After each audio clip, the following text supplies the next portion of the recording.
back. Conor McGregor in action, of course, against Max Holloway. We can obviously get into like predictions and thoughts about that. The actual show itself is going to start in about 10 minutes time. I'm still just setting up a couple of little bits and bobs. So I'm just having to close a couple of windows that have popped up and get the chat on screen. But I thought rather than sit here kind of doing that away from you guys, it would make sense to do it whilst you guys are around. So yes, we've obviously got a big show. I think there's like 14 fights. If you are interested in watching this in the UK, I can tell you that you need to go to UFC Fight Pass for the prelim fights, the early prelims. Then you have to actually purchase this. This is one of those rare events that you actually have to purchase here in the UK. It's £20. And I purchased it. I think you can get it from TNT Box Office, or you go to HBO Max, I think it is. So most of you, I'm guessing, will have got it through TNT Box Office. I've actually purchased it on HBO Max, so I'm going to be watching it that way. So yeah, this doesn't really happen too often, to be honest. Normally, these kinds of shows, they just air on TV, and that's it. As long as you've got a TNT subscription, you can watch these events. But whenever it's a big show like this, like a Conor event, they always like to make it pay-per-view. So looks like our friends in America have lost pay-per-view, but unfortunately, we have not lost pay-per-view over here. We've kept a hold of it in this country. In Paramount, I think, isn't it, in America? If you want to watch the event, it's over on Paramount. In regards to the card, I think it's stacked. I think it looks so fun. I can tell you the early fights in particular do look to me like there's going to be a lot of finishes. I've got about 3 or 4 fights until we start getting to what I think will be decisions. Then we'll have about 3 or 4 decision wins, I think. And then we start getting to the end of the prelims where we've got some great looking finishes and bangers. And then we go on to the main card. I think what most people are going to want to talk about is Conor. And so in regards to Conor, I think that it's pretty straightforward. I don't have much doubt. I think it's going to be a pretty straightforward win for Max Holloway. I expect him to weather the early storm. I do think if Conor's going to get the victory, he's going to have to do it early. I think that's his best chance. We've had a poll that's been running for like all day. Without even being live, we've had 120 votes. Keep your votes coming in. Keep your likes coming in. It's all really appreciated. And you lot are saying it's going to be Conor by finish, 57%. So the average fan out there, the casual fan out there, thinking that it's going to be Conor, that is reflected in the odds as well, because I think this is way closer than it should be. I've got Max Holloway winning this. I don't think he wins it early. I think it will go a few rounds, but I think Max Holloway is just the better fighter. I think that he's the more active fighter, slightly younger. We know about his volume. We know about his cardio. There are a couple of questions about can he do it at welterweight. This is Max Holloway moving up in weight to face Conor at welterweight. So I've definitely seen the narrative of people asking, is he going to look as good moving to this weight? And I think that's a fair question, but I just think that really it's grabbing at straws. I don't have much doubt at all, to be honest, that this is going to be a Max Holloway victory. I think he'll get it by stoppage. I don't think Conor has got the cardio. I mean, Conor's never really been blessed with great cardio, so I don't think he's going to have the cardio to go the distance here with Max. I think eventually Max is going to wear him down and put him away. So I've got Max Holloway winning. 74% of people on Tapology have got Max winning. Max is the firm favourite with the bookies. But according to you lot in the chat, 57% think it's Conor by finish. So it'll be very interesting to see if that moves, if it changes at all as we continue to get closer to the actual fight. Intent Chief, shout out to you, my friends, said, will we do more UFC again? Well, I mean, to be honest, I love UFC, and my priority is to get here for the big monthly events. If there's like a really juicy fight night, then I'm always interested as well. But the problem I've got is that we are primarily a pro wrestling channel, and the same company that owns WWE owns UFC. And for some reason, they keep putting events on at the same time. It was not that way going back like 2-3 years ago.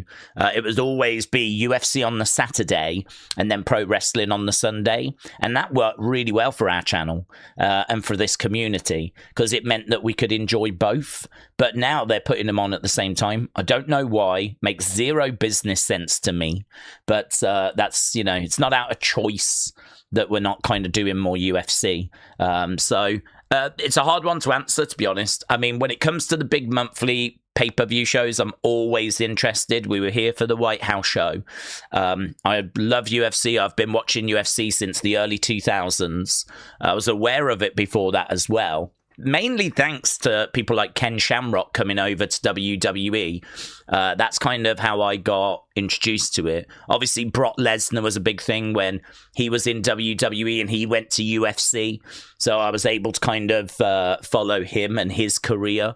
And around that time as well, I fell in love with Anderson Silva, and just, you know, what an amazing striker, what an amazing fighter. Always look forward to his fights. And then not long after that, Conor would come along, Ronda would come along. So I feel like that period was such a great period. And you got George St. Pierre and everyone as well, who were always brilliant, fun to watch. So, you know, that is kind of the period that I fell in love with UFC. And yeah, I mean, I've not really fallen out of love with it. I'm still enjoying what I'm seeing, and I'm really excited for tonight. Big Max Holloway fan. I like Conor as well, although, you know, there probably is a conversation, isn't there, around how do people feel about Conor these days? Because there's obviously a lot of controversy that he's been through. Does feel like that enthusiasm isn't quite hitting the same as it used to. I'm not sure this has quite felt like a Conor fight on the scale of what it used to feel like. But I do think the press conference and the weigh-in definitely helped. That definitely gave the buzz that I think had been missing a little bit in the build these past couple of days. So, yeah, I mean, a lot of Conor fans going to be out. A lot of Holloway fans going to be out as well. It's going to be largely Conor fans, though, in the building, of course, T-Mobile in Las Vegas. And it's going to be a hell of a fight. I mean, Conor is a precision striker, counter striker. He's going to be dangerous in those early rounds, certainly round one. And Max Holloway is someone that can take that punishment, or we believe he can take any sort of punishment. But obviously, he's a volume striker. He's one of the best pure boxers in UFC. He's got brilliant striking, and you know, I think he'll have a game plan. I think he'll know to sort of weather that early storm, and I think as we go into the deep waters, this is where it's going to get bad for Conor. And actually, that's what Max has been saying. I'm going to take you to the deep waters. Conor's like, you know, if you do, you're the one that will be drowning. So I mean, Conor doesn't seem worried. It's going to be fun, you know. I'm really looking forward to it. But it's a great card as well, because on the co-main, we've actually got BSD, Saint-Denis. He's taking on Paddy Pimblett. And that is going to be one hell of a fight. Very, very similar, these two fighters. And, you know, one's number 5, the other is number 6 in the lightweight division. Tapology has got it 52%, 48 in favor of BSD. It should be a banger. One mistake could absolutely decide it. Both can leave themselves open. Both have got defensive frailties, but both are very exciting when they're on the attack as well. So co-main events, I mean, the winners are really going to put themselves in the shop window looking for a title opportunity. So a win will be big for either fighter there. So, yeah, I mean, that is going to be a lot of fun. As well as that, we got Sanhagen against Bautista. This is a rematch. Sanhagen winning the first fight, of course. That should be fun. Should be a decent fight. We got Royval against Kavanagh as well. That one might be going the distance. Kavanagh has won 3 fights in UFC. All of them have gone the distance. Royval has won 7. Half of them have gone the distance. That one might have distance decision written all over it. The opening fight, though, on the main card, King Green against Terence McKinney. I mean, that should be fireworks. So very much looking forward to that. That's how we're going to be opening the main card. So yeah, I think there's about 14 fights. Lots to look forward to. And it's going to be good, man. Days, when you do the research for the fights, do you go from fight number 1 in the early prelims to the main, or do you do the big names and work your way down? It depends, to be honest. I mean, the way that I tend to approach it is I'll go back through my previous notes and I'll transfer over anything I think that's important. So I suppose the very first thing I do is start at the headliners and then work my way through the book, just transferring over any key bits of information that I've noted previously.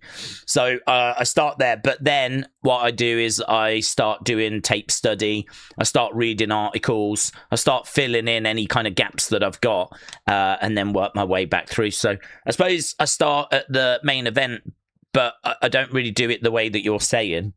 I kind of work my way through and then I go back. And, you know, by the time I'm done, I've got, like, pretty decent notes. I mean, I've got, like, half a page on pretty much every fighter. I've got, like, a whole page on every fight. I know their UFC records, their overall records, the odds, tapology percentages, their age, recent results, strengths, weaknesses. I've got it all. I mean, that's our main event and our co-main event, so... You know, I do try to put the hours in. I spent all evening, Thursday evening, just really kind of spending hours and hours and hours on putting this information together. So, yeah, we're good. We're ready. We do have the Fight Pass prelims up, by the way. The show hasn't quite got started yet. As soon as it does, obviously, we'll get straight into it. Our first fight is going to be Costa against Cody Durden. So this will be our first fight, but we're not quite there yet, although we might be starting. Here we go, UFC. Days, my dream match would be an intergender bout between Penis and Wang Kong. Yes. Penis and Wang King. Looking forward to seeing both of them in action. I've always been a big fan of Penis. It'd be good to get your dong on to this event as well, wouldn't it? Okay, we've got shots of inside the T-Mobile Arena, and it's pretty empty right now. Mr. Valdi said, normally I'd agree Max has got an advantage, but after the Gaethje-Topuria fight, I just don't know what to think. There's been a lot of shocking moments, says Mr. Valdi. It's a good point. I mean, I'm with you. I didn't give Gaethje any chance. And, you know, he managed to find a way. I think, oh my God, they're already in the flipping cage. I didn't realize. Okay, I've got Costa winning this by finish. He's minus 260 favorite. Cody Durden at plus 215. Costa has won his last 2 fights. He is a short notice replacement. He's very dangerous. And actually, we've got the numbers, the stats on screen right here. I didn't realize both of them are actually inside the octagon already. No ring walks or anything like that. So right now we've got both guys in. So Durden, not the most technical at striking, but he's got decent cardio, likes to move forward, is a pressure striker and wrestler. He should be looking for takedowns and control time. He shows goodwill. He shows good heart. He trains at AT&T, so, you know, he's getting high-level training. But the thing about Costa, he's got a good takedown defense. He's very good on the ground. He's physically strong. Can be a little bit low volume, but he's got good power to make up for it. Should get a finish. Maybe a knockdown, following up with some ground and pounds. So, I mean, we should get a finish in this. I'd be expecting Costa to do it. He's actually won his last 2 fights by knockout. So, he's 4-3 in the UFC. I think all of those wins come in by finish. Can't really see a reason as to why we won't be adding another to the collection right here. So, okay, both guys getting their intros right now. We're going to be underway with this thing very, very soon. Move that over there. AB said, I can't get enough of Costa at minus 210. Days, I haven't covered Yadong in a while. I thought Yadong was our hero. Yeah, I do love Yadong. I've always been a big fan of Yadong. There's a couple of new fighters that have come on the scene, though. Penis, who's in action on this show, and Wang King, or Wang Kong, is in action as well. So, a couple of fighters just to bring onto your radar there. Okay, here we go then. About to get underway with fight number 1. We're kicking off the evening. It's a long evening tonight. 14 fights. So we've got plenty on this early prelims that we've got to work our way through. I think we got 2 hours of early prelims, 2 hours of prelims. Then, of course, we get to the main cards. Right now, we got Durden in there. He's in blue. We got Costa in black. And we do have the numbers on screen. There we go. So right now we've got Durden just staying a little bit out of range at the moment. Bouncing around, coming in, looking for a kick. Kick coming back there by Costa. Low kick there by Costa. Costa standing his ground in the centre at the moment. We got Durden being a little bit jittery on the outsides.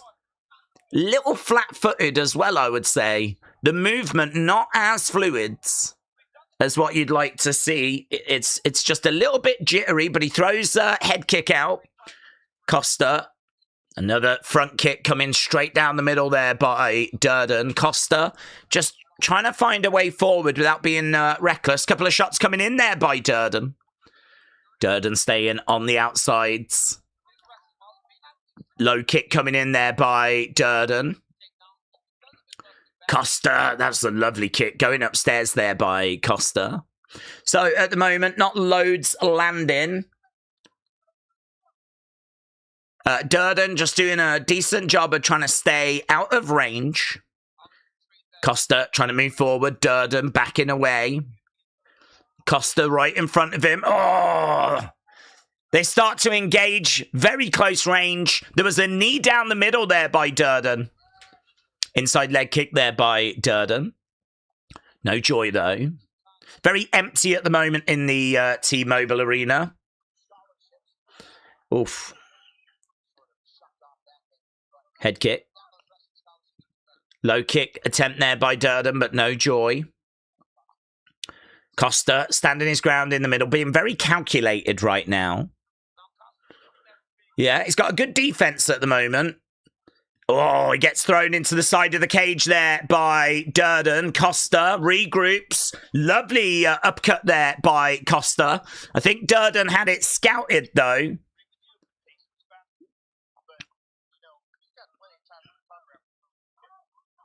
Yeah, Joe Rogan just talking about how the pace isn't quite working at the moment.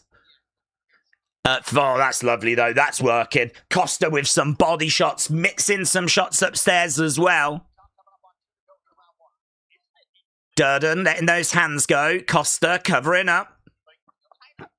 I mean, Costa is the one that's definitely the aggressor. He's the one that's applying the pressure. The counter shots, though, coming in from Durden are giving him the advantage at the moment.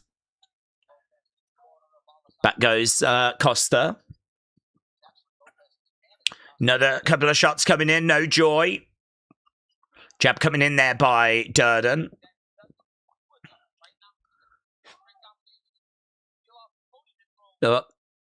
So, we've just got Cormier just saying that Costa is throwing some really good combos. He's getting some lovely flurries, but he's not doing enough in between them. Right now, we got Durden on the outside. We got Costa edging forward. Durden circling rounds. Numbers at the moment, it's fairly close. There's only 5 significant strikes in it. Oh, big shots there by Costa, though. Driving Durden up against the cage. Durden reverses the position. He's done well there. Reverses that position. Durden now has got him pinned up against the fence.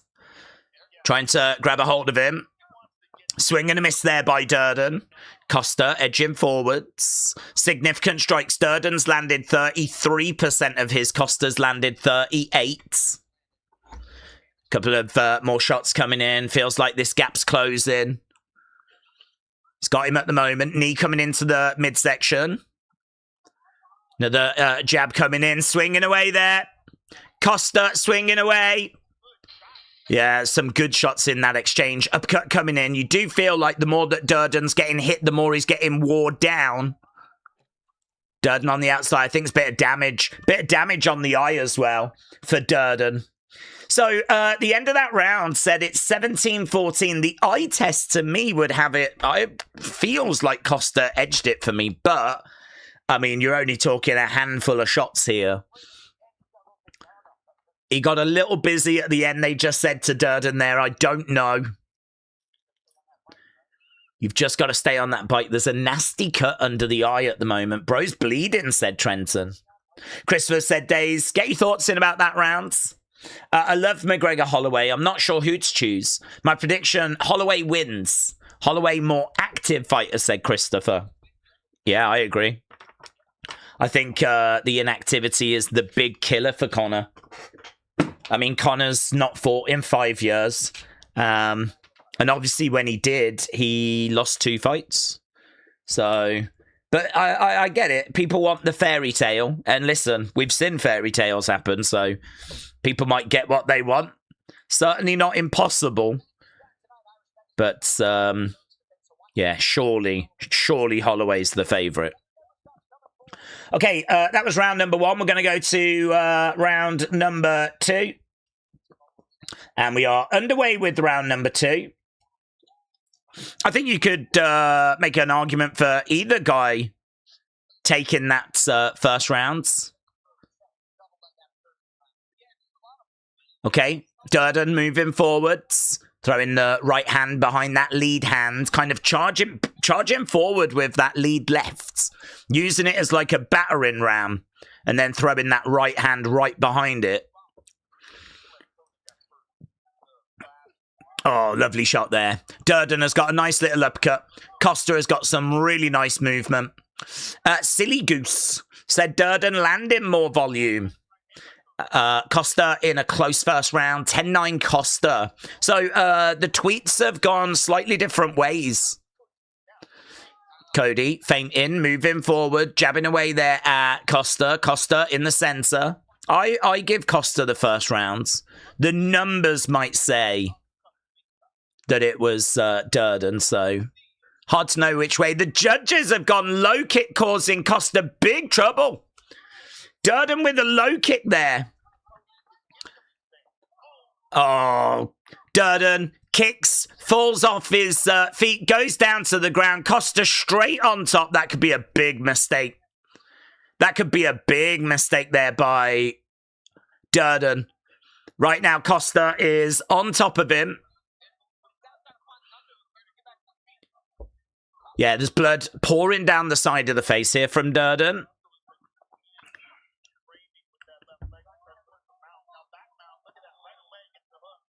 Oh, yeah, he's struggling at the moment here. He might be giving up the back. Shots coming into the side of the head there by Costa. Shots coming into the side of the head. This is looking pretty moody. He's managed to get round the back, rear naked. It's not quite in yet, but it's going to get there. It's going to get there. Yeah, Durden's thinking of tapping. He's thinking about it. Blood pouring down his face, rear naked. It's under. It's done. It's done. It's done. It's a finish. It's Costa. It's everything we thought it was going to be. Round 2 finish.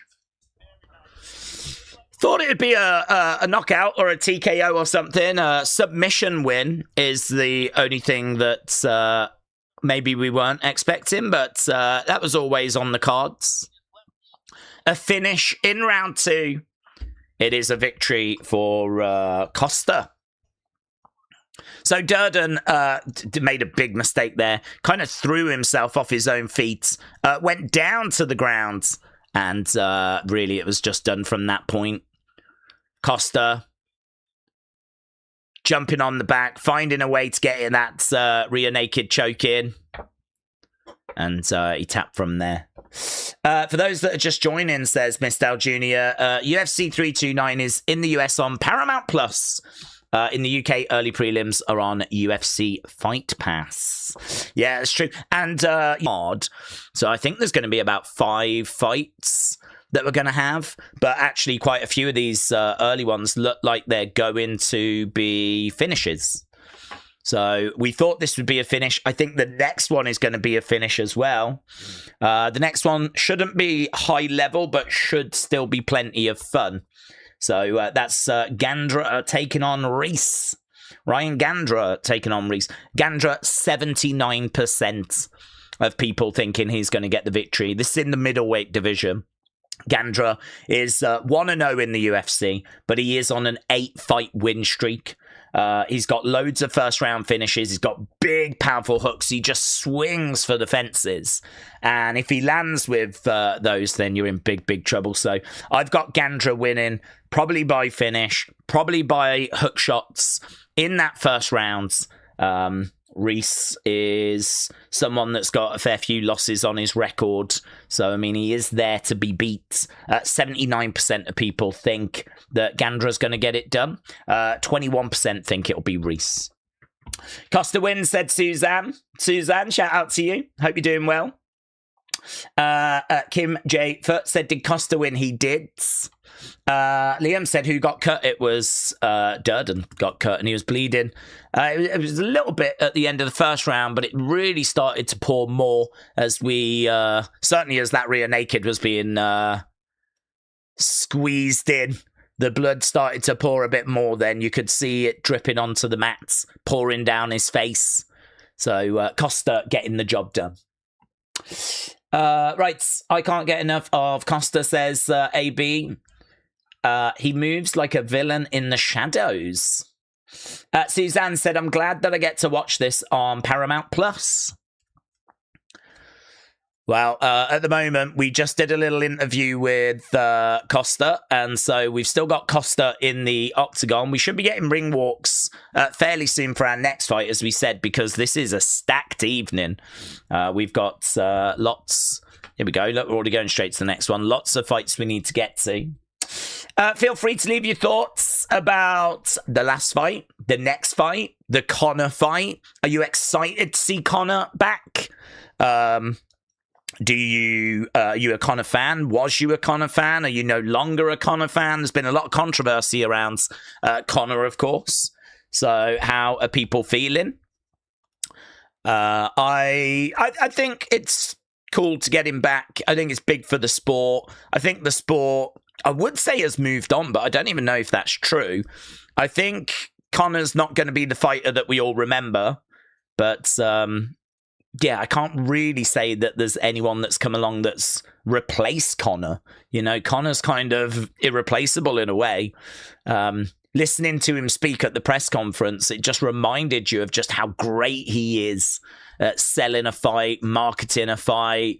You know, he speaks with such authority and clarity, and he's very witty, very quick as well. I don't think there was any great lines that really came out of him at the press conference this time, but even so, he does speak with a lot of authority, as we said. He's very sure about himself and what he says, and yeah, I think he's very good at convincing people that he's going to pick up the victory. I think that his words have probably resulted in a lot of people putting money on him winning. But, you know, he was very confident before both Poirier fights. He was very confident before the Khabib fight. He was very confident before the Mayweather fight. He lost all of those. So I wouldn't get fooled by that, to be honest. But, yeah, it's there's something special, isn't there? Something in the air when it's a Conor McGregor fight night. We just got ring walks at the moment. Conor's washed, says Dan.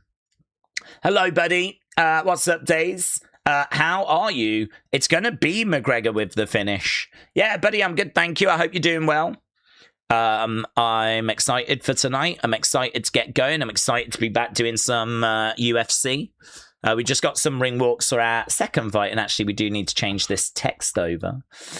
So yeah, it's nice being back doing this. It's always exciting when it's a big show. And as I said, I really do enjoy UFC. I mean, I do try and do those big monthly shows at least.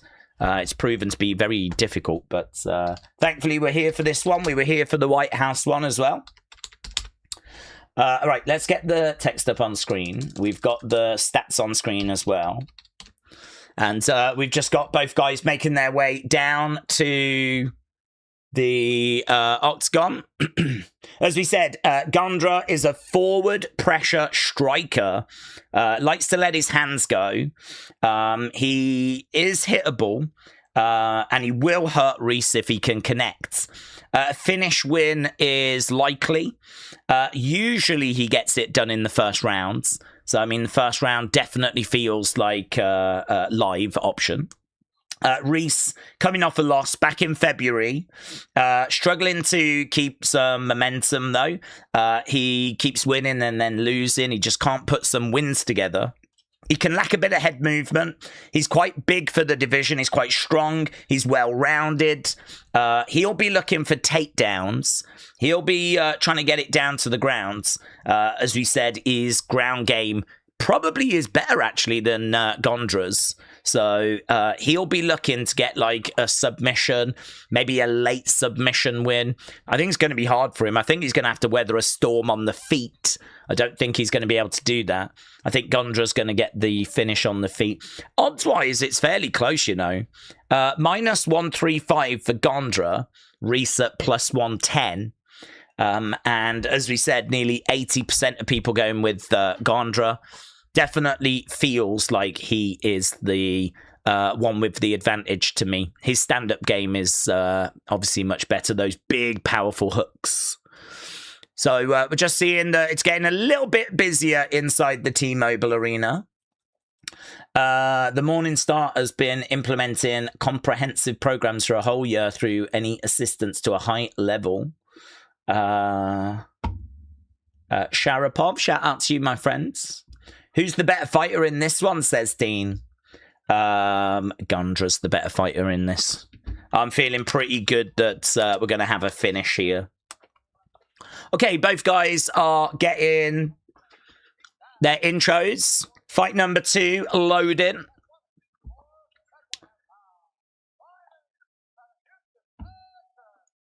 Fighting out of Houston, Texas is Zachary Reese. He just gets his intro. Here's Gondra.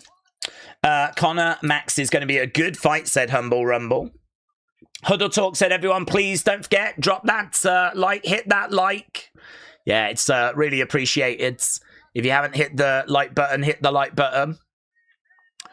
We always try to see if we can get to 1,000. I genuinely don't know. Apparently, this show is tracking higher than the White House show. Social media numbers are looking better than the White House show. The other thing as well is that apparently this is the biggest gate in UFC history. So previously it was the Sphere, and I think Dana said they made about $22.5 million. They're making $25 million for this one. That means every seat, 20,000 seats. Every seat is paid on average just over $1,000. Okay, here we go. Then we are underway.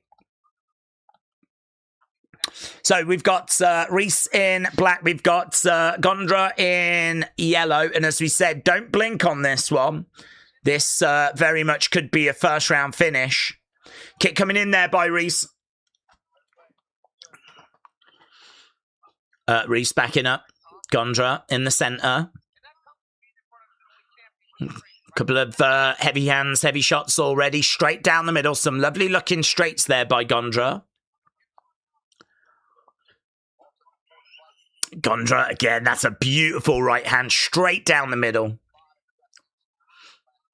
Gondra taking a few steps back. There's a overhand that comes in there by Gondra. Inside leg kick there by Reese. Gondra circling round. Reese coming forward. There's a lovely left hand there by Reese. Oh, man, Gondra catches him. And that's it already. That's it. He caught him. Down he went. Gondra gets it. Mate, I said don't blink. We said don't blink. Gondra's striking is too good. It's too good. So down he went. I need to see a replay of that. See exactly what connected. I mean, it was even fast for me, that was. Smile on his face. Gondra's got it done. Let's have a look here. It's a hook shot. It's a massive hook shot. It's a big left hook that swings round. Yeah, it's those. I mean, he is known for them. Big, powerful hook shot coming in. Big left hands. Down goes Reese. Gondra, hook shot. First round finish. Down went Reese. And, yeah, Gondra was in there trying to follow up. Referee was straight in, though. And that's it. Done. Bosh. I don't even know how long we went in. It was like a couple of minutes. I mean, you can see why this is a 14 fights card tonight. Because they are just getting lots of finishes. I think our next one could be a finish as well. Basharat is minus 650 favorite for this next one. So we've got potential for a finish in this next fight as well. Days on Paramount Plus, every time it goes commercial, it says the action continues soon on Paramount Plus. It's got some epic and awesome music. I'm sorry for the bad music for WWE. Well, I don't get commercial breaks on Fight Pass, so I'm not experiencing what you're experiencing. But you know, if commercial breaks are not too painful, then that's good news. That was so fast, I missed it, said Cooper. It was a flurry of shots. I couldn't quite see what the final one was, but they showed a replay, and it was the hook shot that dropped him, yeah. So, Cooper, shout out to you. Mine's slightly ahead of yours. I wish I could pause mine, says Cooper. Yeah, we will get that, unfortunately. I'm watching it over the internet, so, I mean, the problem is that not only am I watching it over the internet, which delays it slightly, but then obviously it takes a moment for the YouTube delay as well, so there's not much we can do about the delay, unfortunately. Sometimes we can get it quite close. I wouldn't be shocked if tonight there's a little bit of a delay. So what I would say is, like, you know, good to share your thoughts in between the fights. I mean, to be honest, when the fights are on, obviously I'm having to pay attention to them considering that last fight. So I think, you know, this stream will be good, hopefully, for people being able to share their thoughts in between the fights as we kind of get closer to the main event, of course. But also, you know, talking about the Conor fight that's coming up, talking about that main card, reacting to what we've just seen. So, yeah, I think, like, this stream will be good for in between the fights. Andy said, do we think John Jones will ever return? Maybe him and Francis on Netflix. Or maybe that could motivate Dana to make the fight. I don't know. I mean, I think Dana has got the UFC right where he wants it, which is, you know, the amount of money they pay the fighters in comparison to what is generated is really low. And that's always been the criticism, of course. And I'll tell you what I think is going to be quite interesting, and that's Eddie Hearn. Because obviously Dana and Eddie Hearn have got this big argument, disagreement, right? Dana's trying to take over boxing, and Zuffa's trying to take over boxing, and obviously Eddie's not going to allow that to happen, or at least try. And what he started to do is he started to sign UFC fighters to his talent agency. So he now represents a couple of people. He's got Tom Aspinall. And recently, I think he just signed Ian Gary as well. So he's starting to sign these UFC fighters to his talent agency, which means that the UFC are going to have to start negotiating with Matchroom when it comes to new contracts and it comes to things like this. And they're going to push for more money. And so I think it's very interesting. Clearly, we've got Dana trying to keep a hand on the purse strings, desperately trying to make sure that things are kept within budget, that things are not spiraling out of control. But you have got external forces like Eddie Hearn. And as you say, Netflix as well, because Netflix can offer big money for these kind of strange fights, these kind of one-off events like the Ronda Rousey thing. That's also putting pressure on Dana. So I think that whole situation is going to be very interesting, because all of a sudden now UFC is not the only player in the game. Granted, I don't know that you can necessarily have a career outside of UFC at the moment as successful. There are other companies, but no one as big, obviously. So, yeah, I think that it's going to be very interesting over the next few years to sort of see where this all plays out and how it all plays out. I don't think I see UFC doing Ngannou against John Jones. I'm not sure I see them booking that. I think there is a chance for John to compete again, but if Netflix comes in with a big money offer, he absolutely could go there instead. I don't think he feels like much loyalty to UFC, and certainly not after being left off that White House card. I'd imagine that was a pretty big blow for John. John publicly to come out and say he wants to be on that card, and for Dana to acknowledge that and go, no, not after the way he messed us around. I'd imagine that there's some bridges burnt there. So, next few years are going to be very, very interesting. I'll tell you, it'll be a real problem for UFC if Netflix start putting on regular sort of weekly events and pay better. I mean, that would be a big, big problem. If you've got Netflix doing that, and then you've got Eddie Hearn with his talent agency putting pressure on UFC internally, that's an external pressure and an internal pressure, which, is just headaches that Dana doesn't need. So, as we said, next few years, because that Eddie Hearn's going to sign more UFC fighters. He signed Ian Gary just the other day. So, they're going to be looking for more and more and more. It's going to be very interesting to see how all that plays out. Part of me wondered, I don't even know legally if they could do it, but part of me wondered if Dana might say, if you signed Matchroom and Eddie Hearn's talent agency, then, you're not allowed to compete in the UFC. I don't even know if that's allowed, but I could see something like that, because that is going to be a big, big problem for them. Dana doesn't care now. He's got his golden goose back, said Ish.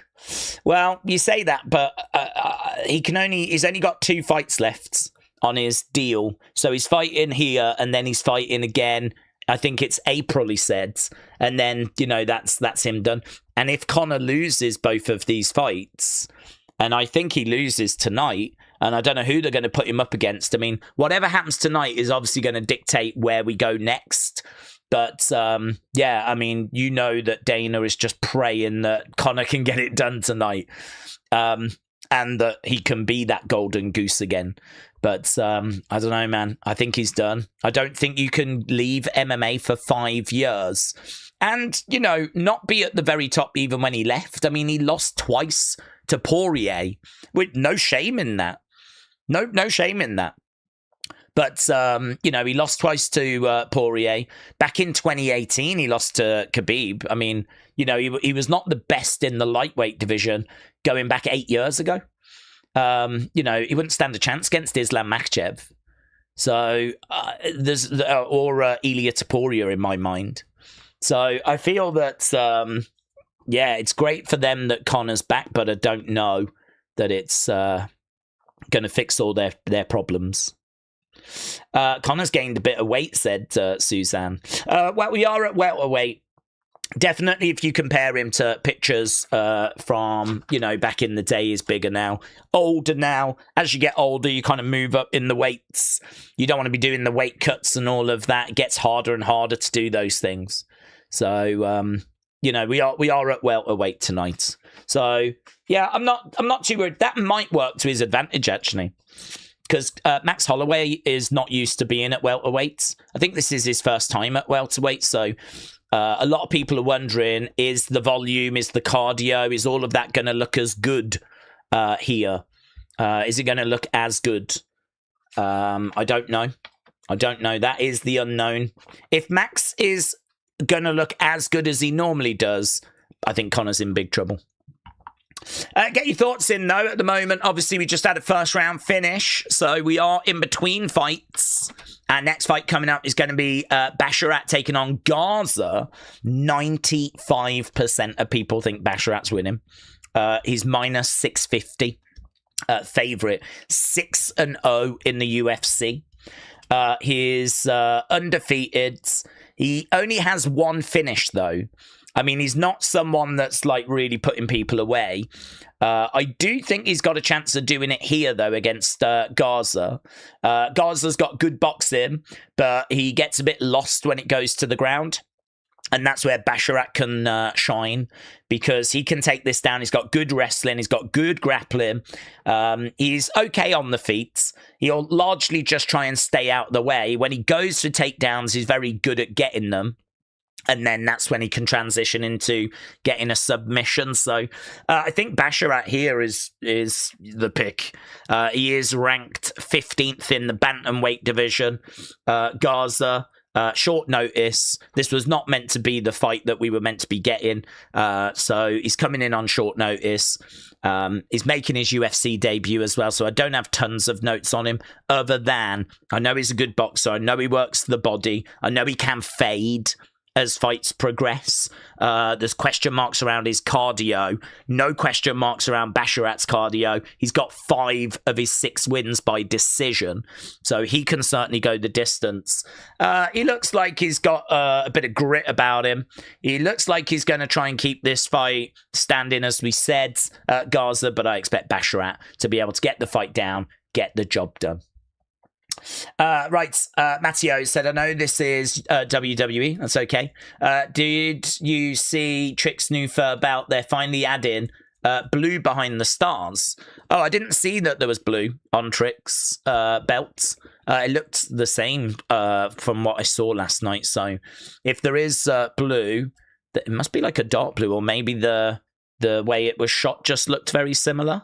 So yeah, we'll have to see how that all plays out.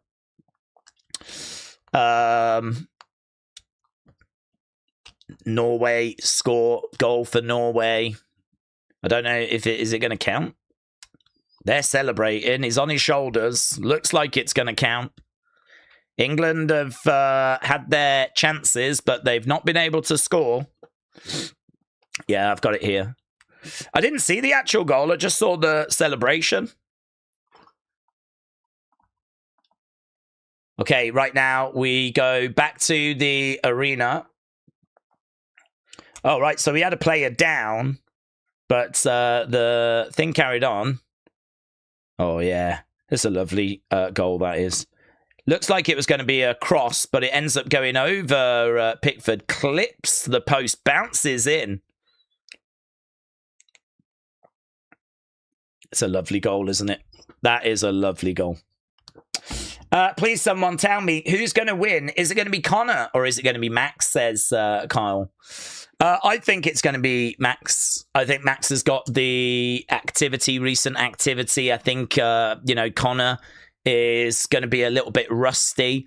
Conor's problem is that he is good early. So, if you're a little bit rusty, that's difficult, I think, to come in and hit the ground running. So, yeah, for me, this is Max. The only question mark is how is he going to look at welterweight? Miss Dell Jr. said, do we think that Conor has declined since Floyd fight? Do we think that he could have avoided the controversies if he just stayed in UFC and defended championships? I don't know, to be honest, because I think, if you just focused on your fighting and you didn't like do like all the distractions and live that life, then I'd like to think you would be able to avoid that. He actually spoke, didn't he? I mean, he said that he didn't really drink alcohol. But, you know, when Proper 12 started, he was being asked to promote it. So he'd go out and he'd be promoting it and he'd be drinking. And he kind of, you know, has mentioned that that was something that was detrimental, actually, to him and his career. I don't know that he regrets it because he made a lot of money from that. But it's definitely something that didn't help his fighting. I mean, if you're going to be a fighter, a top fighter, you really do need to be fully focused on it. And we know that his focus has been in lots of other areas. So I don't know. I think it's hard to say. If he'd have just focused on fighting and not got distracted, then yes, I think he would have been a much better place now, of course. You know, he might still be getting towards the end of his career, of course, because, I mean, he's knocking on the age of, 37, 38. And for someone his size, you do need some speed about you. And speed is one of the first things to go. So for him, you know, this is obviously going to be a problem for him to be around this age. But I think if he had been able to just focus on fighting, he would have been in a better place. I think he knows, though, that with the popularity came celebrity. With celebrity came like sponsorship opportunities and business opportunities. And he's been distracted by all of that.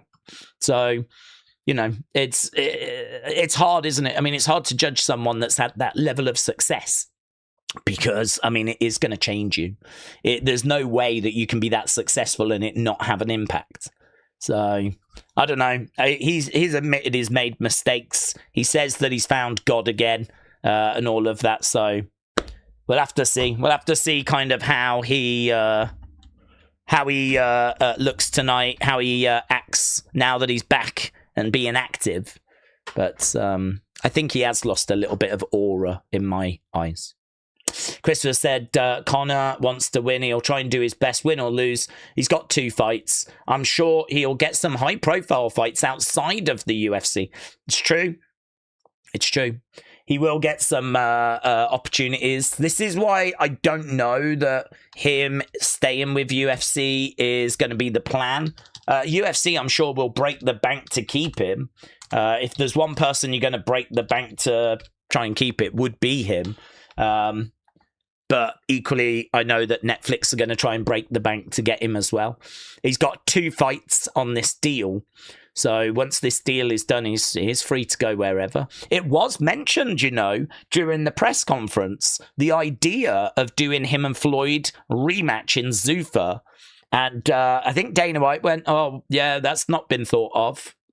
Or something like this. Kind of, I took it as him being a bit sarcastic. Like it had been thought of. So I don't know, man. They might already have something up their sleeve. It might be that they've already said to Conor, how about we do these 2 UFC fights? As soon as we're done with that, we'll do a major Zuffa. Because the thing about Zuffa is TKO are still involved. Dana is still involved. But really, it's financed by Saudi. So there's going to be a lot more opportunity when it comes to, you know, money. A lot more opportunity to... you know, make sure he gets the kind of money that he is worth. So it could be 2 UFC fights and then a Zuffa boxing thing against Floyd. I think Floyd needs it as well. Isn't Floyd, like, completely broke at the moment? And I've got to think a rematch between those 2 would generate numbers. Well, I don't think it would do the numbers it did. But it would still do some decent numbers. Okay, both guys are inside the octagon. This is Basharat against Gaza. Basharat, as we said, he's going to look to get this down. He's got 6 wins in UFC, no losses. Won his last fight by split decision in February. 1 submission win, 5 decisions. I expect him to get a result here. Okay, let's get underway with fight number 3. We got 14 fights tonight.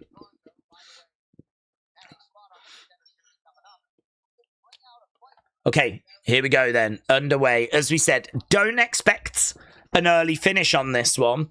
We could get a finish, though. I think that Basharat is obviously much higher level than Garza. Basharat ranked 15th in the bantamweight division. Garza, a short notice replacement. So technically not even a UFC fighter. Couple of shots coming in there by Garza. Basharat. Moving forward. Kick coming in there by Basharat. Outside leg kick there by Basharat. Yeah, calf kick by Basharat. Garza definitely feeling the effects of that. Garza in the center. Basharat just backing up a little bit. Effective on the feet. As we said, he's got some good boxing. It's going to be Basharat that's going to be looking for takedowns. Low kick there. Those leg kicks could work for Basharat as well. There's the takedown. Gets it. Gets it. So Basharat with a takedown. Garza goes down. And we got some good side control here by Basharat. Garza down. Basharat all over Garza. He's looking to take the back. Garza is down. And Basharat has got plenty of time to do work here, you know. Yeah, he's very good down on the ground. This is a bad start here for Garza. To find yourself getting taken down so early. He's working hard, though, here, Garza. Fair play. Very nice. Manages to turn round, get on top of Basharat. Drives him back there, Basharat. Garza back up to his feet. Basharat has grabbed the leg, drives Garza back against the cage, looks for another takedown. Gets another takedown there. Basharat on top of Garza. Ref coming in, having a word. I don't know if Garza was just getting his, like, toes in the fence. Shot coming in there by Basharat. He's all over Garza at the moment. Side control. So, more control here by Basharat, who's managed to get a couple of takedowns. So, he's keeping him grounded at the moment. He's getting control time. This ESPN thing's all over the show, isn't it? But at the moment, we've got 1 minute 36 of control time here for Basharat. He's definitely ahead in the fight so far. Getting back up, backing away. Basharat in the center. Kick coming in there by Garza. Jab coming in there by Basharat. Kick coming in. Oh, shot coming back there by Garza. Both guys back up on the feet. We got 1:46 left on the clock. Kick coming in there by Basharat. That was a nice kick. Going upstairs. Looked really good. Garza on his feet. Basharat in the center. Shot coming in there by Garza. So Basharat knows that he can get Garza down at will. Jab coming in. Garza. Another shot coming in there by Garza. Basharat with another kick coming in. Garza moving forward. Couple of jabs. Basharat on the outside. Keeping an eye on Basharat. And, nice body shot coming in there by Garza. And looking for another takedown. Trying for another takedown. Knees down the middle, but well defended there by Garza. Garza doing a good job. Defending well. Couple of jabs coming in there by Garza. Moving forward. Might be 1-1. Never know, though, if it's going to get ruled out. Jab coming in. Looking for a takedown. Looks like it's going to stand. The Lions are roaring. Shot coming back there by Garza. We're running on Stourbridge power. Hook shot coming in there by Garza. Basharat with another shot coming back. Basharat on the outside. Oh, this is why you can't take your eyes off UFC. Beautiful spinning attack there by Basharat. Uppercut coming in there by Garza. Couple of jabs in by Garza as well. Tell you what, Garza's giving a good account of himself on the feet. End of the first round. it definitely feels like it's a Basharat rounds. You can see a bit of blood on the face there of Garza. They're just sort of wiping that blood away. But, yeah, pretty fun, pretty good stuff. Couple of takedowns in there. The fight was down on the ground. It was on the feet. It's a big opportunity for Garza, who's only 23 years old, coming in as a short notice replacement. Step, step, don't get wild on me is what they're saying to Garza. Do a little bit more level change in, they're saying. Get some combos in there. This is what they're saying to Garza. Basharat managing to get a couple of takedowns. So two out of 4 takedowns.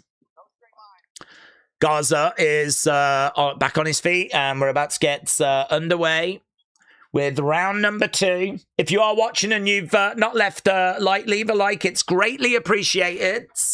We're trying to get, I don't know. I don't even know if it's possible, to be honest. But we're trying to get to 1,000. Duplessis taking on Usman. That fight coming up July 18th. Okay, we're underway with round number 2.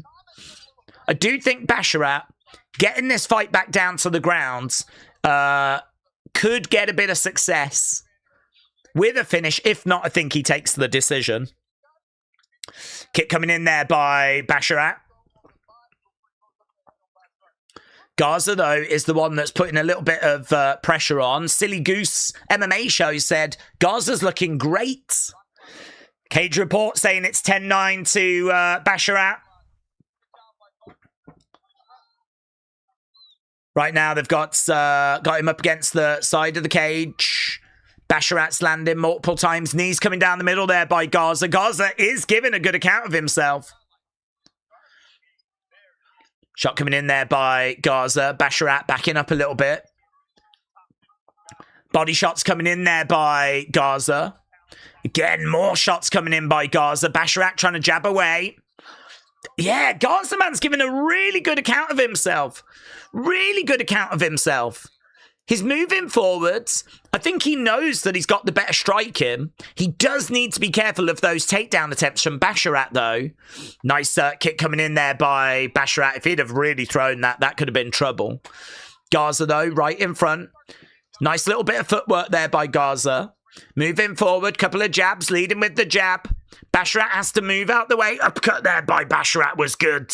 Really nice looking uppercut. Low kick coming in there by Basharat. A nice left hand straight down the center. Garza eats it. Basharat's also getting a bit of success, but he went a bit OTT with that takedown attempt.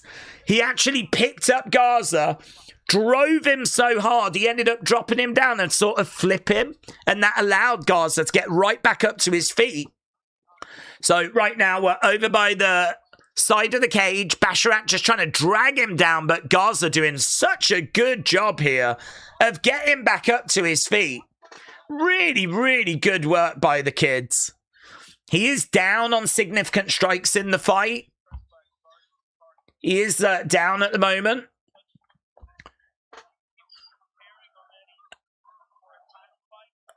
I'm not sure what the fans are chanting, but really they should be getting behind the kid. 23 years old, short notice replacement.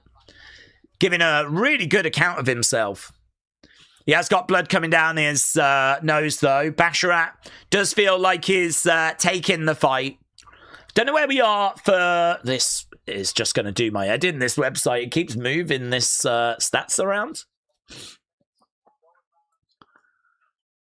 Jab coming in. Stepping from side to side. Back in the center. Oh, lovely right hand there by Garza. Basharat with a kick coming into the body. Looking for a takedown. Manages to grab a hold of Garza. Goes for a takedown. Couldn't hold him down, though. Garza managing to get right back up to his feet. Basharat this time does get Garza down. He's had to work hard for this takedown. He's managed to get it. But he's only got it with 1 minute 30 left on the clock. I don't know that he's going to have loads of time to work here. Right now, he's got him down. Basharat is in control. He's got side control. We're over by the side of the cage. Bit of blood on the face of Gaza, as we said. Oh, man, just as they were getting up, Basharat throws a knee. Gaza in the center with Basharat. Basharat backing up. Gaza keeping that pressure on. Basharat circling rounds on the outsides. Gotta say, the forward pressure by Gaza has been fantastic. 28 significant strikes to 35 in the fight so far. 3 takedowns successful by Basharat. 2 minutes 33. Body shot there by Gaza. Looking so good. Digging it in. Ah, looking really good. Jab coming in there by Gaza. Basharat is having to weather a bit of a storm here. This is by far the best fight we've had so far. By a mile, this is the best fight we've had so far. A trip there by Basharat. Manages to get Gaza down. And now rains down some big shots. Gaza, though, kicking out with his legs. The fight in this, kids. Yes. Let's go. Kick coming in there by Basharat. Gaza with a block. Yeah, man. People are applauding. That was a great round. That was a great round. The fight from the kids. I mean, he is giving everything that he's got. He's a plus 475 underdog. Basharat is minus 650 favorite. He's managing to get his takedowns, but he's having to work so much harder for them. He got them easy in round 1. But actually in this round, it was a lot harder for him to get those takedowns. And even harder for him to keep him down. So Gaza, I think, had a real warning sign in that first round when he got took down quite easily, and then it looked like, you know, we were not far away from him getting finished. He's come out, he's upped his aggression, he's upped his output, he's causing some trouble on the feet, he's proven to be harder to take down, hard to keep down. Really fun rounds. We're going to go to round number 3 then. The final round in this one. The kid proving himself worthy of taking this the distance. So this could be that we go to the judges. At the moment, I think it's probably 2-0 Basharat. I think this is Basharat's fight, but oh man, the heart of the kid. He's definitely going to have won over some new fans. Again, on the front foot here, Gaza. Going to the body, Basharat backing away. Another shot coming in there by Gaza. He is just ignoring any threat that might be coming back, moving forward. Basharat a little bit slow with his takedown attempts there. Gaza with a couple of jabs. Basharat on the outside. Another shot coming in there by Gaza. Yeah, he's showing good cardio. John Anik just saying it doesn't look like this 23-year-old's going to be running out of energy anytime soon. We got 4 minutes left to go. Basharat is backing up a little bit. Gaza on the front foot. Basharat, again, just trying to get out of the way of these shots. That gap's getting closer, you know, on significant strikes. That gap is getting closer. Gaza taking this round so far. Basharat's got 5 wins by decision. He's no stranger to going deep in fights. Gaza with a couple of shots coming in there. Basharat again having to move. He tried for a single leg takedown. Couldn't get it. Gaza continuing to move forward, swinging away. Moving forward. Basharat backing away, trying to block that shot. Hook shot coming in there by Gaza. Uppercut attempt there by Gaza. A little bit laboured. I don't know if he didn't really believe it was going to land or if he's showing some effects of going deep into this fight. But that just looked a little bit laboured. Basharat tries for a single leg. Doesn't get it. Outside leg kick. Leg kicks could be successful for Basharat here. He's managed to land 13 of 13. And that might just help give him the advantage if he can just keep chopping away at the legs. We might see those low leg kicks kind of really being utilised. He is landing them a lot more. He's just managed to land 3 in a row in the past 30 seconds. He's backing up a little bit there, Gaza. Again, just trying to throw some jabs down the center. Body shots coming in as well there by Garza. Uppercut. Didn't land with it. That leg, I don't know if that leg might be getting a little bit compromised. He just put some weight on it. Looked like it just buckled momentarily. Knee coming in there by Garza. Basharat, I think, is getting success with those leg kicks. Needs to keep on those. He's backing up. This feels like Garza's rounds. Garza has now took the lead on significant strikes. Has now took the lead. So he is outstriking Basharat in this round. Uppercut coming in there by Garza. Looking for clinch. He's got Garza driving him back against the cage. Knee coming into the body. Got forearm shot coming in there by Basharat. Low leg kick coming in there by Basharat. He's not had any success with takedowns in this. Ah, there we go. Leg buckled. Leg buckled. Garza's leg buckles. I felt like there was a sign of it earlier. Big heavy leg kick and the leg does go. And that results in the takedown. So Basharat managed to grab that leg, bundle over Garza. He's on top of him right now, in guards. Crowd are booing. They're not happy. They really appreciate the fight from the kids. Basharat on top of Garza right now. And we got an elbow coming in. He's on top of him at the moment. And right now the kid just trying desperately to get back up, but I think Basharat's going to be quite happy to allow this to play out. Got to tell you, though, some of these rounds are close. Some of this stuff, that second round is maybe a little close. I think it's Basharat's, but, I mean, we've seen worse judging decisions, so this Garza round 3, I don't know. We're seeing some ground and pound coming in now. Those significant strikes are starting to pull ahead here for Basharat. Basharat now ahead by 9 on significant strikes. These ground shots, he's not just lying on him, he's working, and that's good, actually. Basharat does need to do that. Shots coming in, crowd booing. We're getting to the end of the fight.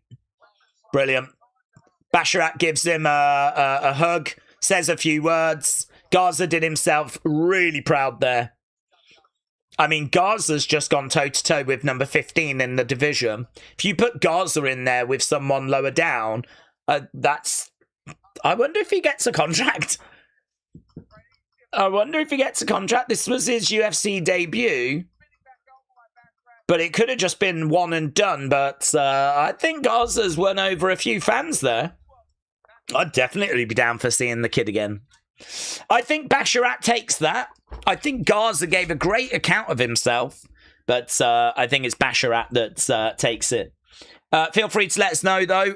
What do you think? Who do you think emerges victorious? England have tied so far, said AB. Garza is in full flow, said Yams.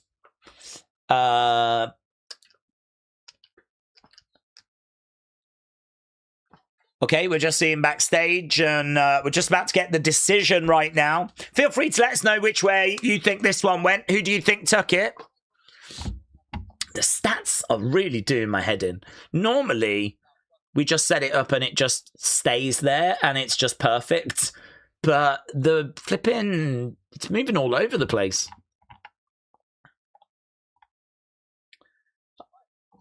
It's really annoying.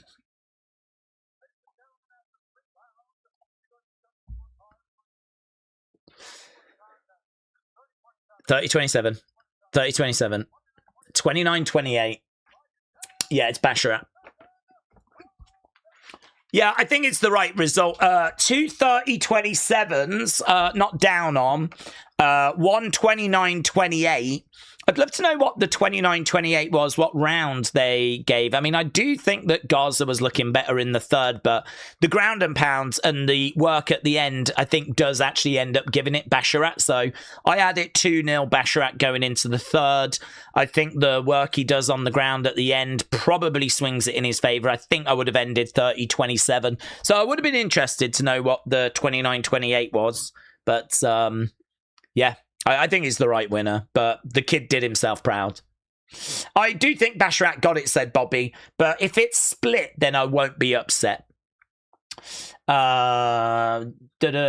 You've frozen, but I can hear you, said Daz. Oh, I don't think I've frozen. I've got my little preview box in the corner that says everything's okay. So, yeah, big shout out to everyone that's joined us. That was fight number 3. We've got 14 fights tonight. So, if you are just sort of joining us, not knowing what's going on, not knowing what's happening, then these are the early prelims.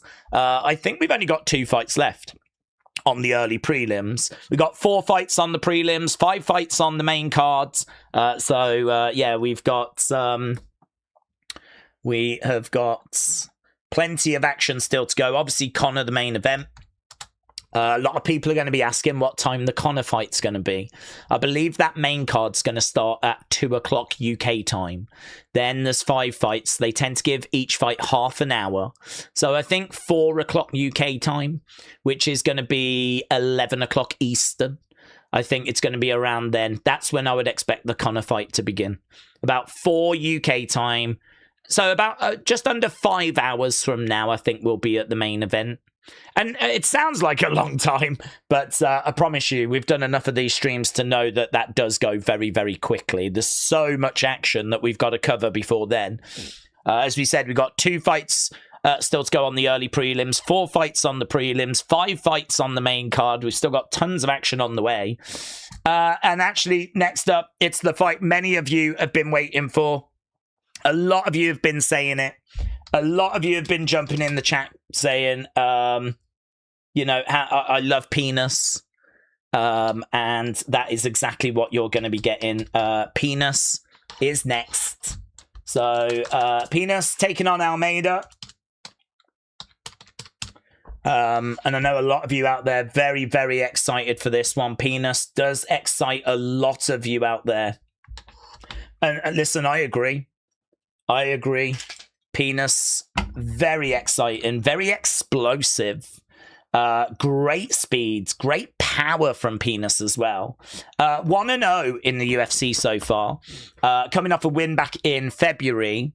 As we said, very powerful, very aggressive, right? It's got a long reach, Penis. Long reach.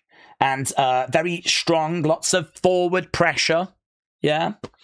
A lot of stuff that you would expect, actually. A lot of stuff you would expect. Works well when the opponent is trapped against the cage. Does some really good work. Good one, too. Very accurate. Could overwhelm Almeida. And I don't know about you, but I have kind of thought that for a while. I think Penis is very overwhelming. And should overwhelm Almeida here. So this one could go a bit of time, though. Penis likes to, you know, take its time. Almeida is someone that's capable of taking this the distance. So we could be getting a decision here. So Almeida might be the better striker of the two. There are big questions around Almeida's age.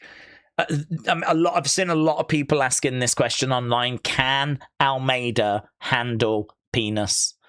We're going to find out. I mean, at Almeida's age, 38, I think if you're 38, you should still be able to handle Penis.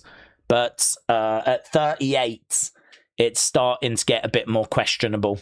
You know, Penis, so explosive, might be too explosive for a 38-year-old. But Almeida... former professional kickboxer. He's dangerous on the feet. He is slower than he used to. Throws in combos. He's got big power.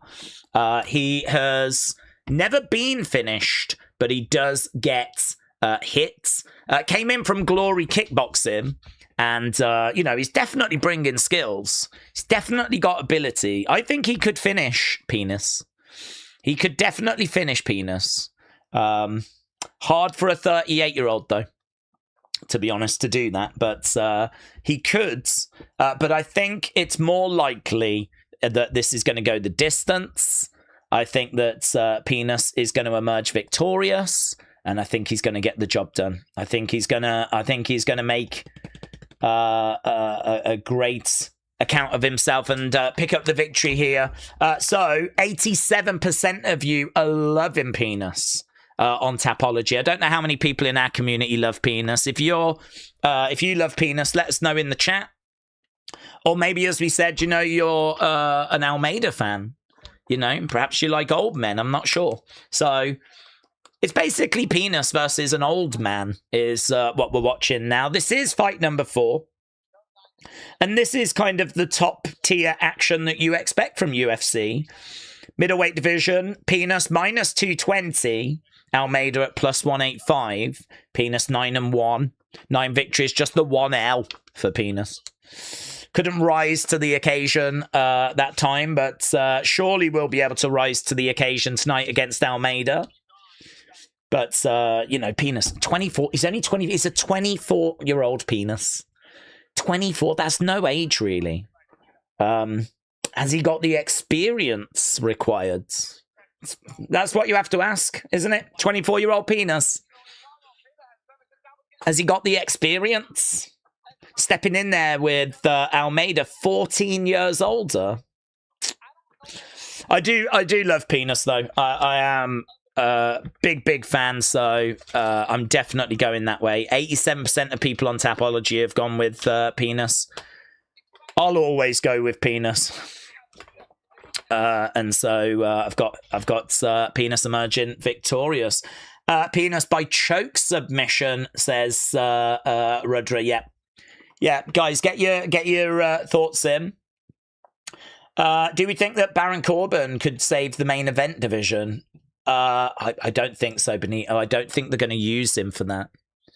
KD said, I don't love Penis. Okay, KD. Okay. That's a shame. That's a shame. I think you should embrace Penis. Could be a big future star for the UFC, so. Here he is. Let's go. Fighting out of Suriname. Penis. Big prospects. High hopes. All the potential in the world, says Joe Rogan. He's big. He is big. Penis is big. Joe Rogan was just saying Penis has been having some great training. Extraordinary power. Okay. I'm shocked. I'm shocked there's not more people actually in the arena right now. It's very sparse as Penis has made his way down to the octagon on a 5-fight win streak. Loads of finishes for Penis. Loads of finishes. Finished. In fact, all 9 victories are finishes. So we can say wholeheartedly from the chest, Penis always finishes. Listen, I've got him winning here. I think he could finish here as well tonight, live on UFC Fight Pass.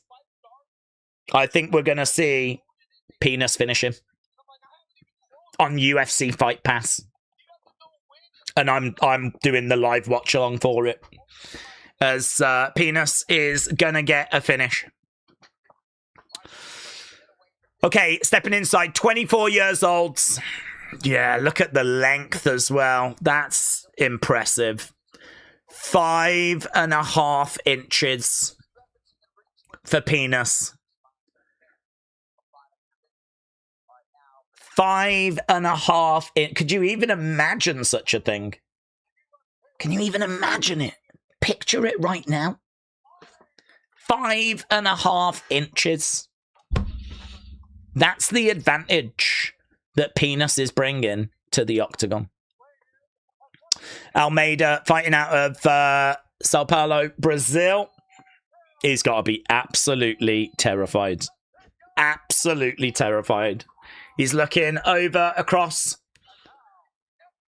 a giant penis who has finished every single time. And he's almost certainly to get a finish here.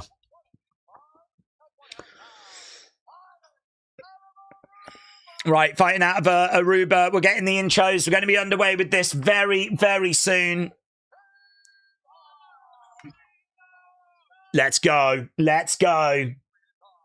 I'm so excited for this. This is huge.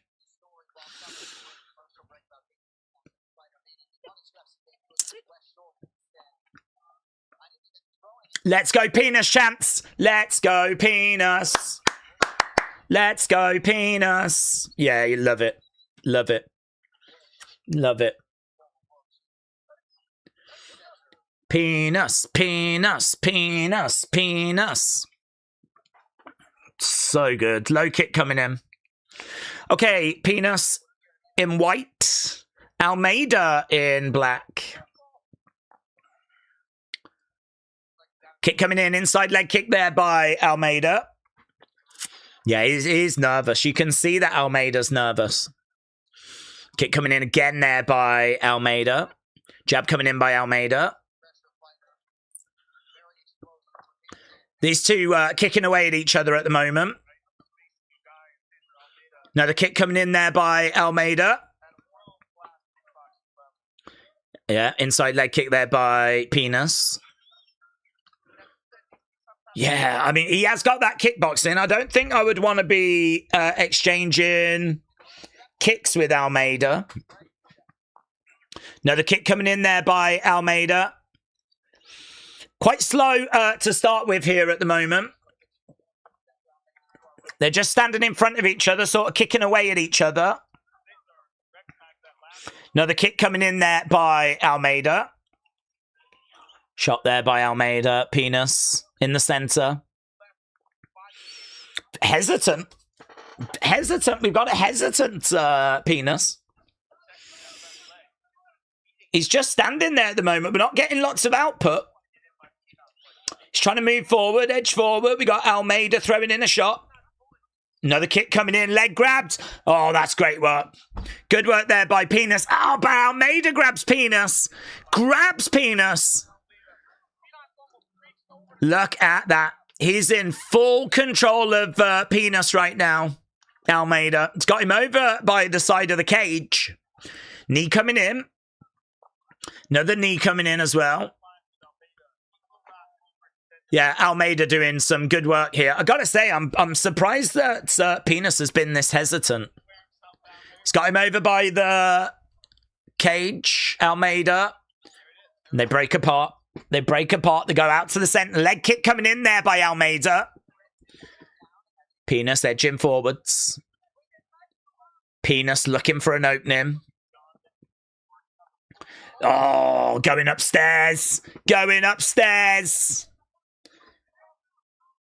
Head kick there by Penis. Almeida, couple of shots. Outside leg kick coming in there by Almeida. Outside leg kick there by Penis. Almeida in the center. Penis is...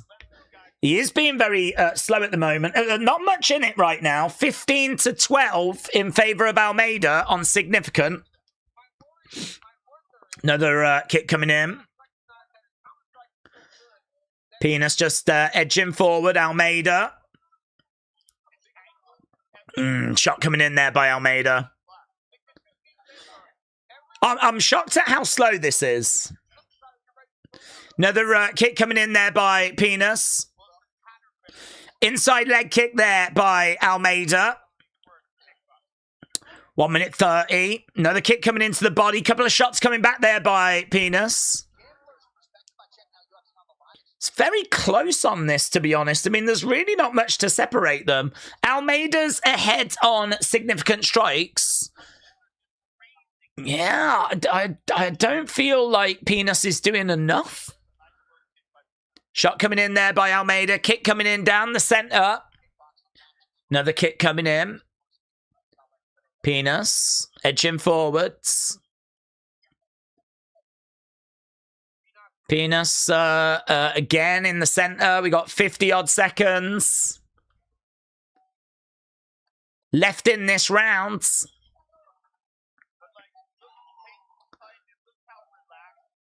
Shot coming in there by... Oh, body kick coming in there by Almeida. It's a lot slower than the last fight we had, you know. It's a lot slower. Penis in the center. Almeida on the outsides. Oh, shot there, Penis. Great work. Almeida goes down. He's called it. Wow. It's another finish for Penis. It's another finish. Wow. He just absolutely unloaded a big shot. Big shot. Big delivery by Penis. Big delivery. No nonsense. Love that. I did wonder if it was a little bit of a...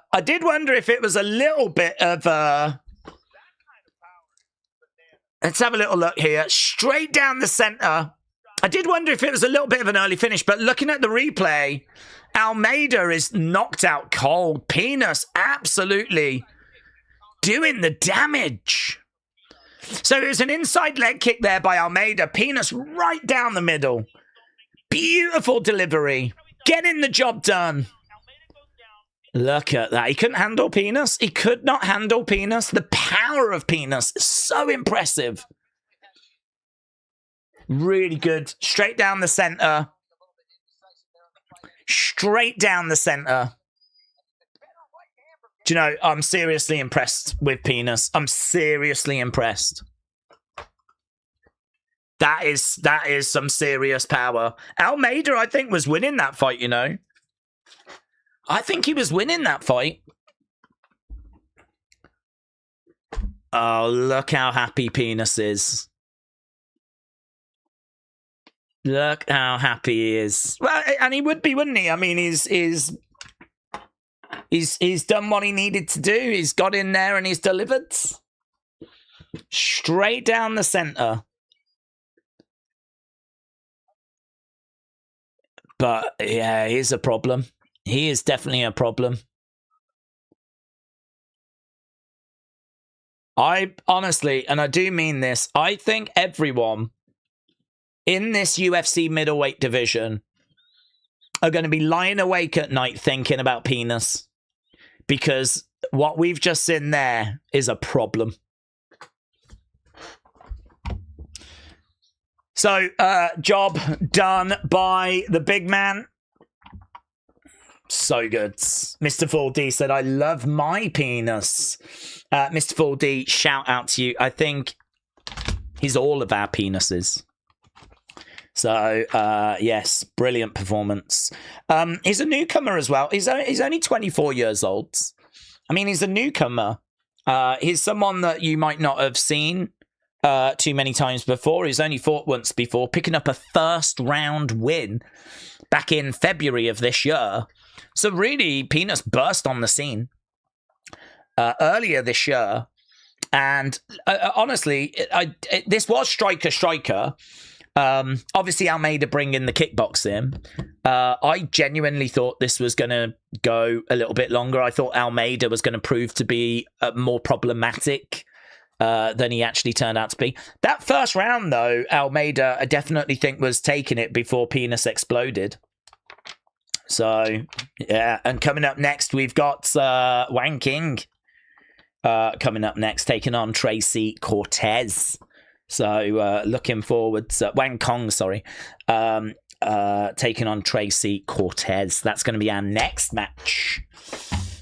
So, yeah, Wang Kong taking on Cortez. Looking forward to this one as well. Wang King is a southpaw. Tracy Cortez, orthodox fighter. And, yeah, this is our first female fight. So, female Wang Kong. 4-1 in the UFC. Won her last 3 fights. Also has got great power. So good movements. yeah, this should be good. I'm looking forward to this next one. Be good to just have a look at something a bit different, get the women in there.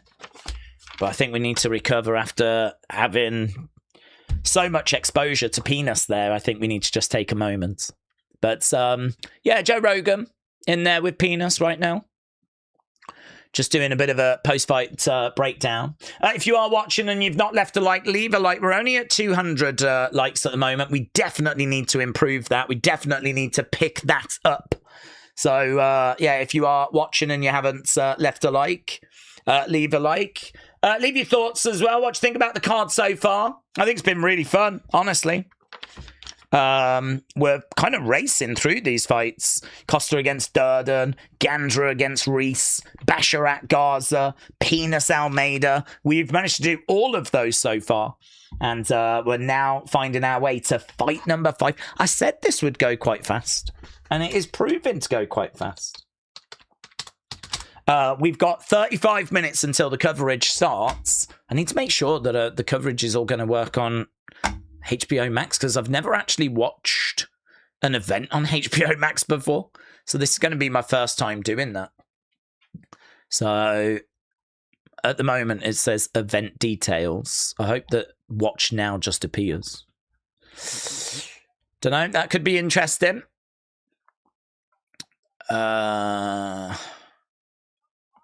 Okay, well, 35 minutes, we'll find out. Cortez against Wang King. There we go. Right. Let's get back to the chat. Let's see where the conversation is at. Do we think Penis is going to be very explosive in the ring? With the amount of fluids, yeah, it was taking on a lot of water there. Possibly the hardest, longest fight of the night.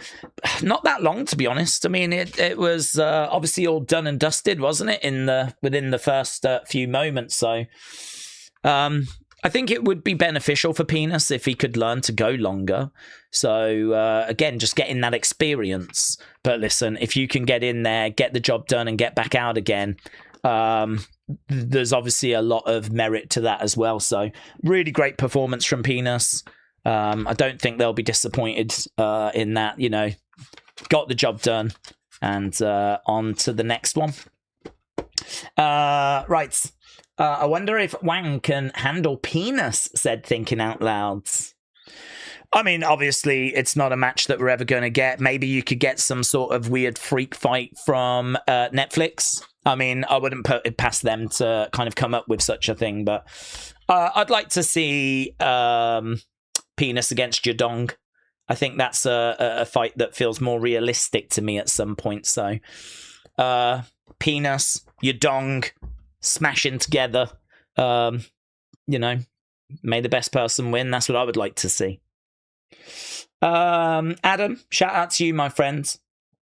Every time I watch Days, I do a drinking game. I say a drink every time he says penis. Usually I hardly drink, but tonight, wow, Adam, tonight your boat has come in, my friend. It's obviously been a hell of a stream for your drinking game. But we have to move on. Yeah. Next up, we've got Wanking. Mestel Jr. said, if you do say penis 5 times in a row, then I want everyone to like the stream. He won't stop saying it unless you like the stream. Well, listen, I've got to move on. I mean, that's our previous fight, of course. We can't stay fixated on penis. We do have to move forwards. So, and I'm ready to do that right now. But hopefully people enjoyed that. Right, I'm so excited for the main event, says Zingbot. Conor is still the king. Well, actually, that brings us nicely to our poll. We've had over 1,000 votes now. So a big thank you to everyone that's voted. We've had over 1,000 votes. And you lot are saying it's going to be McGregor by finish, 61%. I was very interested to know how that percentage was going to move, because it was hovering about 57%. And normally when I come on, obviously I'm an expert when it comes to MMA. I know everything there is to know. So, you know, with me coming on and saying, guys, there's no way Conor's winning this. You know, he's been out the game 5 years. Conor is obviously coming in, getting a bit of a payday. This is a boost to UFC. It's going to allow Conor to, fight one of his fights. It's a big fight for Conor. But there's no way he wins this. And obviously you guys have took that on board. You lot were saying it was 57% Conor wins by finish. You heard what I had to say. And now we've gone to 61% Conor wins by finish. So that's where the community is right now. That's where you lot are right now. You've dissected all the stuff we've said. And you've decided to double down and go McGregor by finish. So I respect that. And we've got 22% that thinks Holloway by finish. 11% think that it's McGregor by decision, 6% Holloway. So you lot have got this about 72 to 28 that McGregor wins. 72 to 28. So it's basically 70-30. 70-30 that it's going to be a win for McGregor. I genuinely am just not that confident at all. I'm more 70-30 the other way, maybe even 80-20 that it's going to be Holloway. But listen, Conor has given us amazing moments, has shocked the world before. He could absolutely shock the world again here. So certainly wouldn't be ruling him out completely. But this is, even Dana and even Conor have said that if they do get the job done, if Conor does get the job done, this is going to be one of the greatest, maybe the greatest comebacks in UFC history. You can't go out of this sport for 5 years and then come back and face one of the best that UFC has got. Holloway, he might be on the decline. We might be seeing signs of a decline, but I don't think that there's much of a decline. We're not that far removed from him getting the win over Gaethje. So for me, if there is a decline for Holloway, I don't think it's going to be that serious. Truth is, we just don't know where McGregor is. We haven't seen him in 5 years. And when we did see him last, it was, in a fight against Poirier. He was looking okay. But obviously he did his leg. The other thing we haven't spoke about is in that last fight 5 years ago, he broke his leg. And you know that fighters are not always the same after a leg break. We've seen a lot of fighters break their legs and then struggle to get back to the level they were at afterwards. How's Conor looking after the leg break? I don't know. I have no idea. We haven't seen him. So I do think that there's a lot of heavy lifting being done by the name. I do think that Conor's name is probably getting people to click on it. I think there's a lot of questions about that main event. I know what I'm getting with Holloway to a degree. Not used to seeing him at this weight. I just don't know what I'm getting with Conor. So, yeah, I've got Holloway. But if you are a Conor fan and you think that Conor's going to get the job done, I can respect that. 61% of people that have voted think that it will be Conor McGregor by finish in our main event. We got 28 minutes left. 28 minutes left. And then we are going to be going over to the prelims and the start of this event properly. At the moment, we're still in the early prelims. I believe this is the main event of the early prelims. This is Cortez against Wang King. Right. Days, imagine a stable with Penis, Wang King, and William Hensey. I don't need to. I've already seen the video.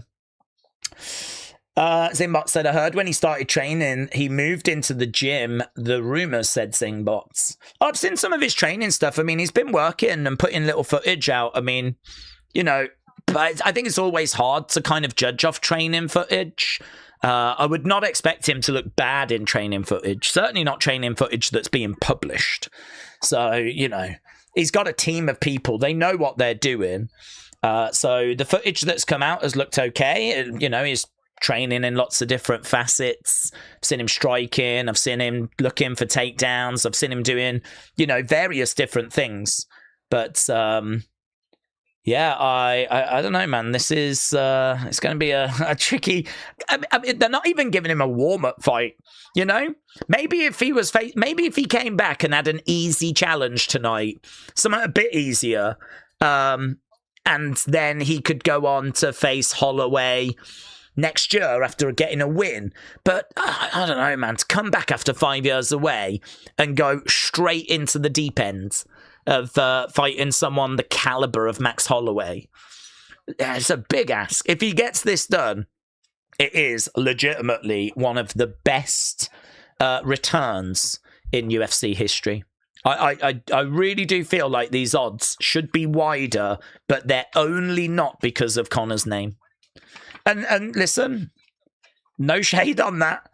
If you're a Conor fan, you're getting Conor as an underdog, so you're doing well. And if you're a Max fan, I think you're getting odds a lot closer than they should be, so you're doing well. So, yeah, no complaints. Let's see, shall we? We've seen shocking moments in UFC many, many times, and we could absolutely get another one tonight. The arena is firmly going to be behind Conor on this. Okay, we do need to turn our attention, though, over to this next fight. So, Cortez, 6 wins by decision. She's 6-2. She lost her last fight to Blanchfield by rear naked choke. High-level wrestling and clinch control. Quite scrappy. She is not exceptional in the stand-up. Only tends to fight about once a year. I think she's had 7 fights in the past 6 years. So, you know, not loads of activity out of Tracy Cortez. She is... got obviously a bit of wrestling. 12-3 is her record. 6-2 in the UFC. She is actually ranked 8th in the women's flyweight division. Wang King Kong. She is 4-1 in the UFC. She's won her last 3 fights. She's got great power. She's got 3 decision wins recently. She fought Shevchenko and won. That's the one that people love talking about in kickboxing. It is all the way back in 2015, though. So, I mean, she definitely has got skills. She's a couple of years older, though, than Cortez. Fast and explosive on the feet. She's got faster hands. She's got good variety in her striking. She's improved her takedown defense, but it's going to be a big test against Tracy. Tracy's going to be looking for those takedowns. So Wang is definitely the person I'm leaning towards. I think the power, the movement is going to give her the advantage. But Cortez definitely is going to be looking for those takedowns.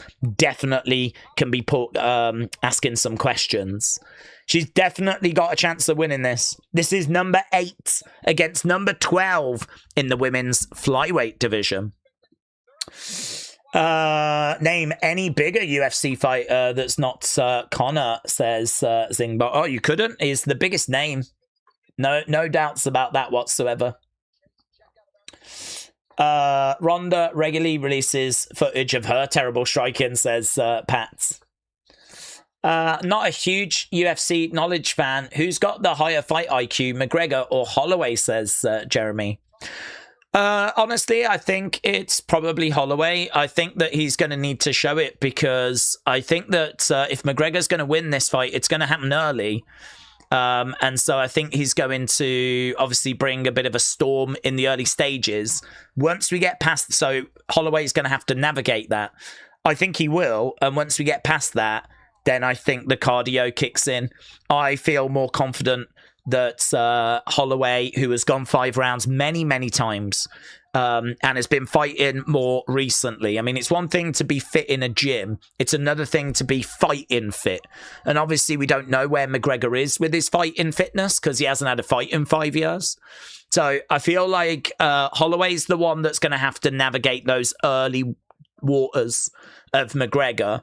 I think as we go into the deeper waters, as we go into rounds, late round 2, 3, 4, 5, that's where McGregor's going to get in trouble. This is where, you know, the arms are going to feel a bit heavier, the legs are going to feel a bit heavier. You know, all 37 years of his age are going to he's going to be feeling it.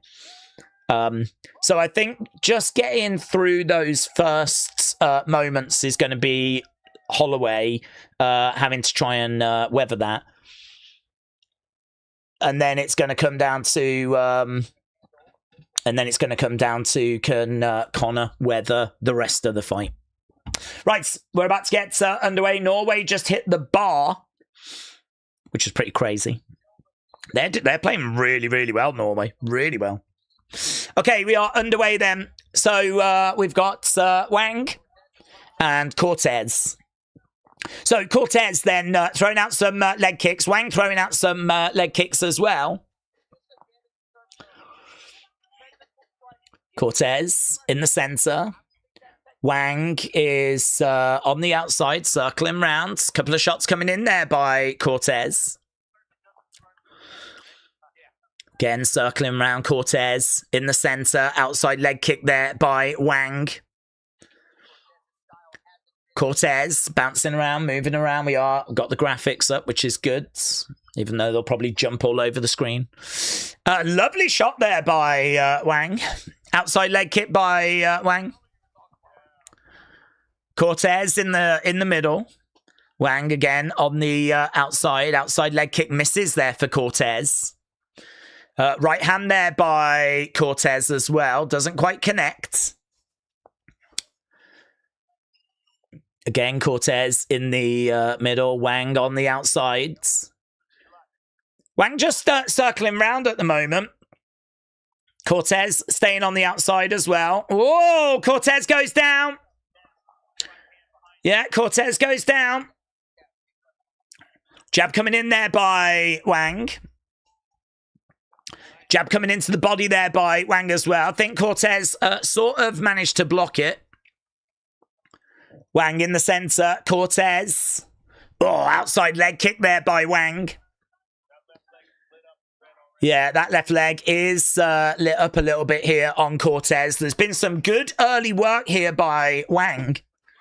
Looking for an outside leg kick again there, Wang. Cortez trying to find a way forwards. Jab coming in there by Wang.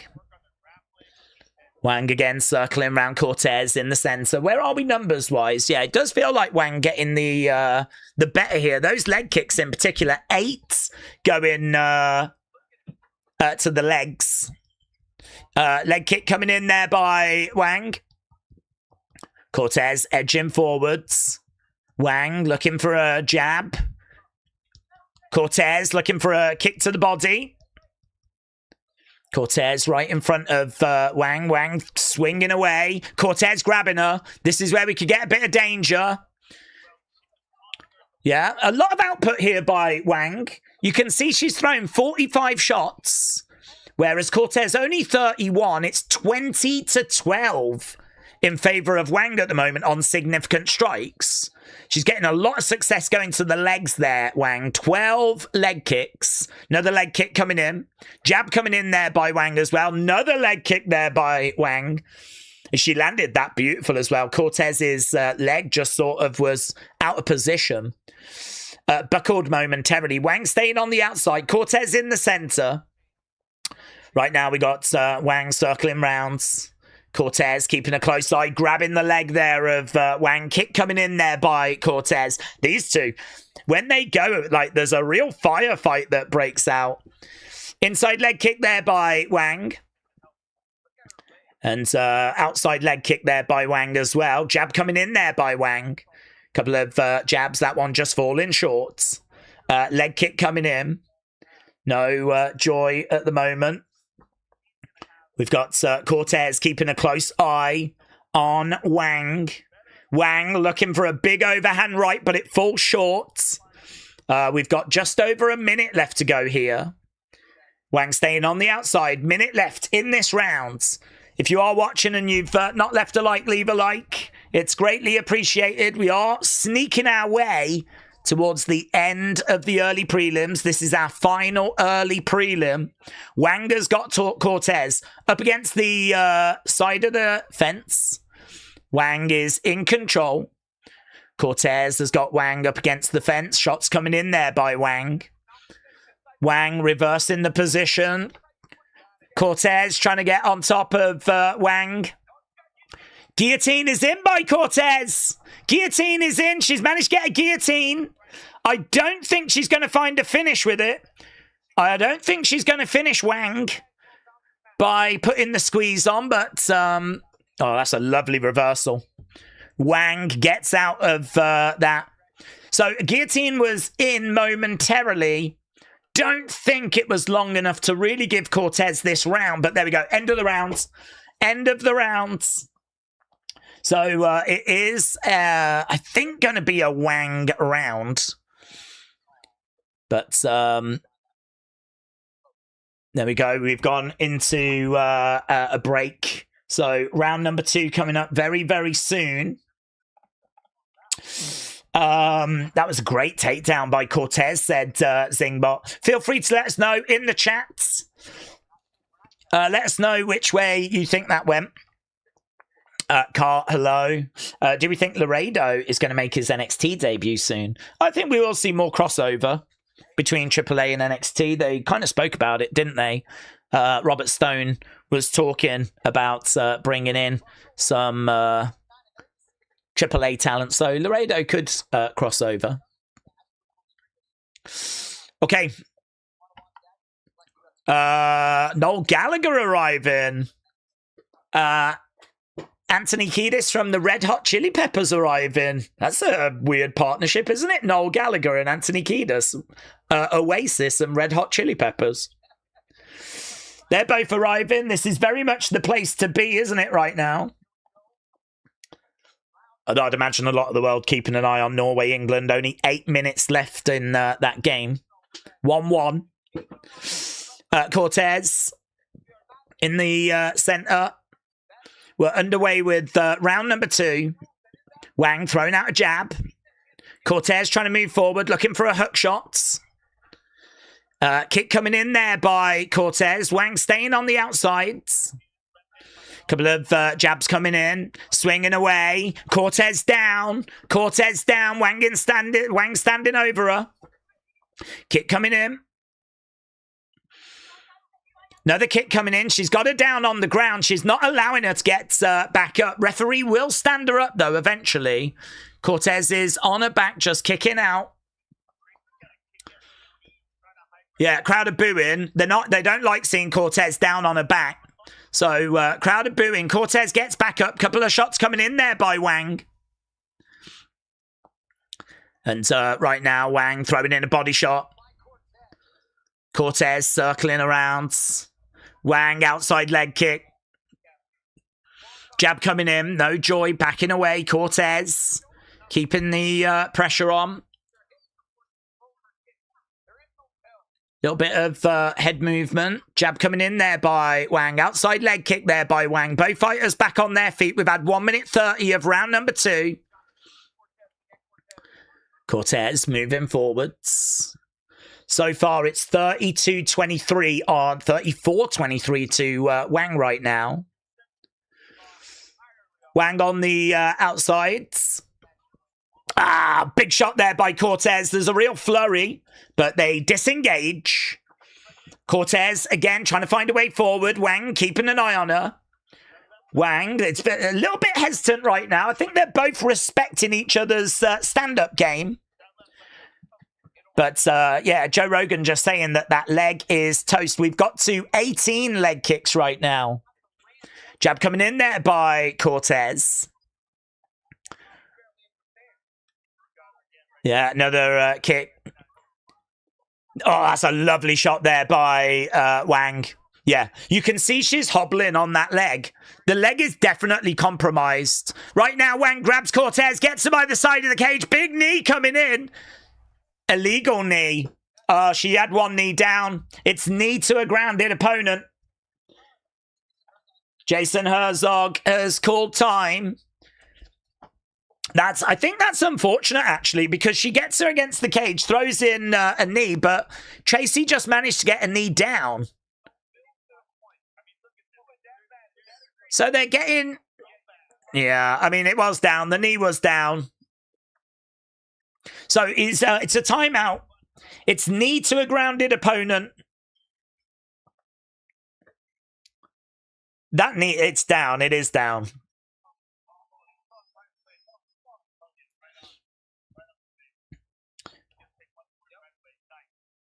Okay, point deduction. That's going to sting. That's going to sting. We got a point deduction.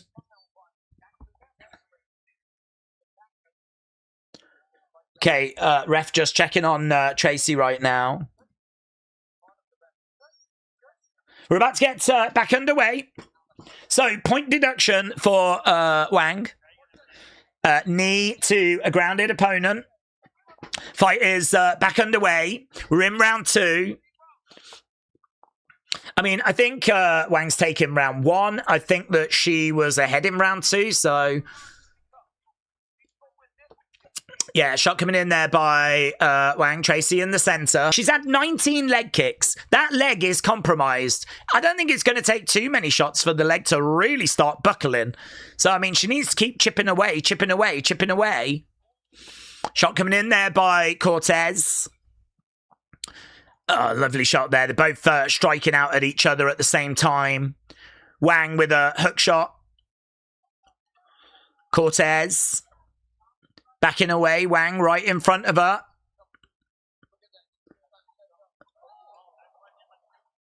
No joy. Oh, body shot coming in there by Wang. Oh, jab coming in. That was great. Tracy's head snaps back. Body shot coming in there by Wang. Tracy. The movement's really laboured. The movement is really laboured. Wang right now trying to get Wang in the middle. Couple of shots coming in there by Cortez. So yeah, we're just seeing significant strike numbers. Wang definitely taking round 1, 26-15. Taking round 2, 28-17. So even with that point deduction, she should still be ahead here. Couple of shots coming in there by Wang. Tracy backing up Wang, keeping the pressure on. Feels like it's going to be her round. Body shot coming in there by Wang. Obviously, we've had another shot coming in. Obviously, we've had quite a long round with the stoppage. It'll be good to get to people's thoughts as soon as we're done with the rounds. But that leg's compromised. We're still only at 20, though. I can't believe she's not going for it more. Does feel like it's right there to be kicked and to be hit. There we go. End of round number 2. Get your thoughts in then. What do you think about this fight so far? Bourbon said, how long till the main cards? A couple of hours. This is still the early prelims. So we got 9 minutes left in the early prelims. Prelims start then. 2 hours of those. And then we get to the main card. 5 fights on the main cards. It's going to be good. It's been a really fun early prelims, actually. It's been really fun. Get her to the effing ground. That's what they're saying to Tracy. Get her to the effing ground. Conor is going to fight Max tonight. It'll be about 9, says hello. Great. Those are my thoughts, said Zingbot. Sonny, hello. Shout out to you. Will Wang get a finish, said Austin Fan. It's a great question. It is a great question. Okay, we're about to get underway then with round number 3, the final round in this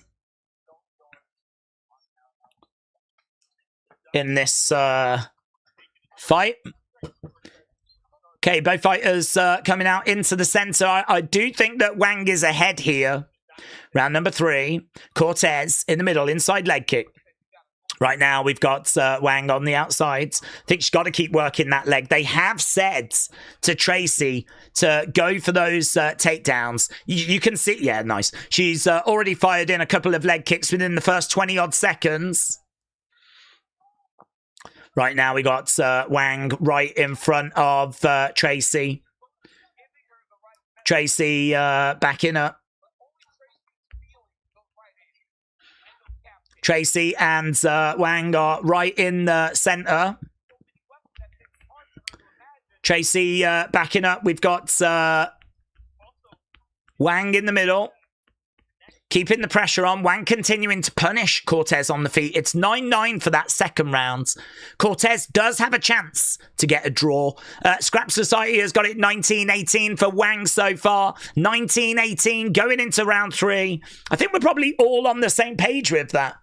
Oh, big hook shot there, going upstairs, followed by a leg kick there by Wang. Yeah, right now, Wang has got Cortez up against the sides of the cage. Right now, got her over against the side of the cage. Cortez up against the fence, being controlled by Wang at the moment. 3 minutes 20 odds on the clock. Scrappy so far. I do feel like Wang is ahead, though. If you look at the significant strikes, 77 to 39 in favor of Wang. Those leg kicks have gone to 25 leg kicks. Right now, Tracy. Outside leg kick there by Wang. Yeah, that one hurt. You can see that that leg kick hurt. Goes for another kick coming into the body. That left leg is really battered for Tracy. Right now, we've got Wang standing right in front of Cortez. Inside leg kick coming in. Wang is, again, kick coming in down the center there by Tracy. Right now we got Wang on the outside, circling around Cortez in the center. Kick misses. 2 minutes 13. Shot coming in there by Wang. Jab coming in there by Cortez. Wang over against the side of the cage. Got 2 minutes left to go. I don't know that we're going to find a finish here. Does feel like if we're going to get a finish, it's going to have to come from those leg kicks where Tracy's leg buckles and that provides an opening. She does go down to her knees. Right now, Wang is back against the cage. Cortez. Yeah, Wang right back into the center. Cortez having a lot of trouble here. 88-43. Wang is so impressive with her volume. 192 shots thrown by Wang. Really impressive work. Jab coming in there by Wang. Tracy on the outsides. Tracy, you can see that leg, man. It's all bruising up and everything now, you know. It's lovely shot there by Wang. Lovely shot. Tracy is getting a shot to the midsection. Jab coming in by Wang. Outside leg kick there by Wang. Another kick coming in there by Wang. Oh, look at her movement. Tracy is moving back. She's really stumbling.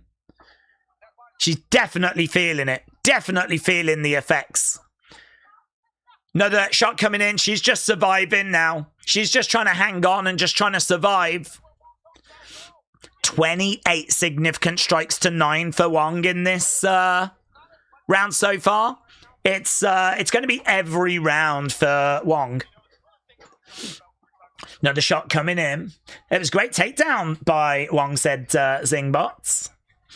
AB, shout out to you. James said that left leg is done. Austin fan, hello. Did Penis win, said Keith. Penis won. Penis won. Right now, Wang has got Cortez right in front of her. Few shots coming in. That's the end of the fight. So we do go the distance. We do go the distance, but surely there's only one winner here. 99 significant strikes to 46. It does feel like this is going to be 2 rounds for Wang, and then, of course, the point deduction. That Wang is strong, said Boobap. Zingbots said that was huge. Don't forget to leave a like if you haven't left a like already. It's greatly appreciated. And votes, keep getting your votes in. We're at 1,400 votes. 61% of you think Conor is going to get the victory by finish. So that's where we are with our poll at the moment. Penis and Wang in a parlay. I tell you, if you had Penis and Wang in a parlay, I think you've done well tonight. I think you've done well. The dream is to have a penis Wang Yadong parlay. That would be the dream. Whether we... But I am... Okay, one coming out. That leg of Trace is absolutely chewed up. Okay, next we've got Kamaka and Riley. We just got to get the decision here. 29-27 by all three judges. The Joker. Wang gets the job done. So it is a victory for Wang. Well done to her. Tracy didn't look ready for that fight, said Huddle Talk. Jacob said, I won't pretend I didn't wang my Kong at least 27 times. Jacob, thank you. It's Average Guy said, Conor won't win. Max is an active top contender whose last 4 or 5 fights have all been 5-round wars. 5-year layoff with drinking and drugs. It's so obvious as to what's going to be happening. Yeah, I'm looking forward to the fight. I'm really looking forward to the fight. I do agree. I do think it's Holloway. 61% of people in our community think, though, that it's going to go the other way. Is that people just hoping for a miraculous comeback? Maybe. Extra time, says Connor. It does look like the England game's going to extra time, which is a nightmare. Because I was really hoping that that would be done and we could just be... I think we've done a good job of staying focused on UFC, but I do have, obviously, England-Norway on in the background. Looks like it is going to go extra time. He stays not watching England, said Ryan. I've got it on here, but... So I got it on my phone, but to be honest, it's been a very, very tense, nervy game, so I'm all right with... kind of focusing on something else. I'm not very good when the games are so nervy and close. Okay, there we go. Watch live. I've never actually watched UFC on HBO Max before. Here we go, though. Nice. Let's go full screen.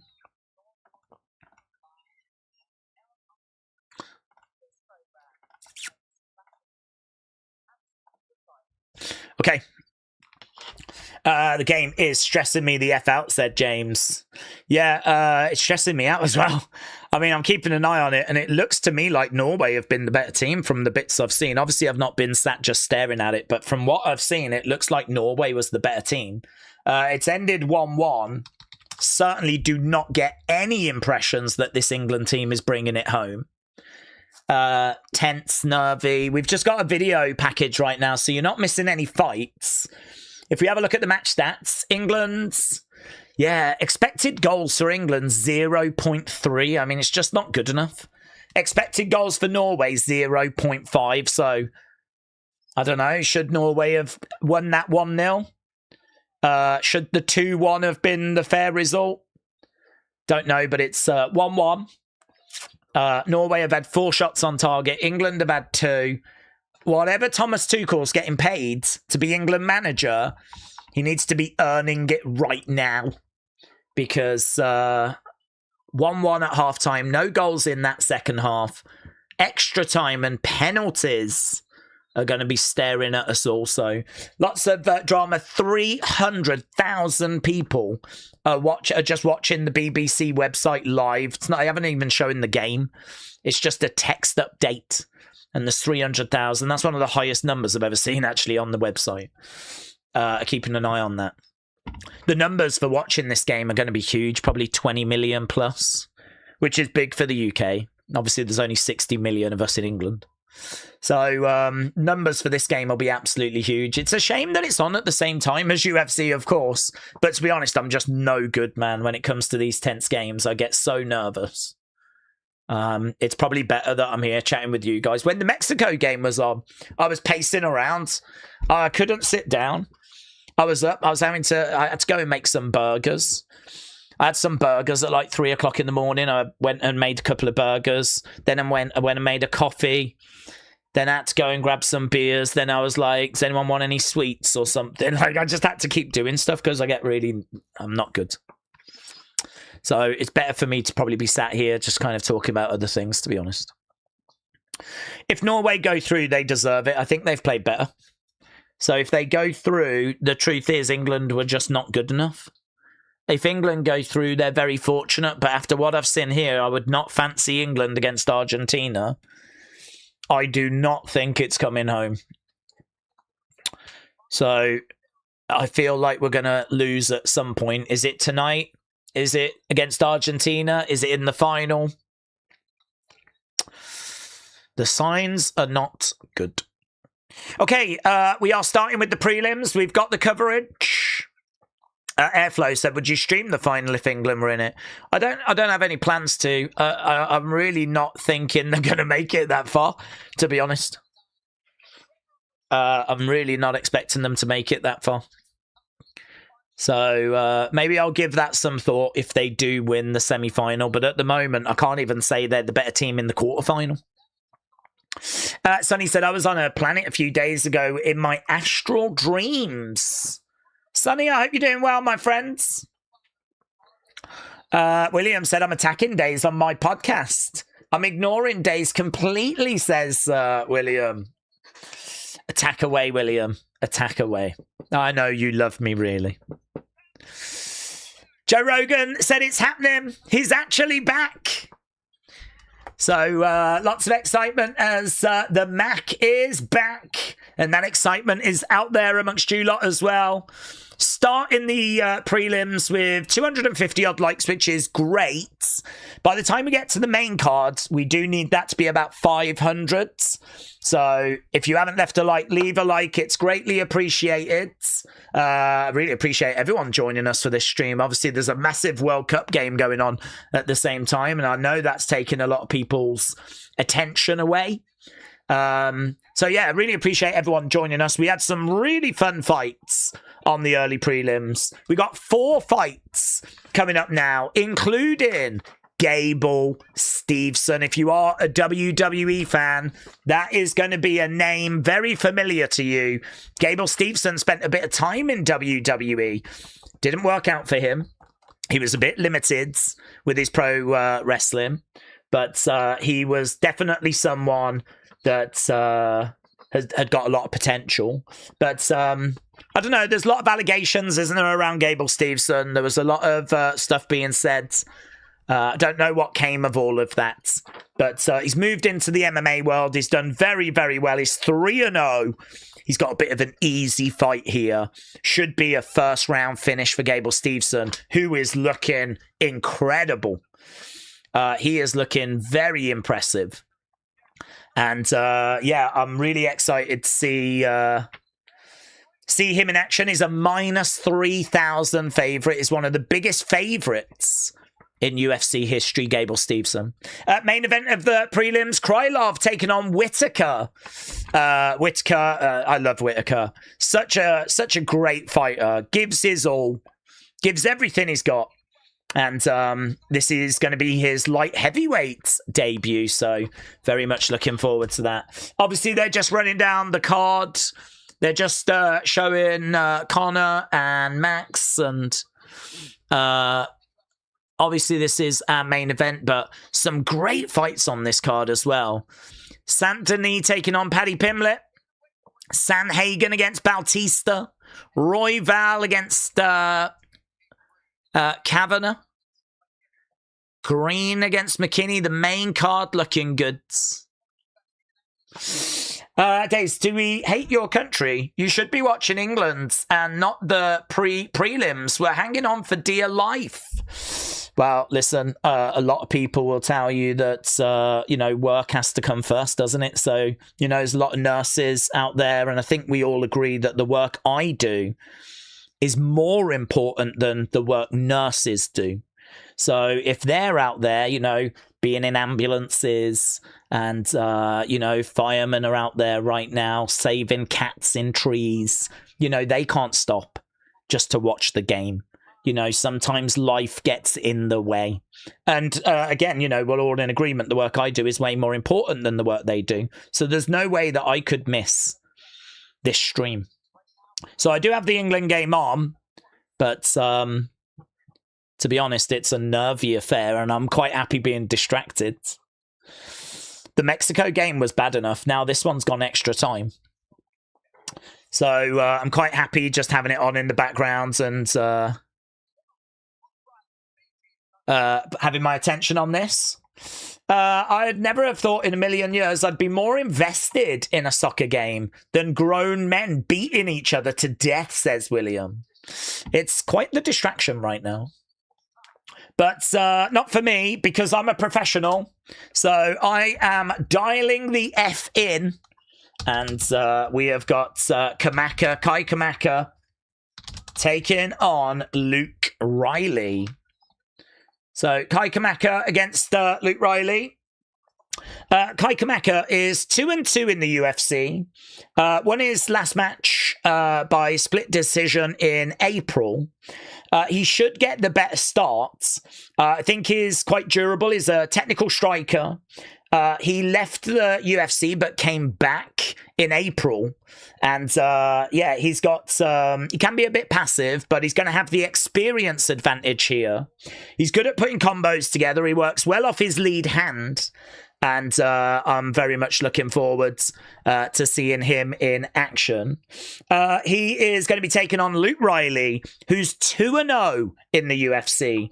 Undefeated, very confident. He's got good power, good pace, very tough.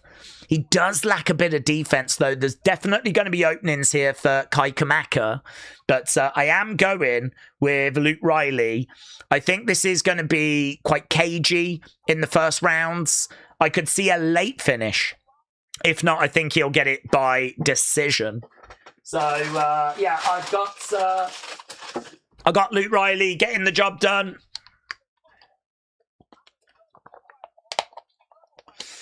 Looks like there could be a goal for England, but I can never trust it.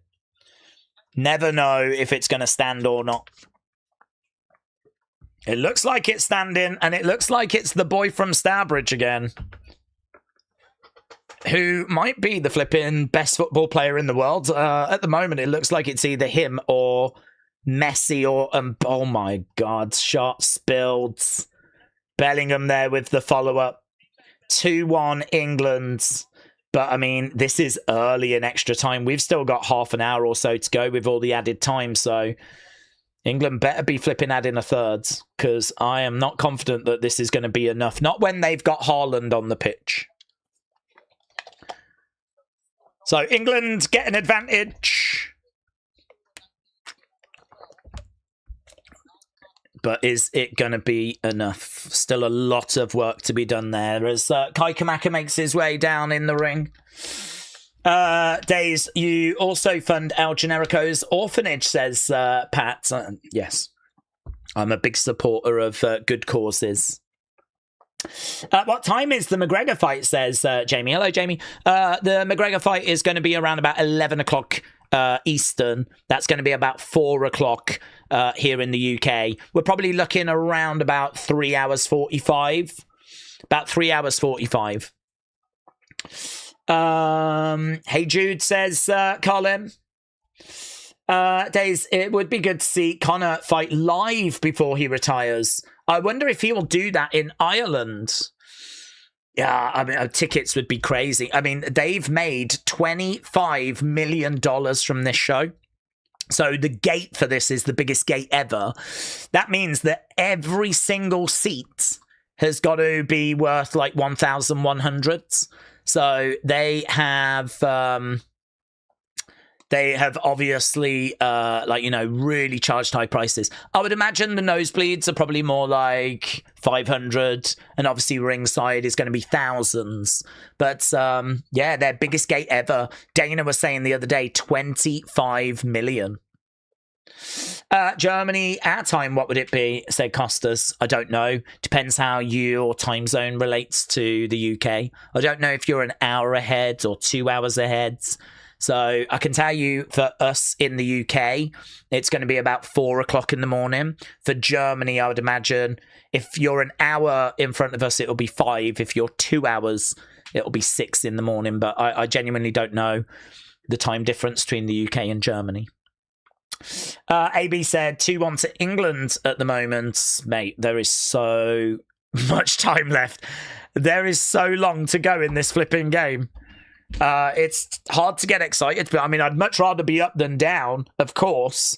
But there is no confidence coming from me right now on this game. I am going to be divided when the fight comes on, says King Yedi. Williams watching the England game. And he doesn't need to be involved. If they just get the ball to him around the area, he can score. So it makes no difference if he's not featured. All the time that he is on the pitch, he is a danger. He is a threat. He is a problem. He is a concern. Bang, bang, 2 goals. He can absolutely kill England. England have got an advantage, and it is nothing more than that. With so long left to play, there's still like 25 minutes or so left to go in this England game. Both fighters have made their way down. So Kamaka and Riley, as we said, should be a fun fight. Driving home days, said King Yedi. I'm guessing it's going to be around 8 p.m. West Coast, said Zingbot. Again, it depends how you differ to Eastern time. I can tell you that the main card is going to start at 2 o'clock Eastern time. It's going to start at 9 o'clock, I think. Yeah, 9 o'clock Eastern time. And you're going to get a couple of hours of the other fights on that main card. So by the time you get into the main event, it's going to be more like 11, maybe just past 11. I don't know. There's no exact science. It depends how long the fights last, of course. But they do try to give each fight like a half an hour time slot. So obviously they don't want to shortchange people. So yeah, they'll try and have it go a couple of hours on the main card before getting to Conor. It's obviously the big question, isn't it? It's the big one that everyone's asking at the moment. And that is, what time is the Conor fight? As we said, for us here in the UK, I'm expecting it to be about 4. But we've got 4 prelim fights to get to first, and we're about to start the first of those. So here we go. We're about to get underway. So I like Riley here. Luke Riley, 92% of people. 92% of people. Here we go. 92% of people have gone with Riley. Outside leg kick there by Kamaka.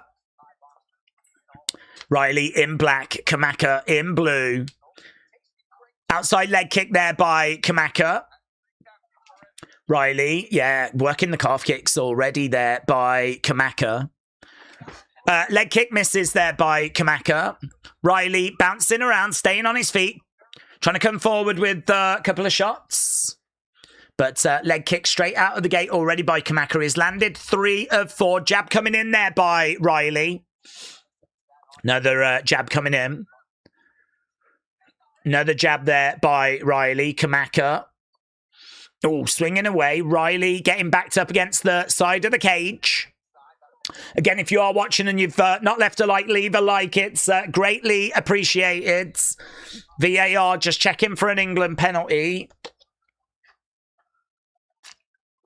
Jab coming in there by Riley. Shot coming back there by Kamaka.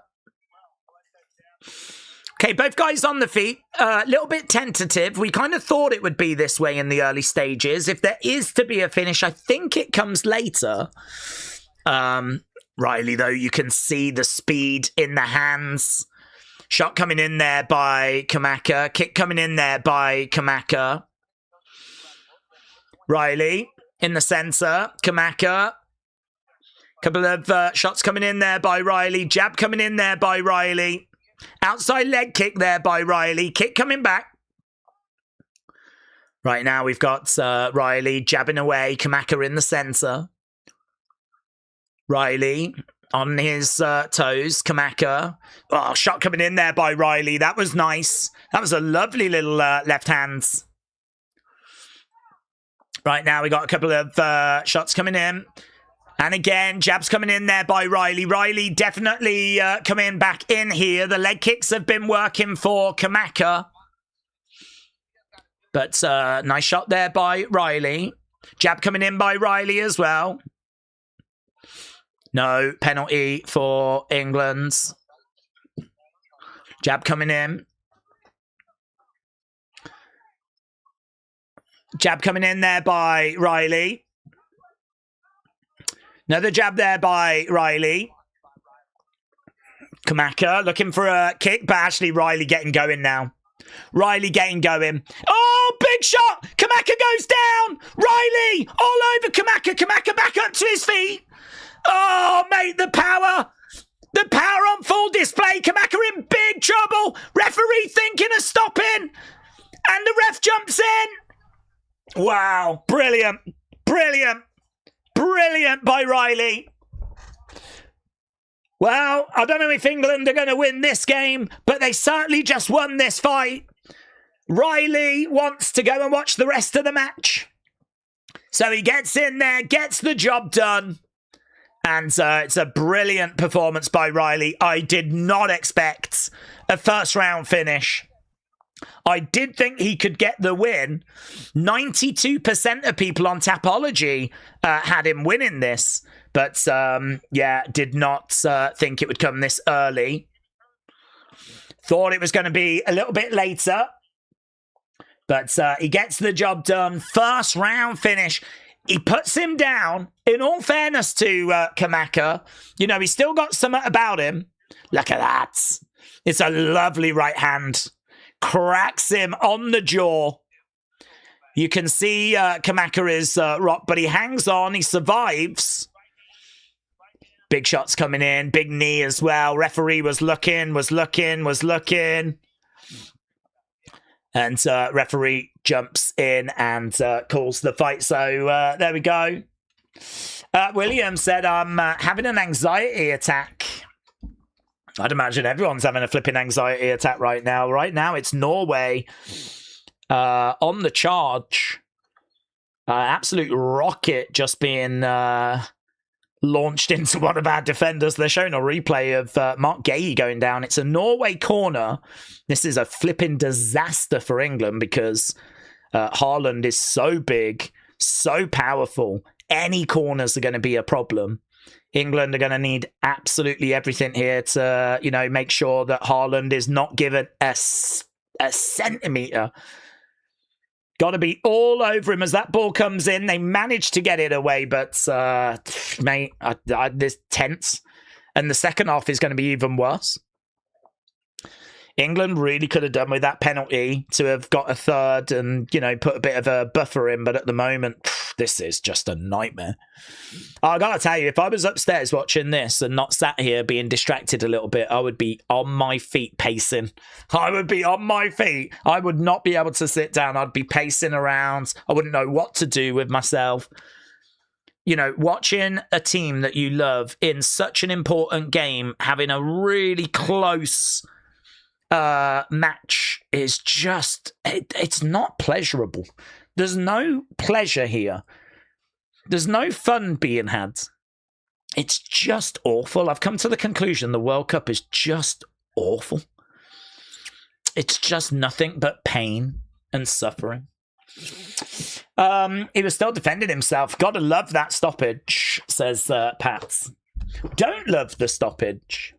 Days, England's winning though, says Carr. Well, it's true, but there's still a long way to go. There's still another half, another 15 minutes. And you know Norway are going to throw everything at England.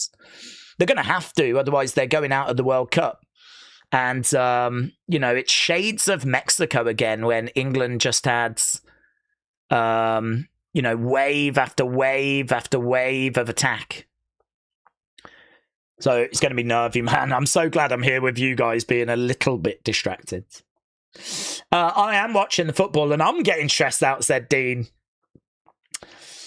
Let's just think nice, relaxing thoughts, shall we? Yeah. Let's rewatch Riley getting his first round finish. I mean, if England could, attack, get some pressure off themselves, which they are starting to do here.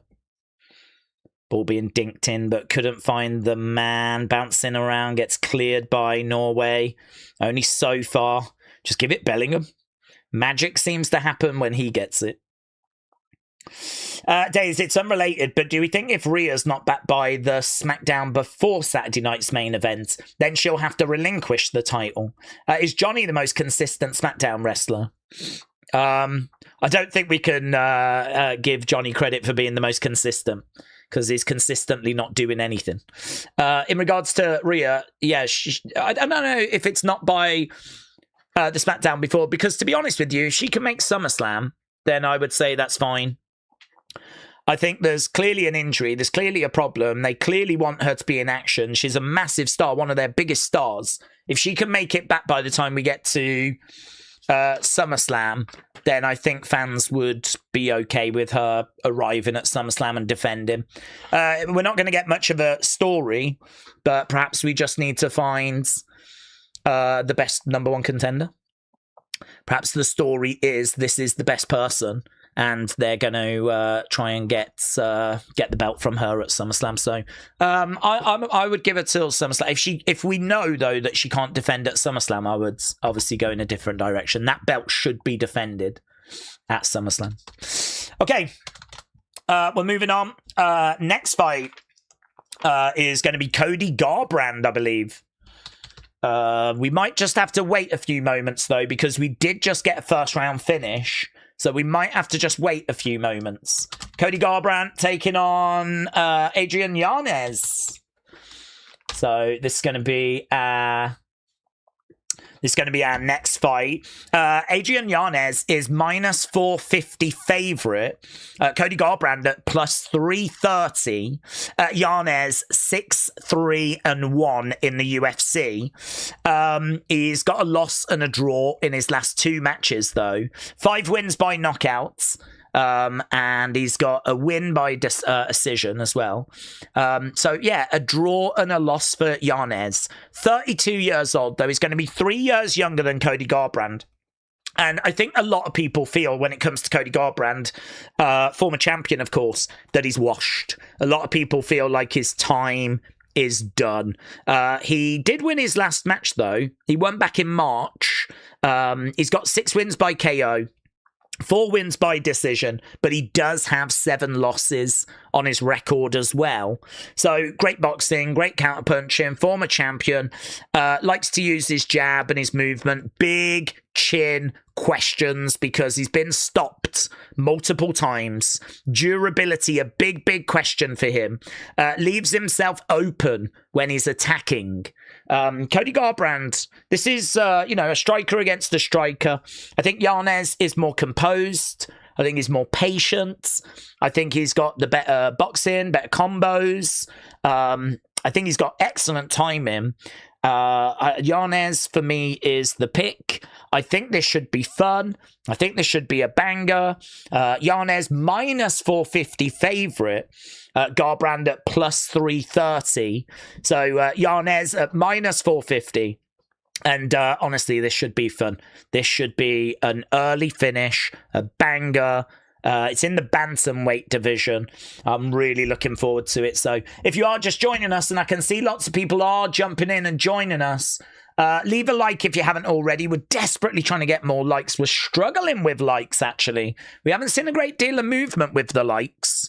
So we definitely need to attract more of those. So, hit the like if you haven't already and vote as well. We are coming up to 2,000 votes.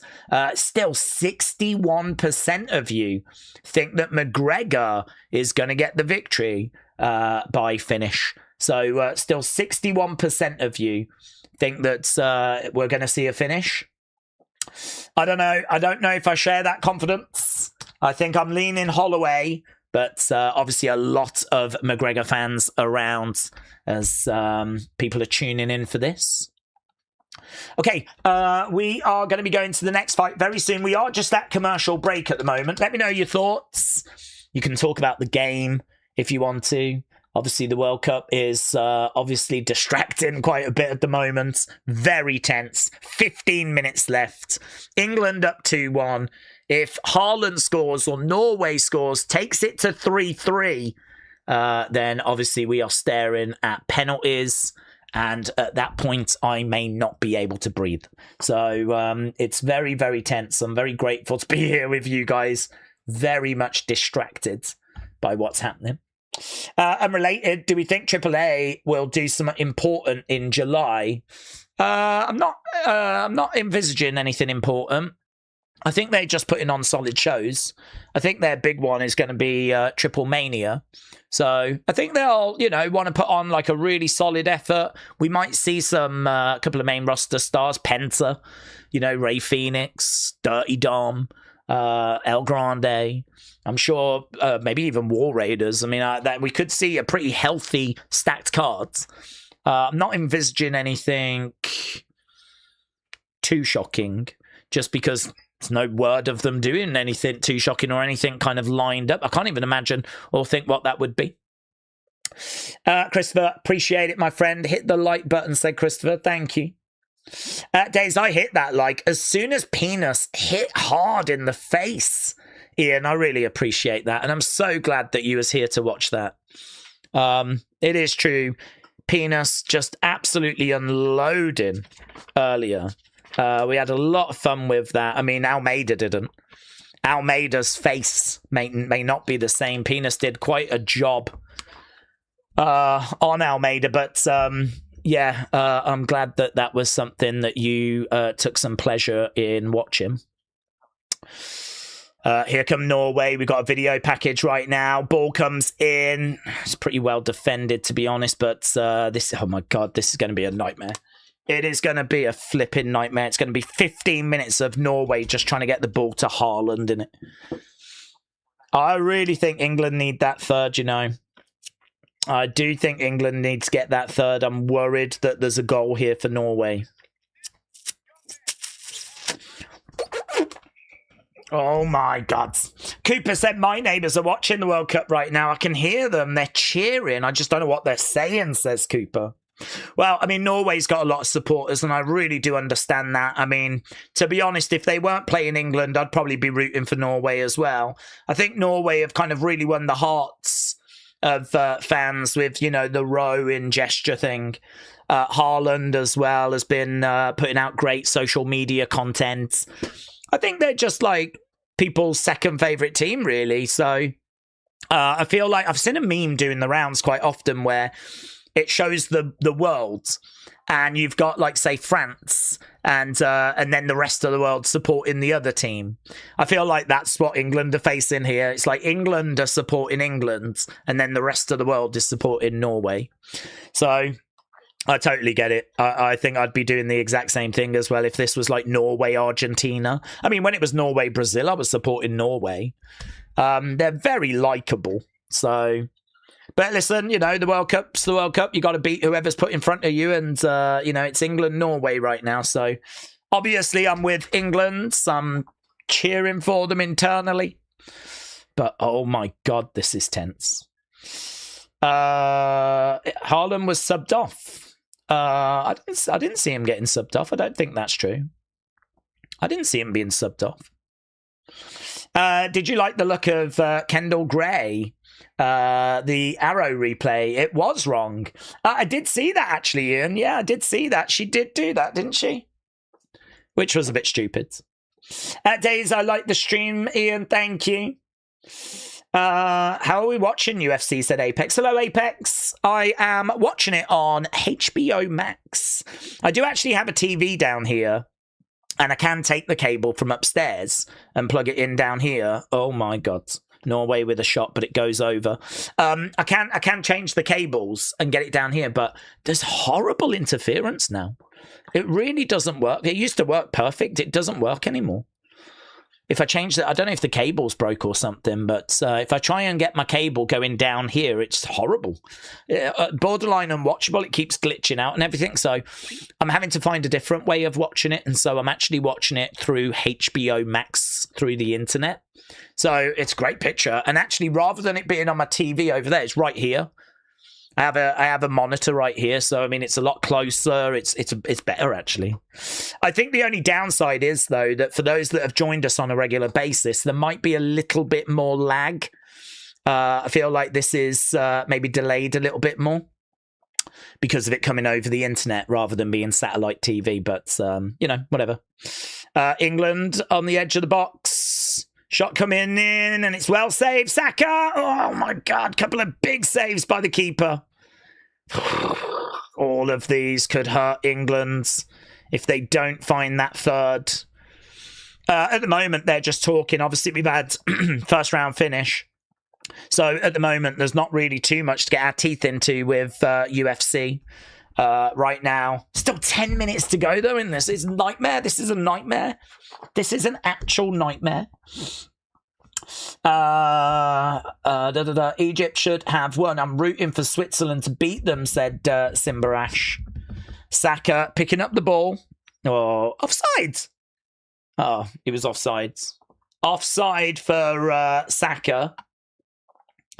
Oh my God. Why is this so hard? What is going on? So, yeah, they're just looking at the video at the moment, and they're just kind of showing the first fight, because obviously this is a rematch tonight between McGregor and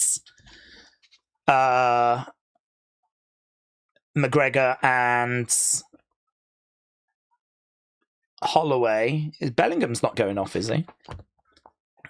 Bellingham was just blowing a kiss and seemingly running to the side. They're showing his goals. Bellingham off. I don't love that. Dan Burn on. It seems like we've made the decision. We're going to defend. Bellingham off. A defender on. My God. Well, listen. This is going to be horrific. Big Dan Burn is on, says Conor. Bellingham goes off. Should I stay here for the fights, said Sita. Sita, shout out to you. Well, we're going to be previewing them all, building towards them all. I feel like right now the world is completely distracted with the World Cup. I feel like everyone in the chat is talking about that. And I feel like there's nothing going on in the UFC either at the moment. I mean, right now we've just got... obviously a lot of chatter about the main card. They're obviously promoting that. It's obviously a big event. But we do need to get to this next fight, as we've already been talking about it. Cody Garbrandt against Adrian Yanez. That's going to be coming up next. That's going to be our second fight. We should be getting to that quite soon, actually. We're already 37 minutes into this prelims. 3 fights left on the prelims. As we said, we've got Garbrandt against Yanez. After that, we got Gable Stevenson. Do you know what? Really, from now, it's just big fights. I mean, Cody Garbrandt, former champion, very popular. People obviously recognize the name. And so he's in action against Yanez. After that, we got Gable Stevenson. After that, we got Robert Whittaker. And then after that, we're at the main card. So, yes, it's obviously getting closer and closer. Messi is better, said Simbarash. Here we go. Start of the next fight, said Zingbots. Where do you watch the prelims, said Lincoln. Well, it should be part of the coverage. I mean, I don't quite know how it works on Paramount, but it should be part of the coverage. Right now, we have got the prelims on HBO Max. So they're showing it, and then they're going straight into the main card. So I'm watching it on HBO Max. You can get it on TNT Sports box office as well here in Europe. Benito, cheering on Norway. And Norway doing, I mean, great work. This is awful. This is so awful. So right now there's a corner kick. And it's being whipped in. It's cleared. Goes over. Okay. So England have got to hold out for 6 minutes, and then there'll be a few minutes added on. So England looking at like 10 minutes to hold out. It is exactly just like in Mexico. It's another one of those kind of situations where we're just having to survive. I don't think a team that has to survive so often like this is going on to win the World Cup. I feel like England have yet to kind of go into games and really just like be comfortable and dominant. I mean, France just come out and win. I mean, they win games when they don't even look like they've got out of first gear. We have to win games by just absolute all-out chaos and panic and defending with our lives. I mean, it's not right, is it? It's definitely not right. I have no confidence whatsoever in this England team winning this tournament. Days, you've got me confused. I'm listening to you and I'm looking at the match and the way you're talking. You'd think that Norway is leading. Yeah, but it's England that are winning with like still 7 minutes to go. Norway putting the pressure on. England defending for their lives.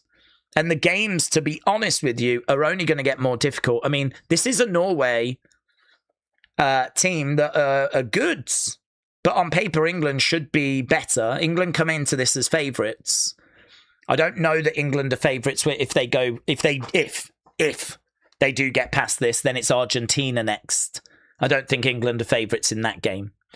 Certainly they wouldn't be favourites if they did reach the final and play France. They wouldn't be favourites in that game.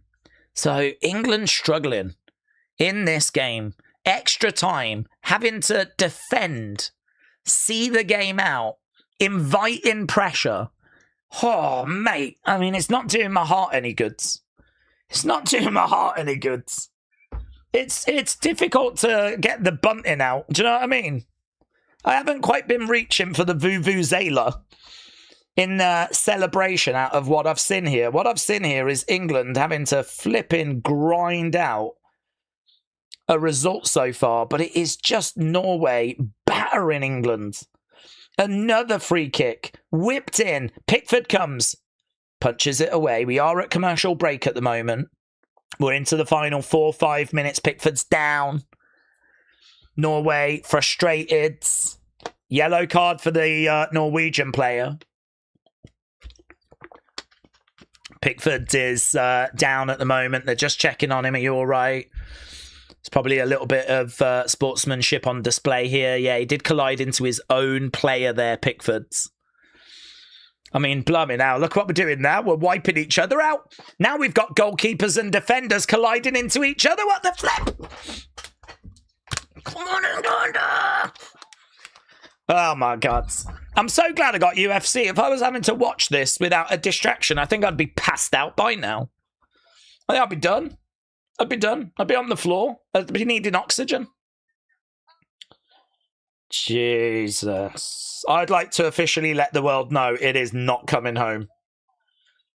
That's what I would like the world to know. The world always thinks England fans are so arrogant. We're not. It's all because of that It's Coming Home song that people think we're so arrogant. We're not arrogant. We got nothing to be arrogant about. We've only won one World Cup, and that was in 1966. What the hell have we got to be arrogant about? I'm certainly not arrogant about this performance. Jesus Christ. It's like torture. It's like water torture. Cody Garbrandt then is in there.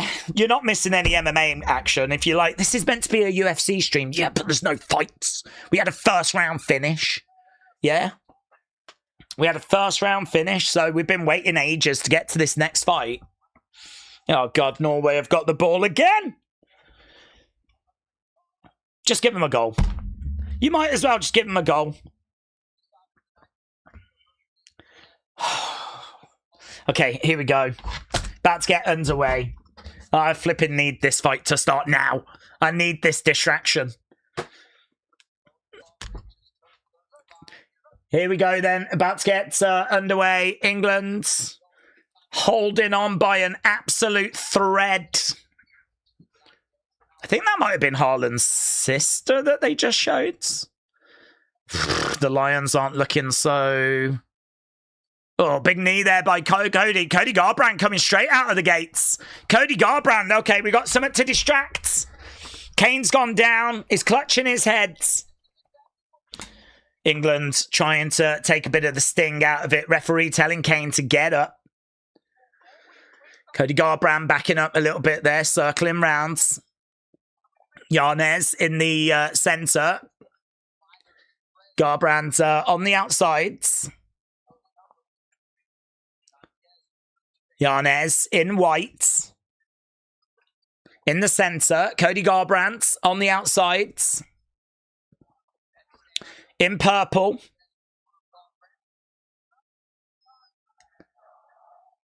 Let's go, Cody is the chant.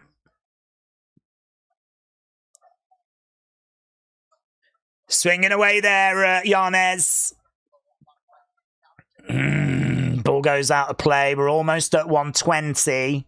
Don't know how much added time there's going to be. Hopefully like a minute. How much added time? About to find out. 2 minutes for England to survive. Jesus Christ. Shot coming in there by Cody Garbrandt in the centre. He's looked quite crisp, you know. Cody Garbrandt on 7 significant strikes. Yanez on 5. Right now we got a jab coming in there by Yanez. Bellingham subbed off. Watching from the stands. Ball being launched up high. I swear to God, I think I'm giving birth. I'm pretty sure I'm giving birth.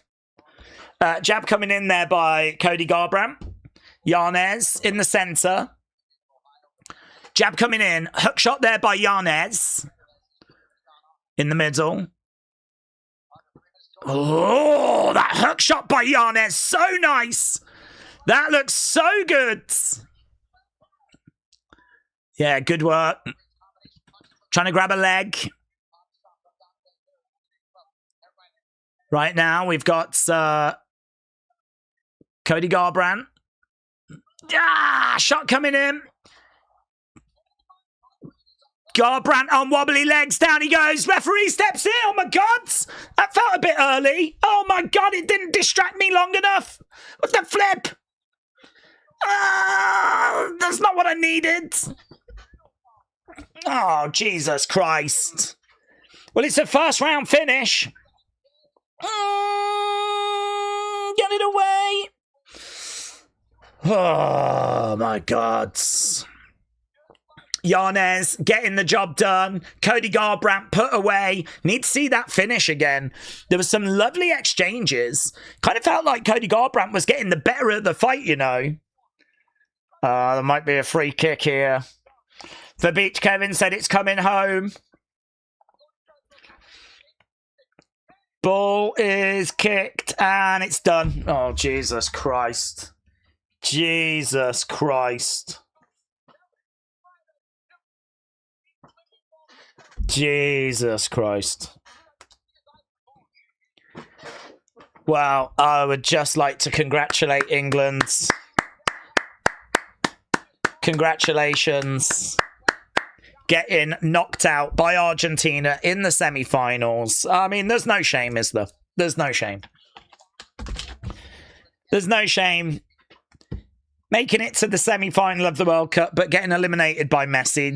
There's no shame in that. Well done to Yanez. Well done to England. Well done to Norway as well. You got to say respect to them, but Jesus Christ, that performance is not it at all.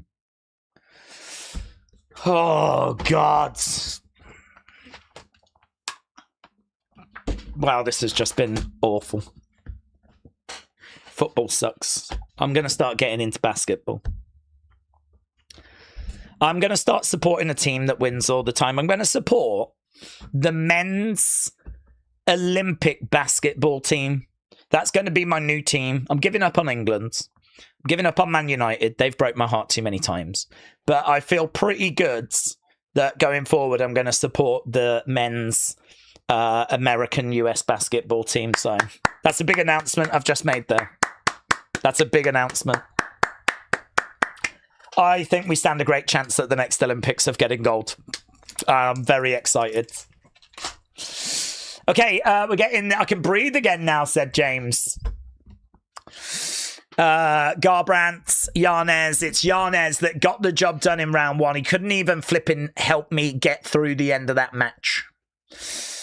I wouldn't be surprised if they lose at the Olympics. That's true. Perhaps I'm just a curse. I don't know. I mean, technically England won. Jesus Christ. I mean, honestly, we knew it was going to be tough, but oh my God. Oh my God. Oh. Headline on the BBC website, England come from behind to beat Norway and reach the World Cup semi-final. There are 4 teams that are going to be in the semi-final. Spain, France, England, and tomorrow we find out who England will be playing. Is it going to be Switzerland or is it going to be Argentina? Perhaps Switzerland will win. Perhaps Switzerland might get the job done. Is everyone feeling? England are going to win against Messi, said Faith. Days, you might go insane before the stream's even done. Mate, I'm so glad that's over. I'm so glad I don't need to keep an eye on it now. The fact it went to extra time was bad enough, but I promise you, I'm terrible to watch football with. Because I'm constantly worried. And I really thought Norway were going to score. And I thought they'll take it penalties. And this has got underdog hero story written all over it, hasn't it? Norway, final moments of extra time, get a goal, drag it to penalties, win the penalty shootout, go on to the semi-final, eliminate it. I was like, oh, mate, it's got that written all over it. Every time we kicked the ball away, it went to a Norwegian player and it came straight back. Oh, that was painful. Painful. Horrible. I hate the World Cup. I hate England. Oh, God. Perhaps I should support France. It just seems so easy for them. I can't do that. I can't do that. Even if I want to be successful, I couldn't bring myself to support France. Possession, 52% for England, 48% for Norway. England had 14 shots, Norway 13. England apparently had 8 on target, though. Fair play. Norway 4. Perhaps it wasn't as bad as I thought. Perhaps it just felt worse. Don't know. That's what she said. Okay, we can move on. Gable Stevenson next. Gable Stevenson next. Oh, this is great timing. Guys, if you haven't left a like, leave a like. Leave a flipping like. Days, Alex Pereira's entire UFC career has happened since the Conor fights. Oh, has it really? Oh, that's a fun stat. I like that. I like that. AB said England has won. Days is cooked. Sonny is vibrating. Sonny, you're vibrating. William is shouting. It's all kicking off. Pat said, I'm a lifelong New York Mets fan. I know pain. Respect. Respect. Respect to anyone out there that supports a team that consistently lets them down. I mean, I can't even say that of England. They've reached the semi-final of a World Cup, which is mental. I mean, they've only done that a handful of times, England. They've only ever won this thing once in 1966, and that was so long ago that I don't even know it really happened. So, you know, this is massive for, you know, they'll be celebrating and partying. They'll be dancing in the streets. I'm sure the footage of, you know, the pubs and everything over here is going to be crazy right now. But I promise you, if I was in one of those pubs The music would be blasting. Everyone would be dancing. I would be in the corner of the room. Just give me a moment. Jesus Christ. Why couldn't it have been 3-0? I'd be like that. Bringing my own little oxygen supply. Ugh. Awful. This is just not the sport for me. Okay. Stevenson against Ellison. Do you know my mom's the same? She's like, I think I got it from her.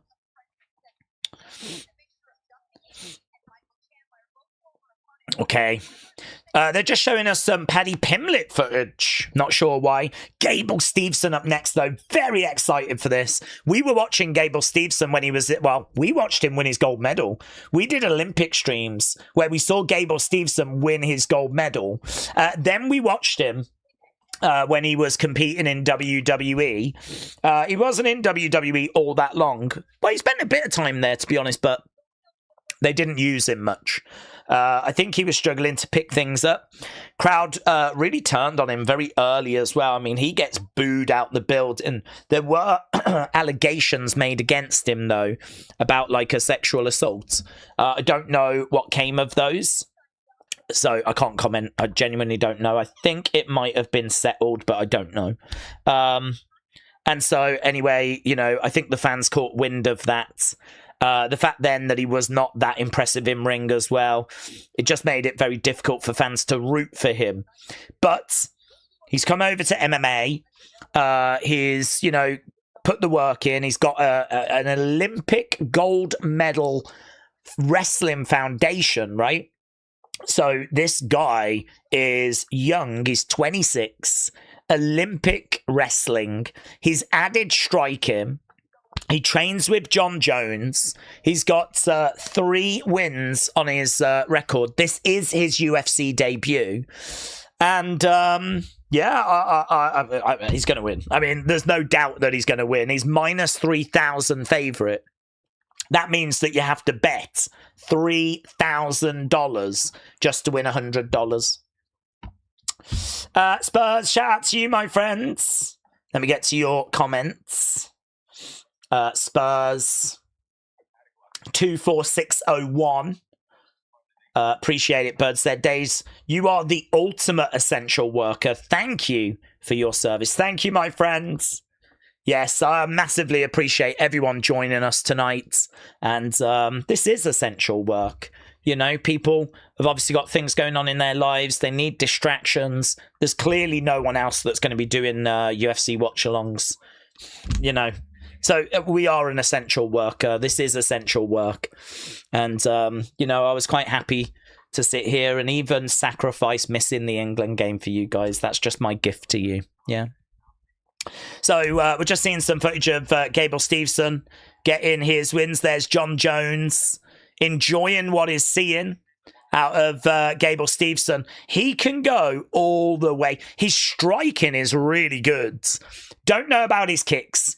Obviously, his wrestling is going to be better than anyone's. But, yeah, training with John Jones. You know, he's getting the best of the best here. So, let's see what Gable Stevenson can do.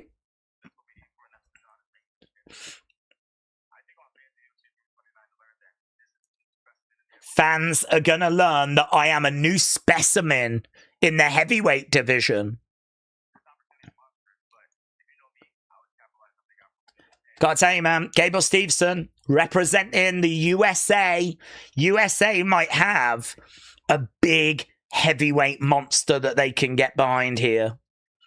This would be massive for the UFC. If Gable Stevenson goes on to be that main event monster that you know UFC hope he's going to be, that is going to be huge for the UFC. He could be a massive breakout star. Still a long way to go, of course.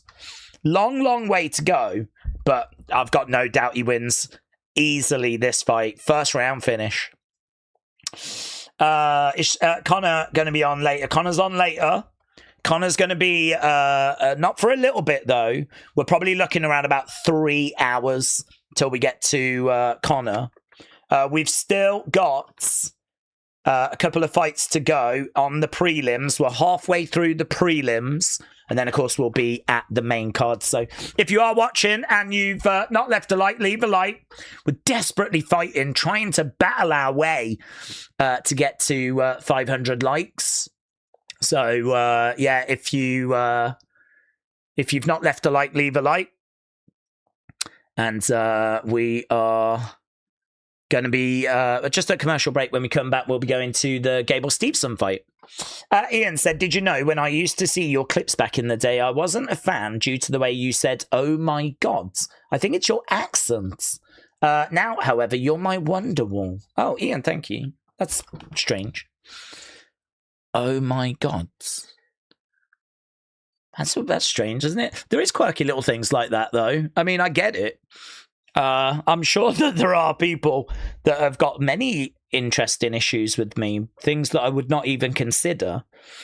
Normally, it's jealousy of my good looks, obviously my really engaging personality, the fact that I stay so cool and calm under pressure, the fact that a lot of baddies, a lot of Latinas are hitting me up 24/7. There's a lot of jealousy in the world, but I've never thought that someone would have an issue with me the way I said, oh my God. Respect. I appreciate you letting me know. I might now start worrying every time I say it that I'm like secretly offending people out there without even realizing. So, respect. Slushy, hello. Hope you're doing well, my friends. Car said, I've sent you a video of Mini Vikingo and other stars. Thank you, Car. Hope you're doing well. Trini said, I was on the stream, but I had it muted. I was shouting at my screen and I was drooling over Jude's. Well, Trini, do you know that me and Jude come from the same town? Yeah, that's true. Yeah. Me and Jude come from Stourbridge. There's even a video of me going back to Stourbridge on the channel where I show you around Stourbridge. And I actually went back and did that video before Jude was even the big star that he is now. So I don't want to say that I'm as attractive as Jude's or as engaging as Jude's. That's for you lot to decide. But I think you can see a bit of that star power has found its way over here. Or maybe vice versa. Who can say? So, very proud of him. I am a massive Jude Bellingham fan. My brother doesn't like him at all, though. My brother, who's also from Stourbridge, can't stand him. He thinks he's overrated and that people get too OTT about him. So, but I love him. Very proud of him. James said, oh my God, Days, you've never mentioned that ever, said James. Well, James, rest assured it will be mentioned at least another 500 times before the end of the World Cup. And there's only 2 games left to go for England, potentially. Although they are definitely going out to Argentina after what I've seen tonight. Oh my God. Do you know what? If anyone ever asks me about UFC and they're like, oh, I've never watched a UFC show, is it worth tuning in? I'll be like, yeah, but make sure that you flipping have got stuff to do because there's very little action. I feel like we've watched about 5 minutes of fights in total, and then we've had about 5 hours of just video packages and other things going on. Anyone jumping in right now is going to be like, why are we not talking about the fights? Because there is no fights. I can't remember the last time I was watching a fight. It's flipping ages ago.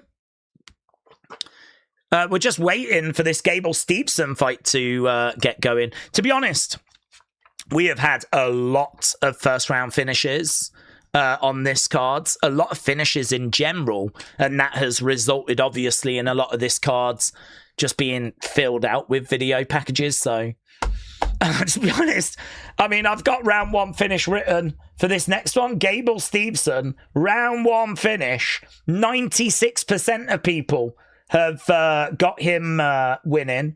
3-0, minus 3,000 favourite. So, I hope you're enjoying these video packages. Because I think we might be about to get some more. Gable-Stevenson for the win, said Slushy.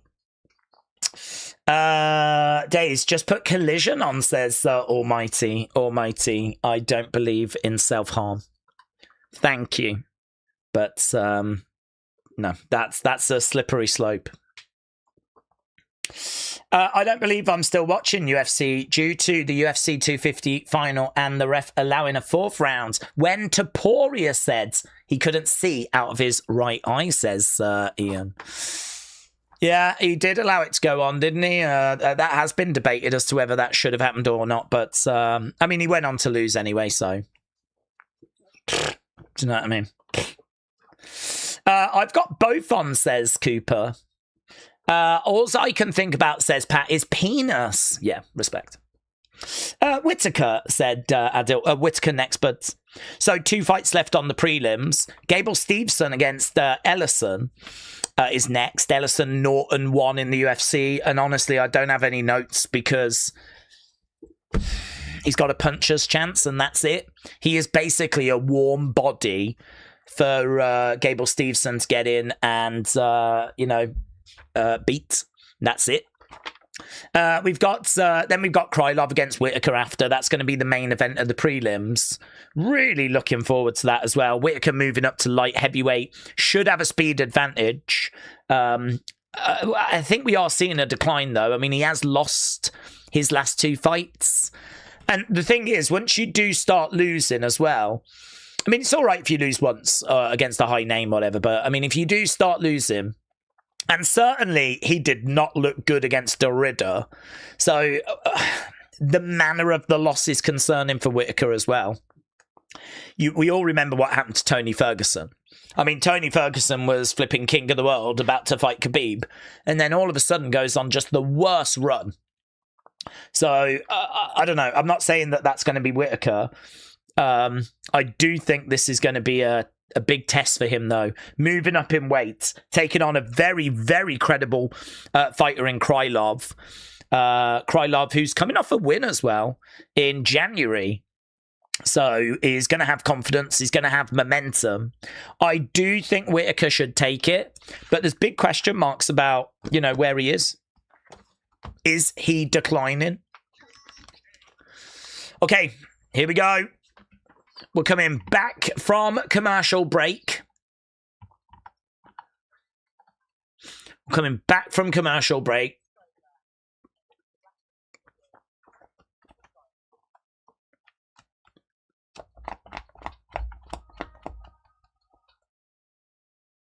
Okay, Gable Steveson then making his way down to the ring.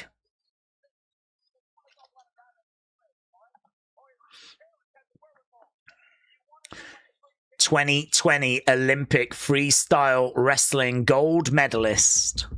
100% finish rate.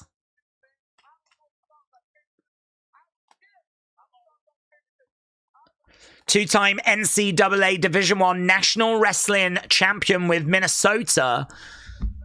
This is the real deal. Round 1 finish is what we're expecting.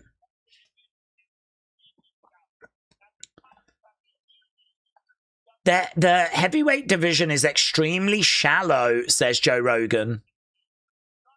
It is shallow. I mean, he can make progress in this division quite quickly, actually. Robbie said, as a Yankees and a Lakers fan, I only know title wins. Well, Robbie, I'd like to officially let you know you're not welcome in here anymore.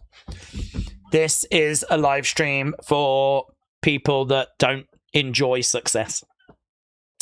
I don't see any way England are going to win the World Cup. So I'm already mentally preparing myself for that moment. I thought it may come today. They found a way through. God bless them. But I don't know that they're going to be favourites against Argentina.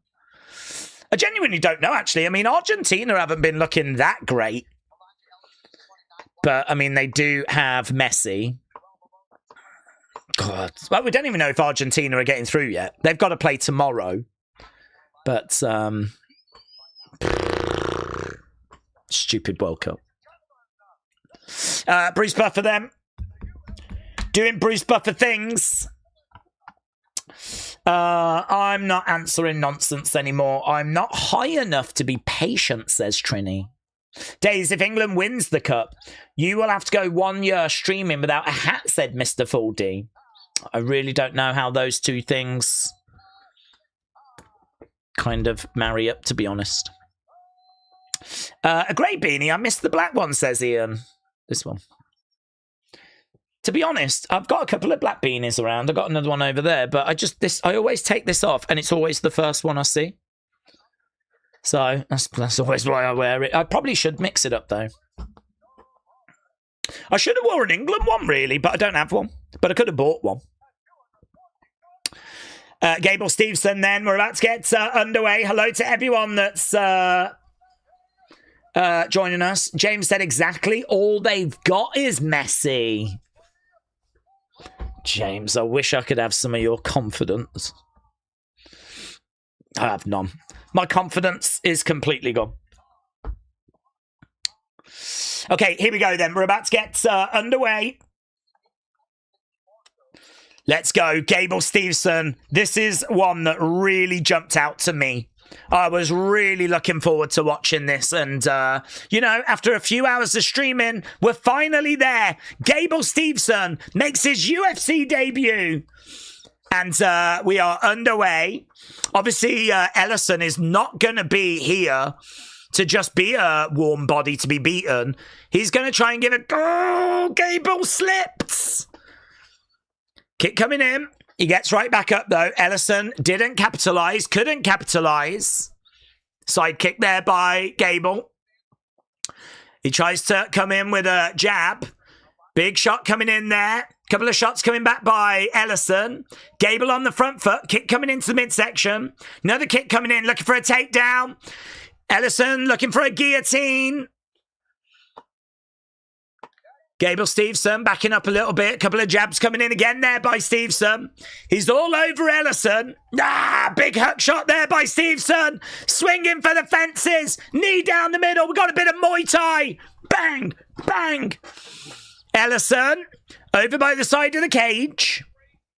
Stevenson has got him up against the fence. They break apart. Jab coming in there by Stevenson. Jab again. Unload him. Ellison. Oh, defense there by Stevenson. He ended up going down. Kicks coming out. I don't know. He looks a bit like he's very big with his movements, Gable. I don't know if that's nerves. No, that's a big shot. Time. Low blow. What was it? Time out. Booze. I don't know what it was. Groin shot. He's hit him in the penis. Yeah, so Ellison's going to get a chance. No! That doesn't look like a shot. Nah, mate. Nah. VAR. It was the cup. I could hear it. Let's have a little look. No.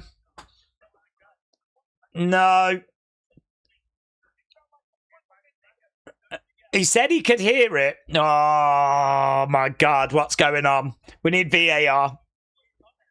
He keeps saying, I could hear it. You got to give him the time. Gable Stevenson says, okay. There's going to be a lot of chatter about this. I mean, I do like how the ref's in control. He's standing by his decision. He's like, no, listen. No, I heard it. I mean, look, maybe the ref's got some money on this going to round 2. I don't know. I don't want to make that accusation. Okay, here we go. We're about to get back underway. Stevenson moving forwards. Jab coming in. Big knee coming in. Oh, big hook shot. Huge. Gable Stevenson is going to make Ellison pay. Oh, it's fun. It's fireworks. Let's go. Heavyweights swinging, banging. Ellison throwing back some shots of his own. Stevenson minus 3,000 favourite. Right now, these numbers are not quite in line, but there we go. 29-7 on significant strikes. Gable Steveson throwing in a big kick there to Ellison. And another kick. Gable Steveson. Oh, my God. Lovely overhand right. That's opened him up. Bang, bang. A couple of uppercuts. Oh, big hook shot. And a big knee. Oh, my God. Oh, my God. This won't last long. Ellison down. Welcome to the big show. I mean, I gotta tell you, it's a welcome to the UFC to Gable Steveson. I'm not too sure what we learned. I feel like, I mean, we learned the referee is useless, but we also learned that Gable Stevenson's quite big with his actions. And, you know, he was like slipping over a few times. Because he was reacting so big. You know, takedown defense was like really desperately trying to get out the way. Like,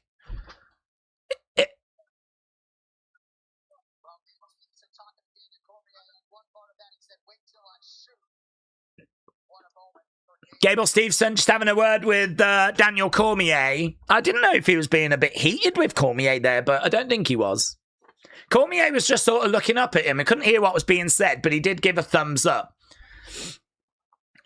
Yeah, some lovely striking. I mean, look, fair play to Gable Steveson. He's got a victory there, and he hasn't done it with wrestling. He's done it with a bit of Muay Thai. Lovely knee down the middle. Look at that. And then his hands ends up dropping Ellison. So, I mean, what we've looked at here is not even his strength. So you got to say respect. What did we get on kicks? We did get 6 leg kicks as well, so that's good. There were question marks around Gable Stevenson's kicks. There's lots of footage of him striking, and he looks good when he's striking. Question marks around the kicks. I think we've answered some of those questions. But Gable Steveson coming in, getting the job done. And you can't really ask for much more than that. The timeout was obviously not warranted, in my opinion. So, you know, he might have got the finish even earlier, actually, if it wasn't for that. And might have overall looked a little better. But you can't be down on a first-round finish, can you? So, Gable Steveson jumps over the octagon. The security are like, oh, trying to desperately get him back in. But we're just seeing Vegas. We're just seeing the T-Mobile Arena. And we're just seeing shots of that. And we're seeing other celebrities arriving. That's the best debut I've ever seen, said Wrestle with Andy. Scotty said, where are we watching this? Well, I'm watching it on HBO Max. It's on TNT Sports. So you can get it on Box Office. It is pay-per-view over here in the UK. I know you lot have got it on Paramount, but this is actually a pay-per-view event for us. It's not much. It's like £20. It's no big deal.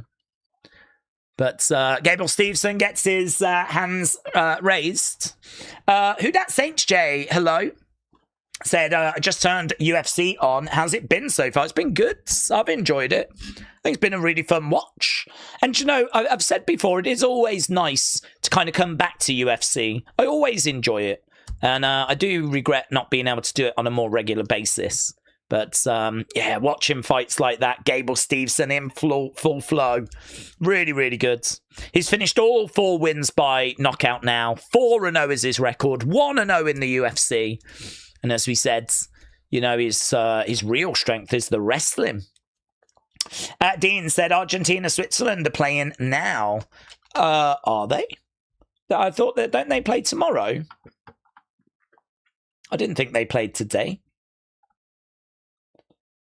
Is that not tomorrow? Argentina. Or is it like early hours today? I knew it was Sunday. I just didn't realise that it was... I just didn't realise it was right now. Well, there we go then. I mean, that'll be another match worth just keeping an eye on, but obviously I won't be as engaged with that as the England game. I don't know, man. Do you know, I mean, Argentina have struggled against Cape Verde. They've struggled a few times. So, I don't know, man. I don't know what to expect here. Are they going to finally click? Are they going to finally look really, really good? Are they going to finally deliver? Or is it going to be maybe a close game that goes to extra time? Switzerland could drag it to penalties. I mean, Switzerland are not bad, man. They're a difficult team to beat. Interesting. Okay, we've only got the main event of the prelims to go. Okay, we've got 40 minutes. Ideally, we need to be at about 500 likes. If you are watching and you've not left a like, please, please, please leave a like. I never beg for likes. I never ask for likes. If you only ever join us on the UFC streams, you'll probably think I ask about them all the time. But I promise you I don't. When we do Raw, NXT, SmackDown, all these other shows, I never even flipping mention it. But I do mention it when it comes to these shows because these are obviously big shows, kind of one-off special events. So I really do appreciate everyone joining us and people leaving likes. It looks like we're going to go to a punditry table. It's another first round finish, so obviously we need to fill time again. We've only got one more fight to go. On the prelims, that's going to be Krylov taking on Whittaker. And as we said, it's going to be a really great match. I'm really looking forward to this. Whittaker, 83% of people think that he's going to get the job done. Krylov is an aggressive all-rounder. He is a bit chinny and he can definitely be finished. He does lose big fights. His UFC record is 12 wins and 9 defeats. So, I mean, he can lose these big fights. He is coming in off a win. So he got a third round TKO win in January. He's got a bit of a karate background. He looks to shoot takedowns, likes to throw kicks. Good movement, good submissions, can blitz forward at the wrong time though. But he is an aggressive all-rounder. He can do stuff on the feet. He can do stuff on the ground. He is credible. I mean, he's got plenty of experience and he's big as well. He's going to have a big size advantage. Used to fight at heavyweight as well. So he's a big guy. Obviously, Whittaker is going to be undersized for the light heavyweight division. His record is 17-7. Former champ, of course. He should be faster, should be more technical. Chin and power, we're going to have questions at this level. Should translate okay.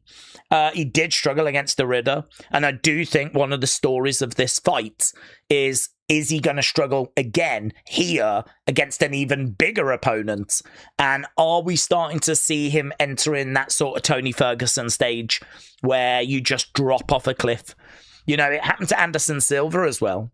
You know, when Silva was on top of the world, lost the title to Chris Weidman because of his, like, you know, messing around, showboat him, got clipped, dropped, and it's like one of the most famous losses in UFC history.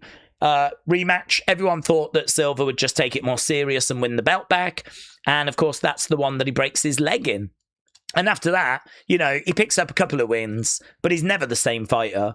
Loads of losses on Anderson Silva's record after that. And, you know, that is really the decline. And we saw it with Tony Ferguson as well.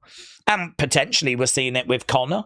I mean, Conor McGregor's on, I believe, a 3-fight losing streak. Losing to Khabib. No, 2-fight, because he beat Cowboy, didn't he? 2-fight losing streak for McGregor. Could be a 3-fight losing streak tonight if he loses to Holloway. You do see this with fighters. They do sort of one day just kind of start to fall away. So big questions about, has Whittaker reached that level?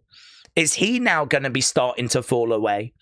And yeah, obviously a new weight class for him, light heavyweight. He doesn't normally compete here. So this is going to be very, very interesting. So that is our final fight on the prelims. We've got 37 minutes or so to go. Right now, they're just kind of looking back on the card. We've had a lot of fights tonight already.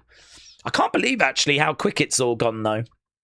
I mean, we are now wasn't it earlier we said we're about 5 hours away from the Conor fight? Now we're probably about 2.5 hours away. I mean, it has gone so fast. AB said, no drama. England are going to win. Multiverse is shaking. But the man stays calm like a monk in a hurricane. Christopher said, there's a lot to fill in between the fights. Me and my ADHD are going stir crazy. We need something more to hold our attention. Love fast finishes, but I do want to see some longer fights. I understand that, Christopher.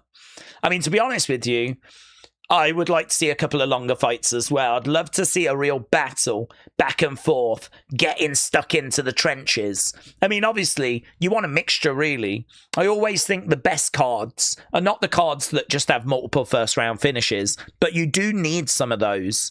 You do need some statements. You do need some epic performances. But equally, I do like a bit of back and forth. I do like to see both guys kind of go into war, digging deep.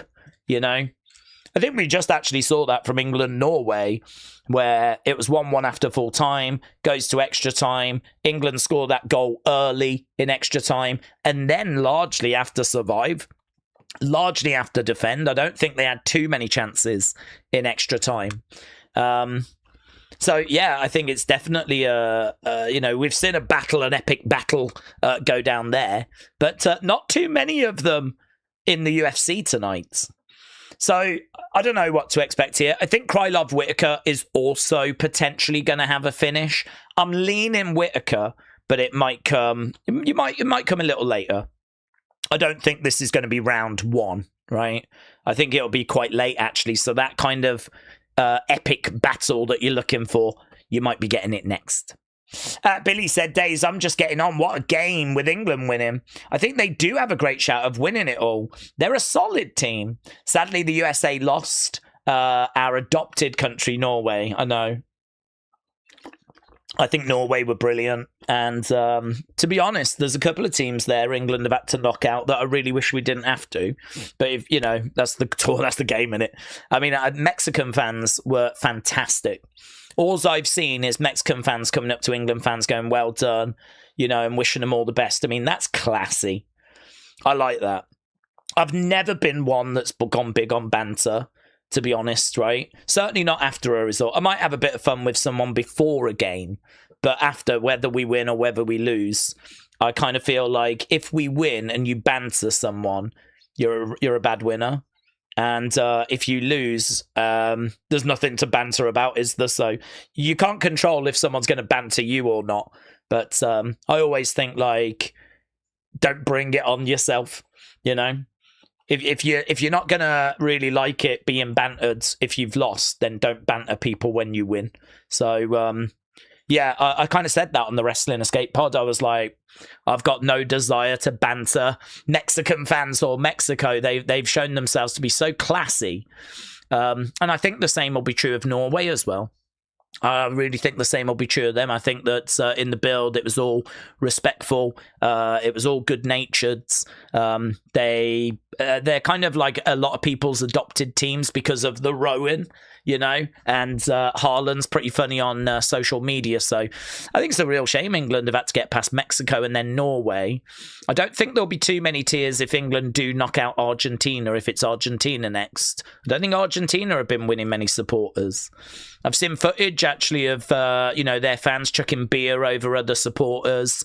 I think I Show Speed, there's allegations of racial abuse that he might have suffered from Argentina fans. So, to be honest, if it is Argentina next, I still won't banter, but I don't think I'll feel as bad about knocking them out if England do that. To be honest, I'm just not convinced after what I've seen tonight, though. I don't feel good at all. As a lot of you know, like I don't do well watching England when we get to these kind of like really nervy games. But I'm very proud they've reached the semi-final. I think even if they go out now, it's kind of not job done, but I think people here will see it as a positive result to get to the final four. We were the fourth favourites to win this thing when it started, so we've kind of got to the point that we should get to. We've only ever got to a World Cup final once, and that's when we won it in 1966. So if we can take that next step and get to a World Cup final, that's losing a World Cup final would be seen, I think, as heartbreaking. But I think most fans are probably prepared for that to happen if we get there. There's no way we're beating France. And I don't see that we beat Spain, because we played Spain in the Euro Championship final and we lost. So England don't beat France and they don't beat Spain. So big if, massive if, we get through that semi-final and we make it to a World Cup final, I think that's probably where the story ends. But someone's got to win and someone's got to lose, you know? Maybe we've got a chance, but I just don't feel it. In my bones, I don't feel it. Oh, I just feel so shattered by what I saw. It's kind of took a lot out of me. Like, it was so flipping tense. I'd need to lie down. Right, we should be getting to this next fight very soon. If you are just joining us, half an hour to go. Half an hour to go. Anyone that's been sharing the stream online as well, I really appreciate it. Anyone that's been dropping likes, I really appreciate it. We're still 50 short. So we've still got a little bit more to go on likes. We've done a big breakdown of our next fight, Krylov and Whittaker. If you've got any thoughts about that fight, then feel free to let us know.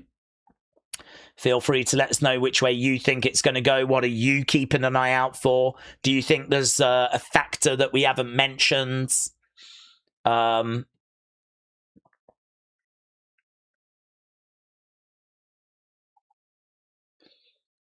we're just seeing Max Holloway. There's just a video with Max Holloway right now. Who do we want out of Argentina or Switzerland? Do you know what? I don't know, to be honest, because I think Argentina are a great team. Obviously, they're world champions. They've got fight in them. I mean, they're a bit like England. You really struggle to put them away. So if we faced Argentina, I think getting a win over them would be really difficult. I think Messi is absolutely on fire at this World Cup. The thing with Haaland is I feel like Haaland, you can sort of mark him out the game. I don't think you can with Messi. I think it's harder with Messi. I think Messi, breaking news, I think he's more skilled than Haaland. I think he's got like Haaland's finishing ability, but he's got more to his game. Messi is arguably the greatest player ever. So part of me thinks like, surely it's easier for England to face Switzerland. But I think Switzerland are really well organised. I think they're really hard to break down. I think they're a really, really good team. So I don't know what to expect from this game. I'm expecting a close game. I think Argentina probably get it in extra time or penalties. But I am expecting another close game. And it might take some Messi magic to give them the advantage. So, yeah, I don't know, man. I kind of think if we had Argentina, it would be lovely to have the opportunity to knock them out. But equally, they will have the opportunity to knock us out. So hard to say. Spain-France looks like it's going to be absolutely awesome, though, doesn't it? That looks like it's going to be an absolute banger. Right, we are just waiting. We're still waiting. Everyone's waiting as we are going to the walkouts now. Krylov against Whittaker. Walkouts for the main event of the prelims. Days, you said the same thing going into Norway, England, and look what happened. England is a solid team, and anyone at this stage can take it all, says Billy. Low hanging fruit said you can't say that. We found a way in 2 difficult games. I bet on Norway to beat Brazil because they're a good team. We will beat Argentina or Switzerland, says low hanging fruit. Slushy said soccer is nothing but a bunch of flopping and pretending that they're hurt. James said Messi will win it with a hand of God. I remember watching the Burnt Peanut Player game online with Max Holloway, says Cooper. What other thoughts have we got? Get your thoughts in. Argentina unbeaten in their last 11. Now Argentina streak is dropping like a prophecy, says AB. Sonny has returned. Hello, Sonny. Kamaka got screwed, said Slushy. He wasn't going to win, but that was a way early stoppage. Rest with Andy said Days Gable is looking like Kurt Jones with those kicks. Holloway is going to retire tonight, said Michael. Conor's going to win first round knockouts. Andy said Days Jones and Gable could have a Rocky 5 type fight, master versus apprentice. Billy said, what's up? Billy, shout out to you. Ian, shout out to you. I left my like. McGregor is going to turn back the clock. Old school Notorious is going to get this done in 2. He doesn't have any chance, but I love Max. I just hope for a slobber knocker, said Ian. Christopher, shout out to you. Mr. Full D says they've got the perfect record of 0-0. That's perfect. Days, would you want a TV MA episode of Raw directed by William? No, thank you. I don't think we would stay within the PG confines if we did that. Slushy said, I watched a guy get hit on his arm and he grabbed his leg and rolled around on the ground like he had been hit by a Mack truck. Daddy said, I want to watch this fight, but I also want to watch Argentina-Switzerland. Well, I mean, I would say that Argentina-Switzerland, like, yes, it's worth tuning in for, but the second half is obviously going to be more important. So I think you've got time. I think you've got an hour to kind of not be too distracted. I mean, it didn't massively help me in the England game, in all fairness, but yeah, I'm not too distracted now. I feel like I'm quite happy just like, seeing what the end result is. I don't need to worry about that for a good, couple of hours. Okay, we are coming back. So we were just at commercial break there. Coming back as both fighters should be inside the octagon. So Whittaker versus Krylov. It's better if I do it the other way, isn't it? Krylov versus Whittaker. There we go. Okay, if you are watching and you've not left a like, leave a like. We always try to get to about 500 by the time we get to the main cards. We're on 474, which is amazing. A big thank you to everyone that's joining us. I really do appreciate it. Conor McGregor, the Mac is back. And we are going to be watching him in action. That is coming up on the main card, but we've just got to get out of the prelims first. This is the main event of the prelims. As soon as we're done with this, we'll be going to that main card. Main card probably will run for about 2.5 to 3 hours. Probably more 2.5. I think there are some early finishes on that main card, so might not be all that long. But Whittaker is inside the octagon. And Krylov is in as well. Both guys getting their intros. Stanzua said, welcome back. Happy to see you doing UFC again. Thank you, my friends. It's great to be back doing this again. I've really missed it. It just all collides on the same evening. So it is lovely that we can sit down and enjoy this together. So respect. Okay, Krylov getting his intro. Hannah, hi. With the World Cup being as it is, my prediction for the final is Spain-England, which is almost like a rematch from the Women's World Cup. But now it's the men. Did you like Punk winning? Wow. You took me one day, then went a different way. I didn't mind Punk winning. I think as soon as we saw him come out on Raw, we knew he was going to get the job done. So I've got to admit, it wasn't a great surprise. Right, here we go then. We're about to get underway with fight number 9, Krylov and Whittaker. What is Whittaker going to look like at light heavyweights? Robert Whittaker comes out in white, Krylov in black. Whittaker has got, look at the size difference. There's a serious size difference between these two. Krylov is a monster compared to Whittaker. Couple of jabs coming in. Yeah, this size could be a big factor. That's a lovely right hand by Whittaker, though. Planted the feet, threw a lovely overhand.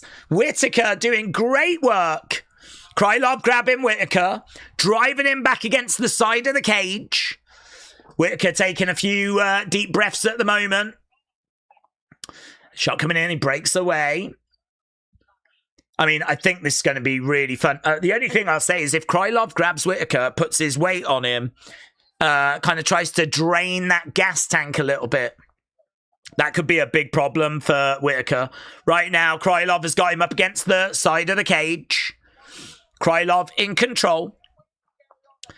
Yeah, and that's exactly what Cormier just said. Make Whittaker carry that extra weight. Put that weight onto him. Try and get drain that gas tank. It is a big, big difference. Right now, he's trying to pick Whittaker up. No joy. Krylov managing to get Whittaker down. Oh, clipping him with some shots. Might have presented an opening. Krylov, the big man, all over Whittaker right now. Whittaker is down. Krylov round the back. Whittaker trying to get back up to his feet. Krylov round the waist. He's got Whittaker over by the side of the fence. Krylov doing great work at the moment. Whittaker down on his knees.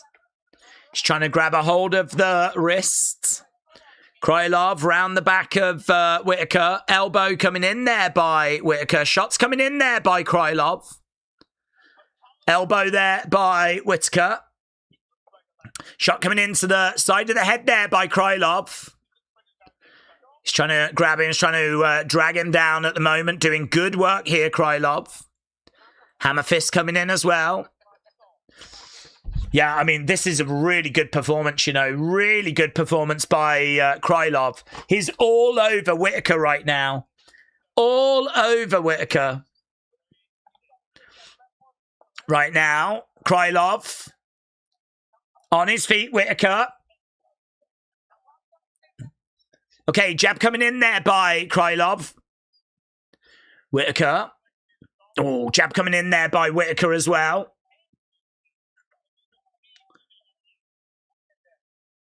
Oh, lovely shot there by Whittaker. Really nice. Right now, Whittaker circling round, jab coming in. Numbers-wise, there's not loads of difference between them.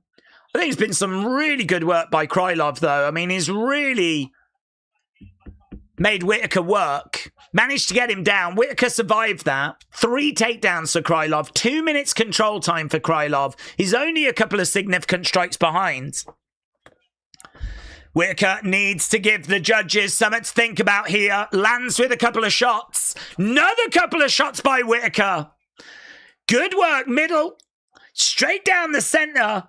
Whittaker getting the better of these moments. He's buzzing, Krylov. Yeah, this is good. This is going to extend that gap. We've got a minute left to go here. I think he might need to do a little bit more. It looked good on the eye, though. Kick coming in. Couple of shots coming in. It'll be very interesting when we get to in between the end of this round. See what you lot have got to say about who's got the advantage.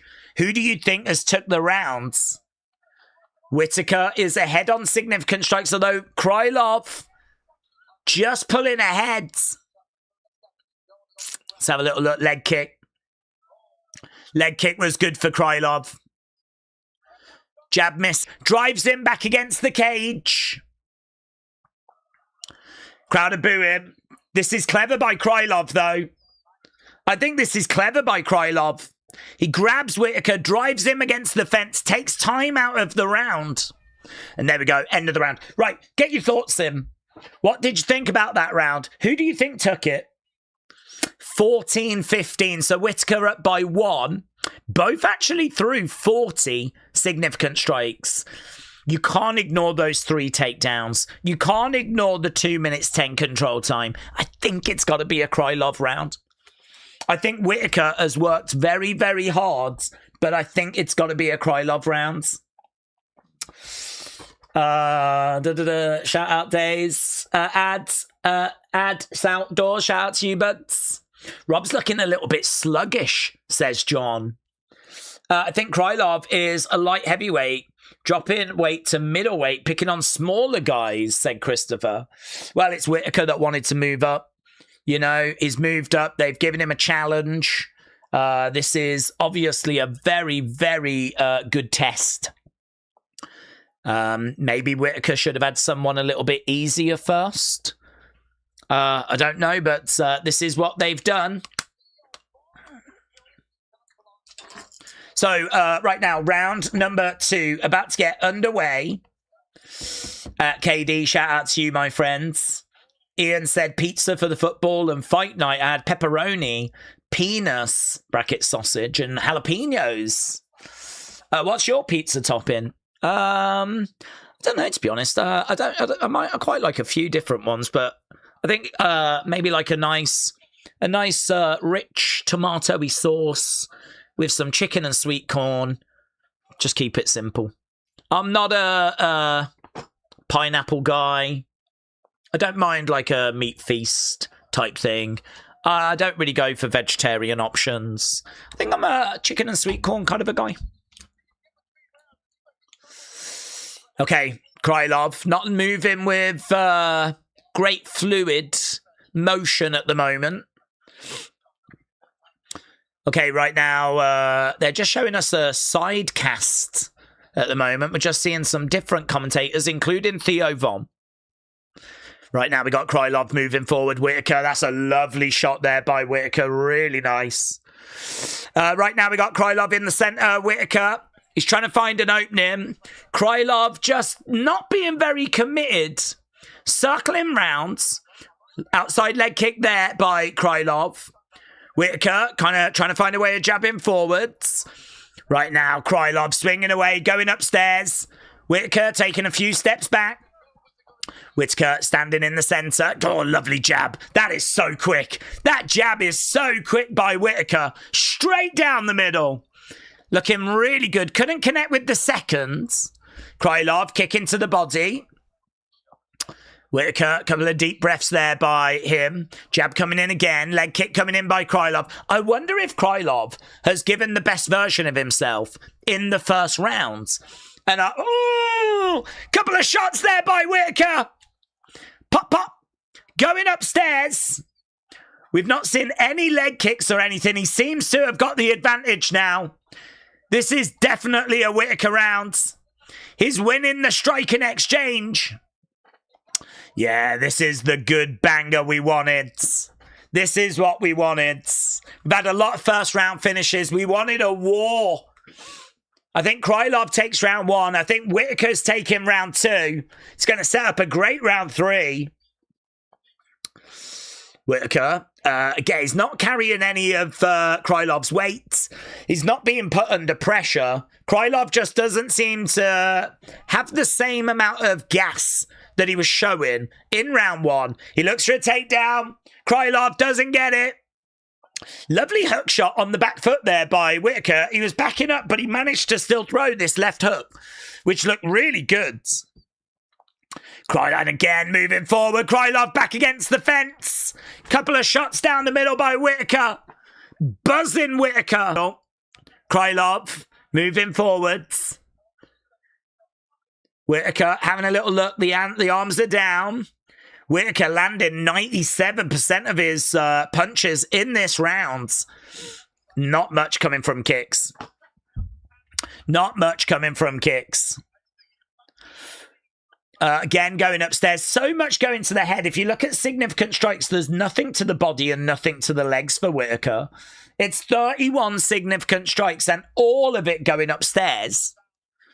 Right now we got Krylov edging forward. We got Whittaker on the outside. Spin kick to the midsection there by Krylov.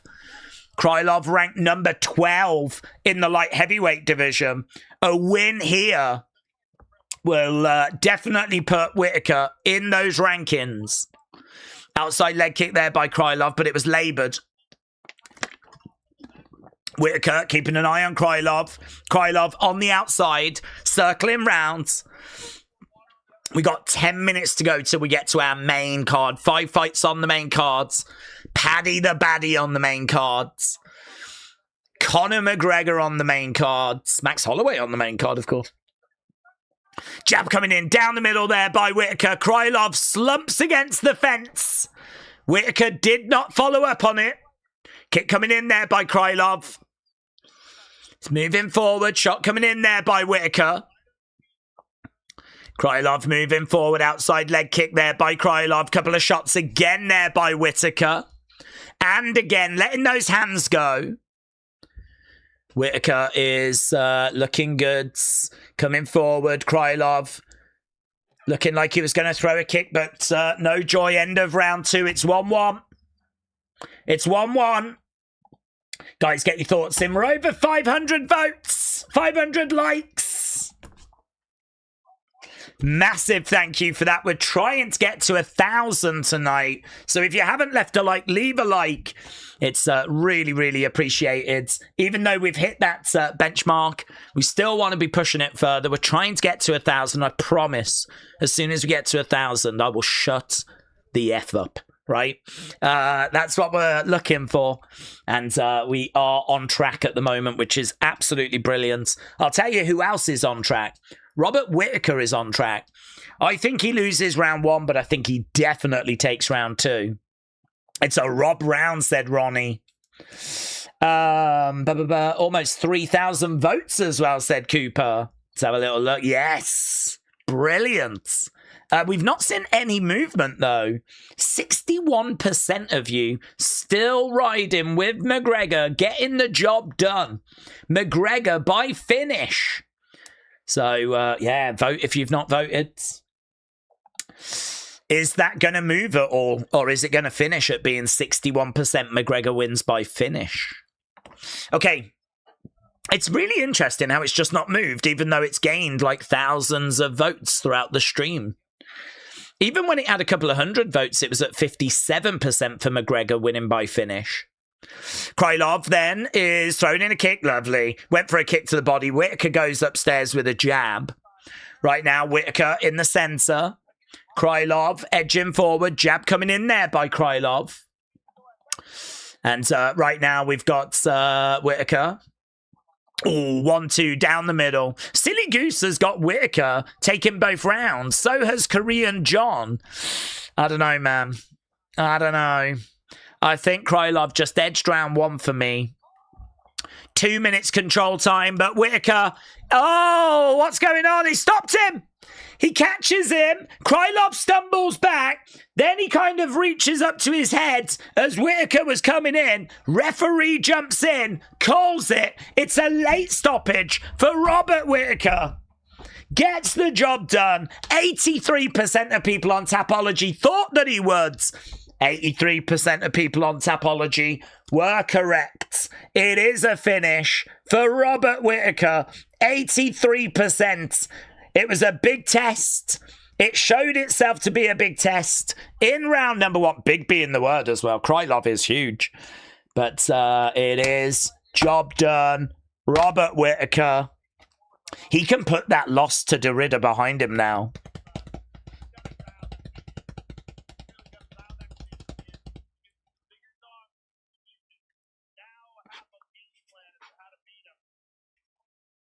Bang. That was lovely. Whittaker, what can he achieve at light heavyweight? What can he achieve?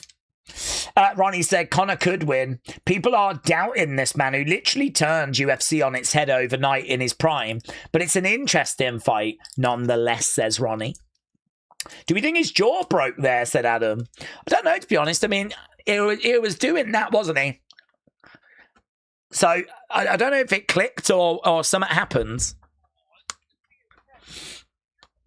I mean, he is doing that as he gets clipped. He then puts his hand up and the ref straight in. So I'm not sure if we're going to get an answer on that just yet. But I'd say the signs are not good for Krylov. There could be a broken jaw. If Conor doesn't do it in the first round, he'll just be a winded punching bag, says Dan Danad. Yeah, I agree with you. I think he's got to get it done early. And if he doesn't get it done early, I think it could be a very long night for Conor. Conor is not someone that's ever really been blessed with brilliant cardio, taking fights into deep waters. He's obviously got a lot of early finishes on his records. But, he is someone that can go the distance, but we've not seen it for so long. But then, to be honest, we haven't seen anything for so long out of Conor, so it's just very hard to have confidence about where his abilities are now. 5 years out the game is really, really significant. So, Conor is obviously coming off a couple of losses to Poirier. He's got a loss against Khabib not long before that as well. He did have a win over Cowboy, but Cowboy was washed at that point. To be honest with you, and I'm not sure that this is unfair, but I do think that his win against Eddie Alvarez, going all the way back 10 years ago, I think that was the last, satisfying proper moment for him. Since then, he's lost to Floyd Mayweather in boxing. He's lost to Khabib in the biggest fight in the history of this sport. He did beat Cowboy, but it was round 1, 40 seconds, shoulder barge things. Cowboy was washed. Then 2 losses to Poirier. You're going back 10 years since Conor has registered a win that I think has got value against Eddie Alvarez in round 2. He has got a majority win that year as well against Nate Diaz. Obviously, the end of 2015, that amazing Aldo 13 seconds round 1. That's the one that sticks in most people's minds. But I don't know, man. Max Holloway, 2026, 10 years after his last convincing victory. I'm just being honest. I really am stunned. The odds are not wider for Max Holloway. I am stunned. I really think that I didn't do it, but I was so tempted to put money on Holloway because in my mind, Holloway should be minus 500 favourite here. Even if you are a Conor fan and you believe in the miracle, I think that's what we're talking about. I think we are talking about a miracle victory for Conor if he's going to get the job done. But miracles happen in UFC. We saw Gaethje get the win in the main event of that White House card. So, we saw Chris Weidman get that win over Anderson Silva. Obviously, we saw GSP lose as well. So, miracles happen. It is not impossible. But that's where my head is at. My head is that this is going to have to be one of those kinds of victories for a Conor McGregor that has been away for 5 years, who had 2 losses even when he was competing. Last convincing win is 10 years ago. For him to come back and get a result, listen, if he does it, I will be the first to say congratulations, and I will be the first to say that is one of the greatest wins in UFC history. I am not rooting against him, but I am just trying to paint a picture for those that don't watch UFC. I'm trying to make people understand how epic it would be if Conor did get the job done tonight. How much people are not expecting it to happen, right? I say people aren't expecting it to happen. I'm talking about MMA hardcores that watch MMA on a regular basis. I think the vast majority of them are not expecting it to happen. But I think, the casual fans, the Conor fans, they are obviously with Conor. So that's the scale of the challenge. That's how unlikely this is. If he gets it done, I promise you, you will have witnessed something very, very special. Not impossible. There is a rich history in UFC of those kinds of moments, but it is going to have to be something of that level. It really is going to need to be somewhat special. So can't wait, man. I cannot wait. I'm really excited. Can Conor do it early? Yeah. And I think that's his best bet. But if once it goes out of round 1 and into round 2, I think the chances for him really do start going down and down and down.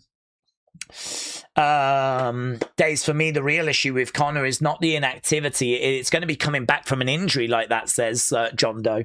John, I think you make an excellent shout as well, but because you're right, we didn't touch on that. You know, not only is it a case that he is coming back after so long away, but he is also coming back after a leg break. The last time we saw Conor, he broke his leg. So the fact that he's coming back from such a bad injury, an injury that changes people as well. We've seen a lot of people that were not the same after they broke their legs. Psychologically, it can mess you up. I think Conor is strong enough to deal with that, right? I don't think that's going to be a factor, but only he's going to know like how it's feeling in training. So I think you make a good point there. I mean, that's just another reason why this feels like a bit of a mountain that he's going to have to climb. Zingbot said, if you don't think Conor is still dangerous, I sure as hell do, said Zingbot. Days, Holloway is going to drown McGregor. I love both fighters, but Max is staying active, and that matters. Max isn't young. McGregor won before. Redemption tonight for Holloway, and then it might set up a third fight. Well, I don't know, to be honest. I mean, if Max looks really good here, I don't know if McGregor would even want a third fight. You never quite know with McGregor. Like, I think he is very confident, and I think he does believe in his own abilities. You kind of have to when you're a fighter. But this could be a bit of a wake-up call if it goes south. You know, if this does not go to plan, if this is not going to be the kind of fight that McGregor is visualizing and actually gets outclassed, I don't know that a rematch against Holloway makes sense, because it could be that we need to find, I think there's lots of options. It might be that we need to find a different option instead. So we're going to have to see how this plays. Honestly, we're going to have to see how this all plays. I know that Dana's been asked about what's next for McGregor, and he doesn't want to commit to it, because I think he's kind of that mindset as well. I think he's of that mindset of, I'm going to wait and see, you know, how this plays. I'm going to wait and see how this goes, and we'll take it from there. Right, hello to everyone that's joining us. Argentina, Switzerland kicking off. It won't be too much of a distraction, to be honest with you. I do want to know the score, and I'll keep an eye on it, but it won't be a distraction. We're here for Conor McGregor. The return of the Mac. The Mac is back. But I think it's wise to just let people know that don't really watch on a regular basis just how big of a challenge this is going to be. But if anyone can do it, Conor can do it. He's provided magic moments before. He can provide another one tonight. If you are watching and you've not voted, get voting. We are over 3,000 votes now. We're at 3,200 votes. Keep your votes coming in. If you've not left a like, leave a like. We're at 550. We're only 450 away from getting to 1,000, and I really would appreciate that. It's what we look for on these big streams, so we're trying to get to that. I suppose we can kind of start talking about the first fight as well on the main cards. We do need to just change the information on screen, though. So let's get that changed over. So fight number 10. It's going to be King Green versus Terence McKinney. Okay. So let's take this down. So King Green, still one of the quickest fighters in the division, but he is 39 now. He did look like he was done, but he's now on a 3-fight win streak. He wrestles well, so an early takedown could really help, and then he could get quite a bit of control time. He's got a good jab, good 1-2. He can throw it from either stance, orthodox or southpaw. He's more technical on the feet. He may need to just try and survive round 1, though, because McKinney is kill or be killed. McKinney is explosive, carries a big early threat. He's only ever made it to round 2 twice in UFC. So this is a guy that's hard hitting. He brings everything in the first round. He's got a 100% finish rate. This is absolutely going to be, don't blink, fun. I do think Terence McKinney is going to get it done. You can see Terence McKinney at -140. You can see King Green at +120. This should be fireworks. This is going to be a great way to kick off this cards. I won't be surprised, actually, if they just take their time a little bit now, talking about Conor, doing all that, kind of delaying this, because I think everyone's expecting this to be fireworks, and I don't think it's hanging around for very long. So, yeah, McKinney is going to look to overwhelm.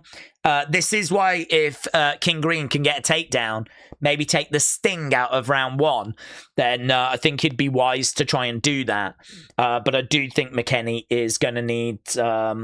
is going to be a big early threat. He's going to throw everything he's got. I think he should find that finish as well. So, fight number 1, King Green against Terence McKinney. McKinney favourite, 64% of people on Tapology leaning to him. Right, let's try and get to some more comments, shall we? As people are liking and voting and all of that stuff. Mekilu,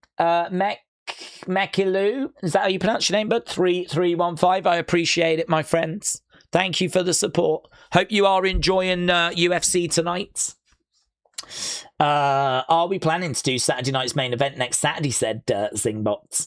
I'm honestly just focused on tonight right now. I'm trying to build our way to tonight's Conor fights.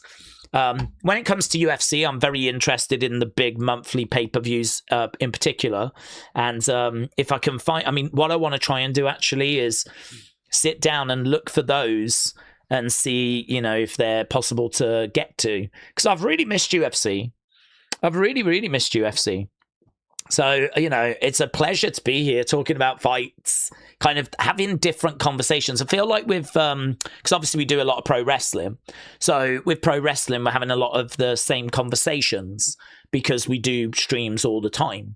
So yeah, things move forward, but they don't move forward that quick. So there's a lot of kind of similar conversations that we end up having, which is fine. But, oh man, it's so nice to kind of change the record.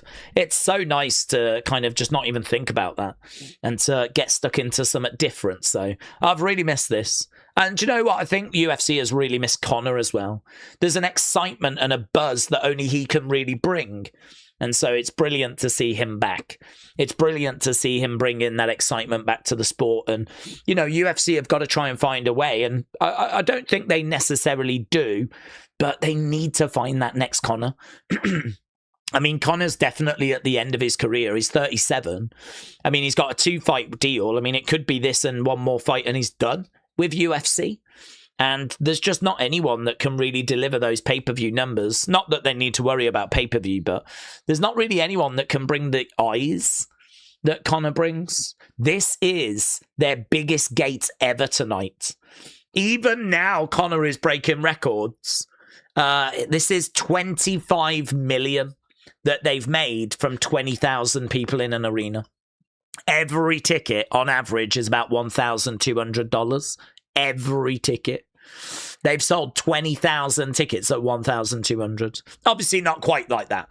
Some will be 500, some will be 5,000 for ringside, blah, blah, blah. But on average, I think every ticket's like $1,200. It's their biggest gate ever, and they've done stadiums. So 20,000 in Las Vegas. This is the power of Conor McGregor, and they just don't have anyone that can sort of match that. Which is, disappointing. Conor burst on the scene flipping ages ago. They've got great talent. I think Islam Makhachev can, sell pay-per-view and shift numbers, But, so I think they have got people. But, I don't know, man. Just as they're kind of getting some momentum, these people end up losing. Look at Ilia Topuria. He was kind of getting some momentum. He was looking really good. And then, bang, picks up a loss to Justin Gaethje. I'm sure he'll bounce back. John Jones seemingly gone. Don't know what's happening with Tom Aspinall, but To be honest, I don't think he's got the verbal skills to kind of, generate the kind of interest Conor does. Paddy doesn't look like he's going to really set the world on fire. He's got a big fight tonight, actually. He's got a big fight tonight. Paddy in our main event. So, yeah, it's going to be very, very interesting how UFC can move forward once Conor is done. But as of right now, they can still rely on the odd appearance. And it does feel special. Adam said, I went to Fight Week in Vegas in 2016. I went to 3 events that week. Ultimate Fighter finale at Mandalay Bay. Next night was Fight Night at MGM. Then I went to the T-Mobile for UFC 200. It was the best week of my life. Adam, that sounds amazing. Shout out to you, buds. Such a special time as well, 2016. It was a great time back then. Did Whittaker win or lose? He won. Whittaker picked up the victory.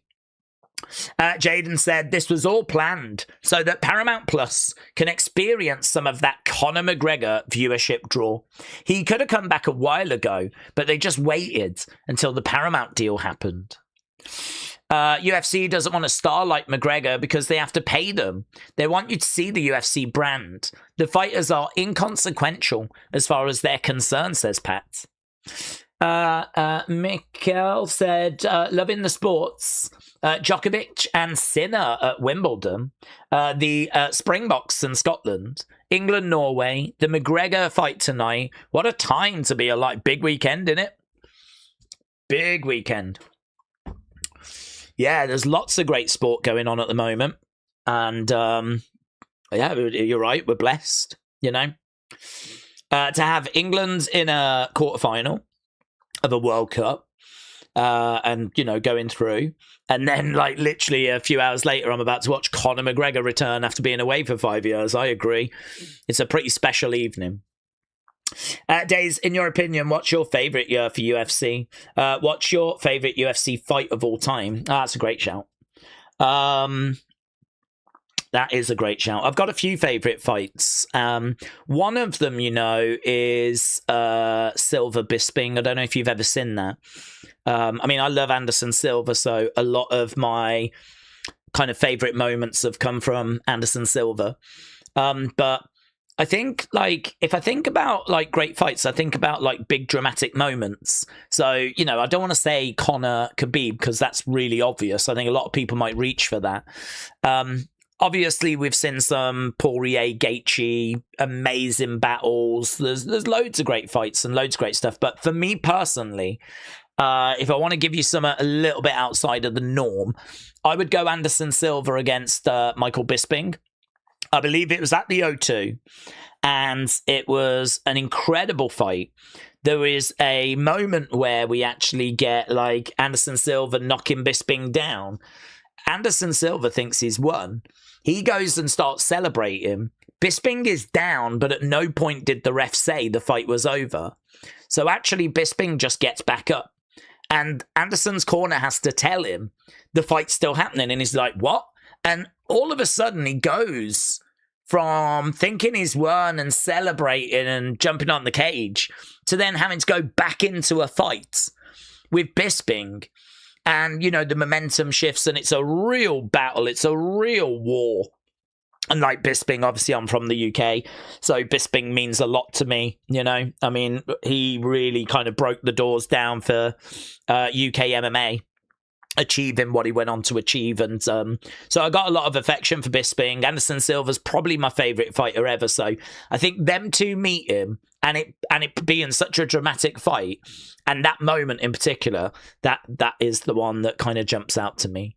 But I was also a Ronda fan actually, because Ronda was just a big star. So Ronda was someone I always enjoyed watching. Good looking girl as well, never hurts. So, seeing her in action, and certainly the loss that she suffers against Holly Holm, the head kick and the loss, incredible. I feel like there's a lot around that sort of 2010, 2011, 2012, kind of around that sort of time periods, was when I was really enjoying. You've got Brock in around that time as well. Anderson Silva, Brock moving into Ronda and Conor. I think for me, that's my favourite time periods, is that sort of early 2010s, mid 2010s. I think that's my favourite periods. Early to mid 2010s, maybe 2009-ish as well. Kind of putting that in. To be honest, I mean, I didn't watch loads of 90s stuff. So, I mean, I'm sure there's people that go back to that period and probably have a lot of affection. But, yeah, I wasn't really watching at that time. It was on my radar, but I didn't get into it until the 2000s, really. So, yeah, I love Silva, Ronda, Brock, the emergence of Conor, that kind of periods. And I suppose the emergence of Khabib as well. I mean, that all builds, doesn't it, to their Conor-Khabib fight in 2018. And really, I mean, that's it for Conor then, in my mind. That's it for Khabib, and that's it for Conor, done in 2018. I don't know how people would really review where we've been over the past 8 years since that fight. I feel like there's been a lot of change. I don't feel like we've had the same level of kind of stars. Maybe there's something in what was said earlier about how UFC is trying to push the brand rather than the fighters. There could be some truth to that. So that they don't have to pay the money. But I don't know, man. You hear it a lot that it's lost its magic. And there could be some truth to that. There could be some truth to the fact that it's lost a little bit of its magic. But that's why nights like tonight are so good, because it feels like that magic is kind of back in the air again, which is really good. Robbie Lawler and Rory McDonald. That was an amazingly brutal fight, says Rednit. Argentina 1-0 up. Bisping dropped his mouth guard, and then he gets caught, says Ian. Wrestler Andy said 2016 was great. 1-0 to Argentina right now, yep. They have managed to get a goal. That's obviously going to be a nightmare start for Switzerland. I think Switzerland are very tight. I think they're very good at keeping teams out. They've been breached early, and I think that's going to be a real nightmare for them. This is a disaster. Switzerland trail for the first time at this World Cup. Do you know what I mean? Like how England make it all look so difficult, yet every other team just waltz their way through. I mean, we might be about to see Argentina just waltz their way through to a semi-final. Okay, right. We've done a lot of chit-chat, but we should be getting over to our first fight very, very soon. We're just seeing King Green backstage. King Green, as we said, this is going to be a don't blink fight. King Green taking on Terence McKinney. We're 16 minutes into the main card. We haven't had a fight yet, if anyone's just joining us. There's Terence McKinney. He's got the shortest average fight time in UFC history, clocking in at about 2 minutes 40. I don't think I actually knew that, actually. I'm going to write that down. Shortest average fight time. Who we got in this one? I've got Terence McKinney in this one. I think he's going to bring a real early storm. King Green is going to know that early storm is coming. But is he going to be able to stop it? I'm not convinced. What time is the Conor fight, says Pete. Conor fight is going to be in around about an hour and 40, I think. They normally give each fight like half an hour time slot. So we've got 4 fights, then we've got the Conor fight. So I think we're probably about an hour and 40 away, which is really not that long. And we got 4 fights to get to before it. So we've got King Green against Terence McKinney. We've got Royval against Kavanagh. Sanhagen Bautista, Saint-Denis Pimblett. So Saint-Denis against Paddy Pimblett is going to be our co-main event. That should be an absolute war. It should be a banger. It should be really fun. I do think we've got a few decisions coming up. Royval against Kavanagh could be a decision. Sanhagen Bautista could go decision. Saint-Denis Pimblett, I think Saint-Denis is going to win it by finish, you know. I might take a little bit of time. McGregor, Holloway. I'm thinking Holloway gets it late finish, maybe round 3 onwards. But obviously that's going to be a 5-round main event, of course. So yeah, King Green, McKenny coming up next. Andy said, who do we think Conor is going to fight next, win or lose? I would say a title fight or trilogy with Nate. Yeah, I think Nate's a really good shout if they can get that over the line. I mean, I think that it really, really depends on how the fight goes. I don't know that a title fight is going to be in Conor's future, but of course, you know, they might just want to do it just for the sake of doing it if he wins. But I just don't see it. I think Conor loses. I think there will be talk about a Holloway rematch. But I do like your suggestion for the Nate fight. I do wonder as well about Chandler, because they were meant to do that, weren't they? There was a whole Ultimate Fighter, which was meant to be McGregor against Chandler. But Chandler's kind of lost a couple of fights. Feels like he's on the decline. But, I mean, Conor might be on the decline. It might actually be decent opponents for each other. So a loss might set up the Nate fight, which is probably more exciting than the Chandler fight. But I think any Conor fight is always going to get interest regardless. So, yeah, obviously a loss is going to give them less options, but there's always options. But Dana's been asked about it, and he's been very non-committal. He keeps saying, let's see how this goes first. Okay, here we go then. Ring walks. Ring walks underway. We're about to get going with our first fight. Did we see Chimaev on RAF against Dylan Dennis, said official BM? No, do you know, I've not seen a single of those RAF events yet. Are they good? Real American freestyle. I know it's Bischoff and Hogan that were kind of the driving force behind it, but I haven't seen any of those events yet.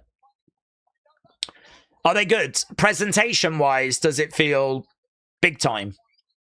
I think they've been doing well, actually. The White House UFC event was one of the best fights in my book, said Zingbot. The main event, yeah. Miss Dow Jr. said Lawler against Rory, McGregor Diaz 1 and 2, Jones against Gustafsson, Griffin Bonner, Zhang against Joanna, Silva Sonnen, Teixeira Prohashka. All of those bangers, said Mr. Dow Jr. D. Cran said, I'm from Florida. Thanks for the stream. Thank you, my friends. Appreciate it. Appreciate everyone that's joining us. Again, if you've not left a like, leave a like. We're trying to get to 1,000. We're at 584. Right, we got McKenny. He's made his way down. Hello, Sonny. Shout out to you. So, yeah, D-Cran, shout out to you, my friends. B. Geezy said Green is going to own McKenny. Well, right now, we got Green coming down. Bit of excitement. Crowd are ready for some action. It feels like it's been a good, probably 25 minutes since our last fight. There is a lot of fill-in time when it comes to these UFC events. But that's okay. There's plenty to talk about. Plenty of excitement around as King Green makes his way down. So, as we said, don't blink on this one. It should be a lot of fun. King Green coming down. I'm saving my like. I want to be number 1,000, says Bahamask. I'm going to challenge McGregor to a beans on toast eating contest. I'm world class, said Pete. Pete, respect. It's a pleasure to have you here. To have such a big player in the beans on toast world. Respect. King Green on a 3-fight win streak. 4th most significant strikes in UFC history. Over 2,000 significant strikes. So, I mean, he can bring a lot to the table. I am definitely ready to get stuck into a fight, though. Definitely, we've done too much talking. So, let's go.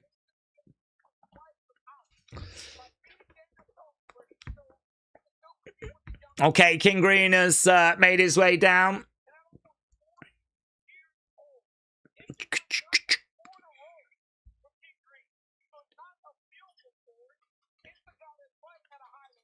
King Green gets inside the octagon. Let's go. Yeah, he is, Mads. Staring daggers over at McKenny. King Green staring daggers over at the commentary team as well. What's he doing? I see you. Joe Rogan said, I love this, dudes. Right now, King Green is pacing back and forth, just staring at Joe Rogan. There we go. He might want to turn his attention to the problem standing opposite him, to be honest. But King Green has come in, ready to go. Some of the old school fights were exciting. I remember the energy of Liddell and Ortiz, Hughes and Penn, for example, says Adam. D-Cran said, I am from Tampa. Let's keep this channel going. Thank you, my friend. Love Tampa. I really do want to go back to Florida, actually, in the next few years. Always have a great time in Orlando and Tampa. Been to Clearwater a few times. That's a lovely place to visit.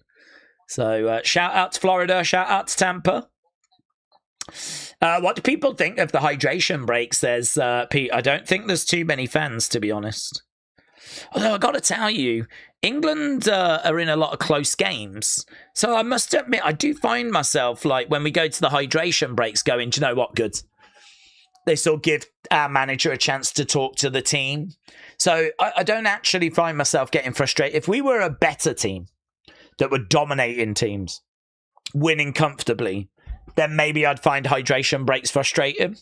But normally I'm constantly like, we need our manager to have a word. So I find the hydration breaks not too much of an annoyance, personally. Maybe I'll feel different if we were like 2-0 up looking great, and then we have to have a hydration break. Then I'd feel different. But yeah, I don't see them sticking around. I think the world has made their feelings clear on hydration breaks. Okay, both fighters getting intros. Are we doing a Joshua Fury watch long, said Mr. Dell Jr.? I don't know, but I don't even think the date and everything has been announced for that, has it? So there's no way of saying. The way the old UFC one-night tournaments happened was wild, yeah. That Shears was as close to committee we will ever see, says Pat. Yeah, they were crazy, weren't they? I mean, we did get people pulling out, though, because they weren't able to then compete in the next round and everything. So I don't think that they are something that will ever return, of course. But, yeah, pretty bonkers. I've watched UFC 1 quite a few times, actually. It's a pretty fun event to go back to. It's so different to what we do now. Okay, here we go. About to get underway. It's took well over half an hour since we had our last fight, but we're about to get stuck into our next one now. Here we go. Don't blink on this. Terence McKinney, shortest average fight time in UFC history. This is going to be chaos, says Joe. Kick coming in there by King Green. McKinney is moving forward. They have got him as being down as wearing blue shorts, but he hasn't. He's got white shorts. Green is got his hands down. Oh, he might have got a takedown there, Green. McKinney is down. Green looking for a guillotine. McKinney breaks out, though. McKinney. Okay, both guys on the feet. Green couldn't capitalize. Couple of shots coming in there by McKinney. He's keeping the pressure on. King Green. Oh, uppercut coming in there by McKinney. Again, trying to swing away. Green trying to get out the way with some head movement. Again, ducking. Oh my God, he's busted already. I'm not sure what did it, but there's blood pouring down King Green's face. Jab coming in there by Green. Yeah, is it a bit of an uppercut, was it? I think there was a bit of an uppercut that came in. Nice left hand by McKinney. I tell you what, Green, we're only a minute in and he's already busted. Body shot was brutal, mate. Body shot was brutal. Right now, McKinney keeping the pressure on Green. Kick coming back there by Green. Oh, swinging away. He's got him right where he wants him, up against the side of the cage. It's all McKenny right now. 1, 2, straight down the middle. The blood is pouring faster. Brilliant work here. Body shot coming in there by McKenny. Big knee as well. Absolutely unloading. Green taking it, though. Taking it. I don't think he's going to weather this, though, is he? We're not even 2 minutes in. Swinging away. Green is trying to just keep McKenny back. Kicking out. Swinging away. McKenny edging forwards. No joy into a clinch. Knee down the middle there by Green. Kick coming in there by Green. Lovely right hand there by McKenny. Grabbing him, driving him back, taking him down. Nice takedown there by McKenny. He's trying to get round the back. He's looking to put a squeeze on. Shots coming in there by McKenny. This might not be too bad for Green, you know. I mean, he's trash talking him right now. But, I mean, he's down and he's in an awkward position. McKenny's going to have to work hard to find a first-round finish. He's throwing in ground and pounds. Green is trying to use his left arm to defend. Another shot. Oh, that's a nasty shot. That might have done it. That was a nasty shot by McKenny. Ground and pound coming in now. The defense is not as strong from Green. He might have broken him. Looking for a rear naked. Green turns round. Shot to the side of the head. McKenny is all over. Referee is in there. I think he's saying you got to make progress. You're going to have to get back up. McKenny is literally on the back of King Green. He's literally on the back of him, throwing down these shots. Numbers right now, 47 significant strikes. Oh, he's looking for a rear naked. The arm is round. It's under chin, though. He hasn't got it under. He's got it on. Yeah, he's managed to block that, King Green. He's working so hard. Jesus. It feels like he's been in there for 2 hours. He hasn't even clocked up 4 minutes. He's just having to survive. Terence McKenny is seated round the back of King Green. King Green trash talking, throwing some shots in. Terence McKenny, as we said, round the back. Shots coming in by King Green. Again, he's punching him in the face, trash talking him whilst he's doing it. Terence is constantly trying to get that rear naked choke. Right now, back elbow by King Green. He's working so hard. I sort of feel like he deserves to get out of this first round. I don't know that he's going to do it, but I think he deserves it. But, yeah, he's spinning rounds. This fight going back up to the feet. 30 seconds left to go. Couple of shots coming in by King Green. Uppercut by McKenny. Bang. And another big shot. It's really good. It's really satisfying, you know. Another kick coming in by Green. Hook shot misses. Jab coming in. Blood pouring down King Green's face. Oh, he catches McKenny. McKenny is covering up. King Green unloading. Referee stops it. King Green wins. Oh, my God. Wow. It is a round 1 finish. It's not the person we expected. This was all Terence McKenny. Wow. Wow. That's the biggest upset of the night. Wow. McKenny is kill or be killed.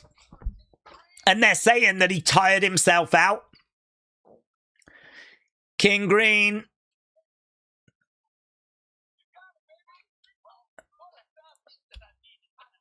I needed that, said King Green. Wow. What a fight, said Donnie.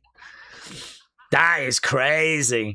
So we said don't blink. We thought it would be an early finish. Terence McKenny with the shortest average fight time in UFC history. Kill or be killed. He's only made it to round 2 a couple of times. So, I mean, we knew this first round was going to bring the storm, but... Wow. Yeah, he's got a nasty cut above his eye. They're just saying he probably only won about 25 seconds of that fight.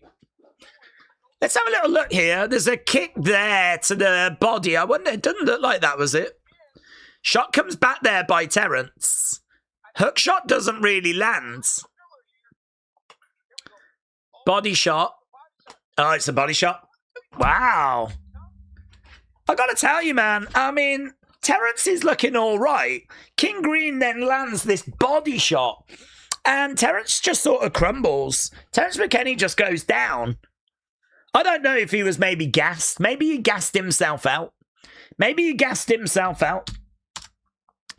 Terence crumbles down.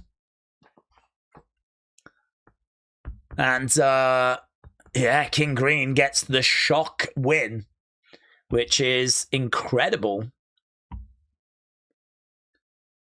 Yeah, look at some of the reactions there. You can see some of the shocked faces in the crowds. It's a big, big win.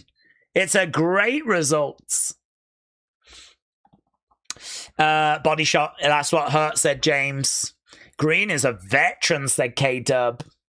Bobby said, I didn't think that was going to happen. There was only a second left as well, said Pure BDR. What a fight, said Zingbot. So good. Yeah, best, I don't know, actually. I was going to say best fight we've seen so far, but we have actually seen a couple of really good fights tonight. I think we've seen some really good action. But, yeah, big shock. First round finish. The next matches, there's a lot that feel like they're going to go the distance. So I know we've had a lot of first round finishes, but we should be moving now towards some longer fights, which I think people will be quite pleased about. Obviously, most people are just waiting for the Conor fight. That is coming up. We are getting ever closer.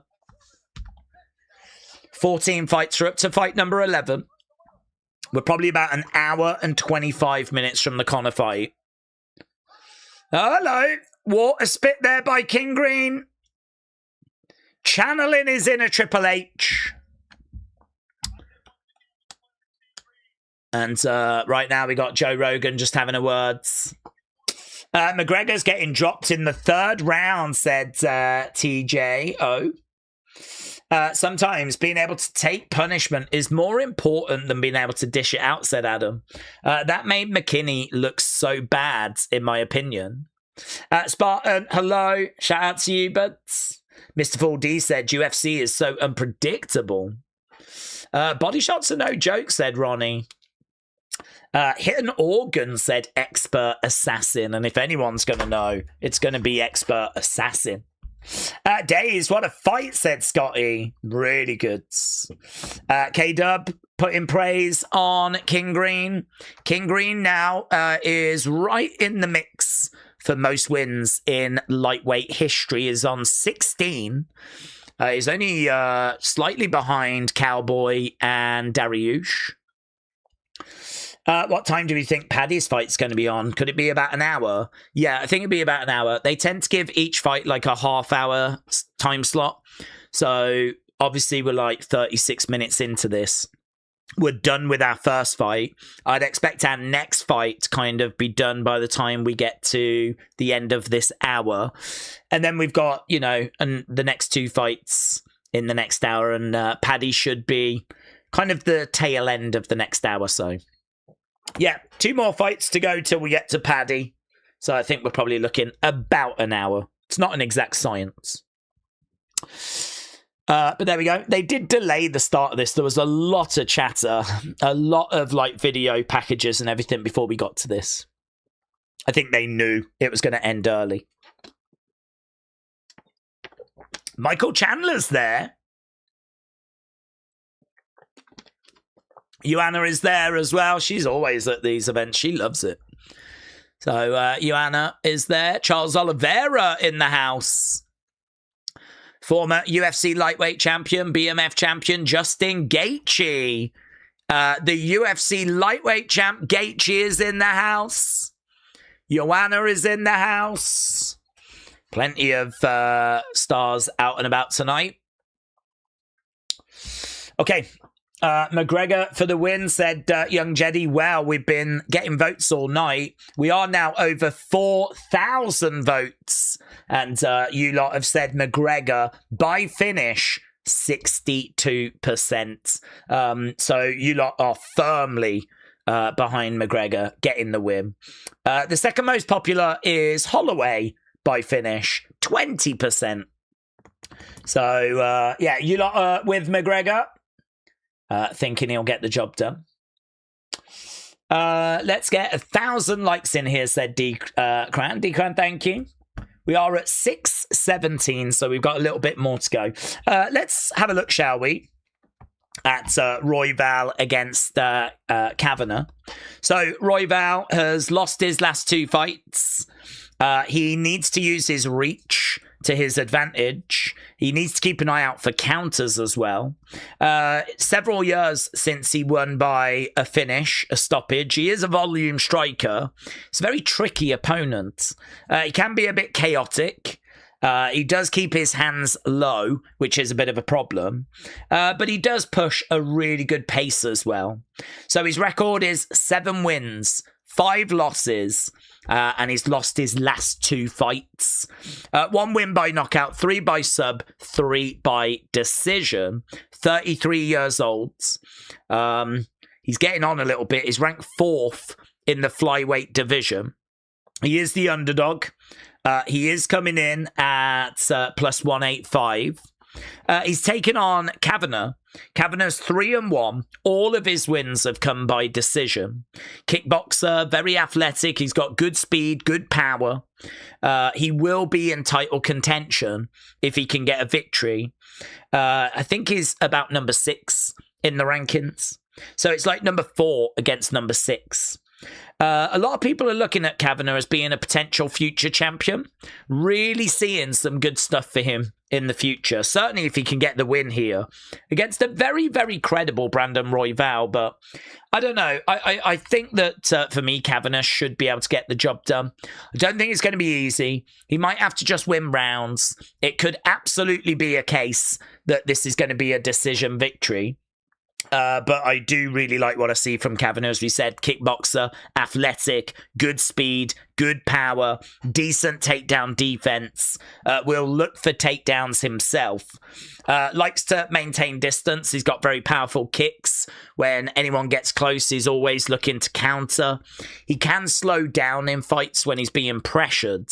But yeah, I like him technical in contention for a title opportunity. So flyweight division next, and the flyweights are always fun to watch. Flyweights are always quite speedy and quick and full of action. So very much looking forward to this next fight. And as we said, I think it should have a little bit of time in it as well, which will be good. Right. Holloway has just been on a tear, said TJO, the last 5 years compared to McGregor. I am super Irish and I'd love to see McGregor win, but I think Holloway is going to put it on him. Kyle said Conor is going to get the win tonight. Zimbot said, does anyone know when Jones is coming back? No, I haven't heard, actually. I mean, I know he wanted to be on that White House card, and I know that Dana did not want him to be on the White House cards. So I don't know quite where we are. I know he's been working and training with Gable Steveson, but no idea as to what the future's going to hold for him. Days, we need a King Green title run, said Andy. Looks like it's going to be Argentina-England, said Simbarash. Well, still a long way to go in that game. We are approaching half-time. It is still 1-0. And it looks like, you know, if Argentina go through in 90 minutes, I mean, that's going to be an advantage for them. I don't know, man. I'd love for Switzerland to get a goal. I mean, even if Argentina are going through, it'd be good for this thing to go to extra time. Do you know what I mean? Make them work a little bit more. But, you know, it is what it is. They're obviously the current world champions. They're not an easy team to get past. Cape Verde gave them a scare. We saw Egypt give them a scare. Can Switzerland give them a scare? I just don't think England look very convincing, honestly. I think there's a lot of work to do. Some of the match ratings, not that high for England either. Spence, 7.2 out of 10. Bellingham, 8.8. Harry Kane having a very quiet game, 5.8 for Harry Kane. But then saying that, Haaland having a very quiet game. Haaland only scoring 5.3. He'll be very disappointed that he wasn't able to make his influence felt. That was the big concern, wasn't it? Keeping him quiet. I think England did an excellent job with that. So, but yeah, extra time in the legs. I don't think we needed that. I don't think we needed that extra time. Okay, we are going back to the arena. Makhachev against Gary. That is UFC 330. That is going to be Saturday, August 15th. Now, we might be able to do that because I don't know that there's anything on August 15th. So that's going to be our next one. So we've got about a month to go until we get to our next event. Big numbered event for UFC. Let's have a look and see if there's anything lined up for August 15th. We just had a little graphic for that. Feel free to get your thoughts in for the Conor fight. Feel free to get your thoughts in for this next fight. Royval against Kavanagh. Has anyone got any opinions that they desperately want to share? Yeah, so far there is nothing announced for that weekend. So right now we're looking good that we can do that show in a month's time, which is great. Okay, we're backstage with Brandon Royval's training partner, Megan Levy, just having a words.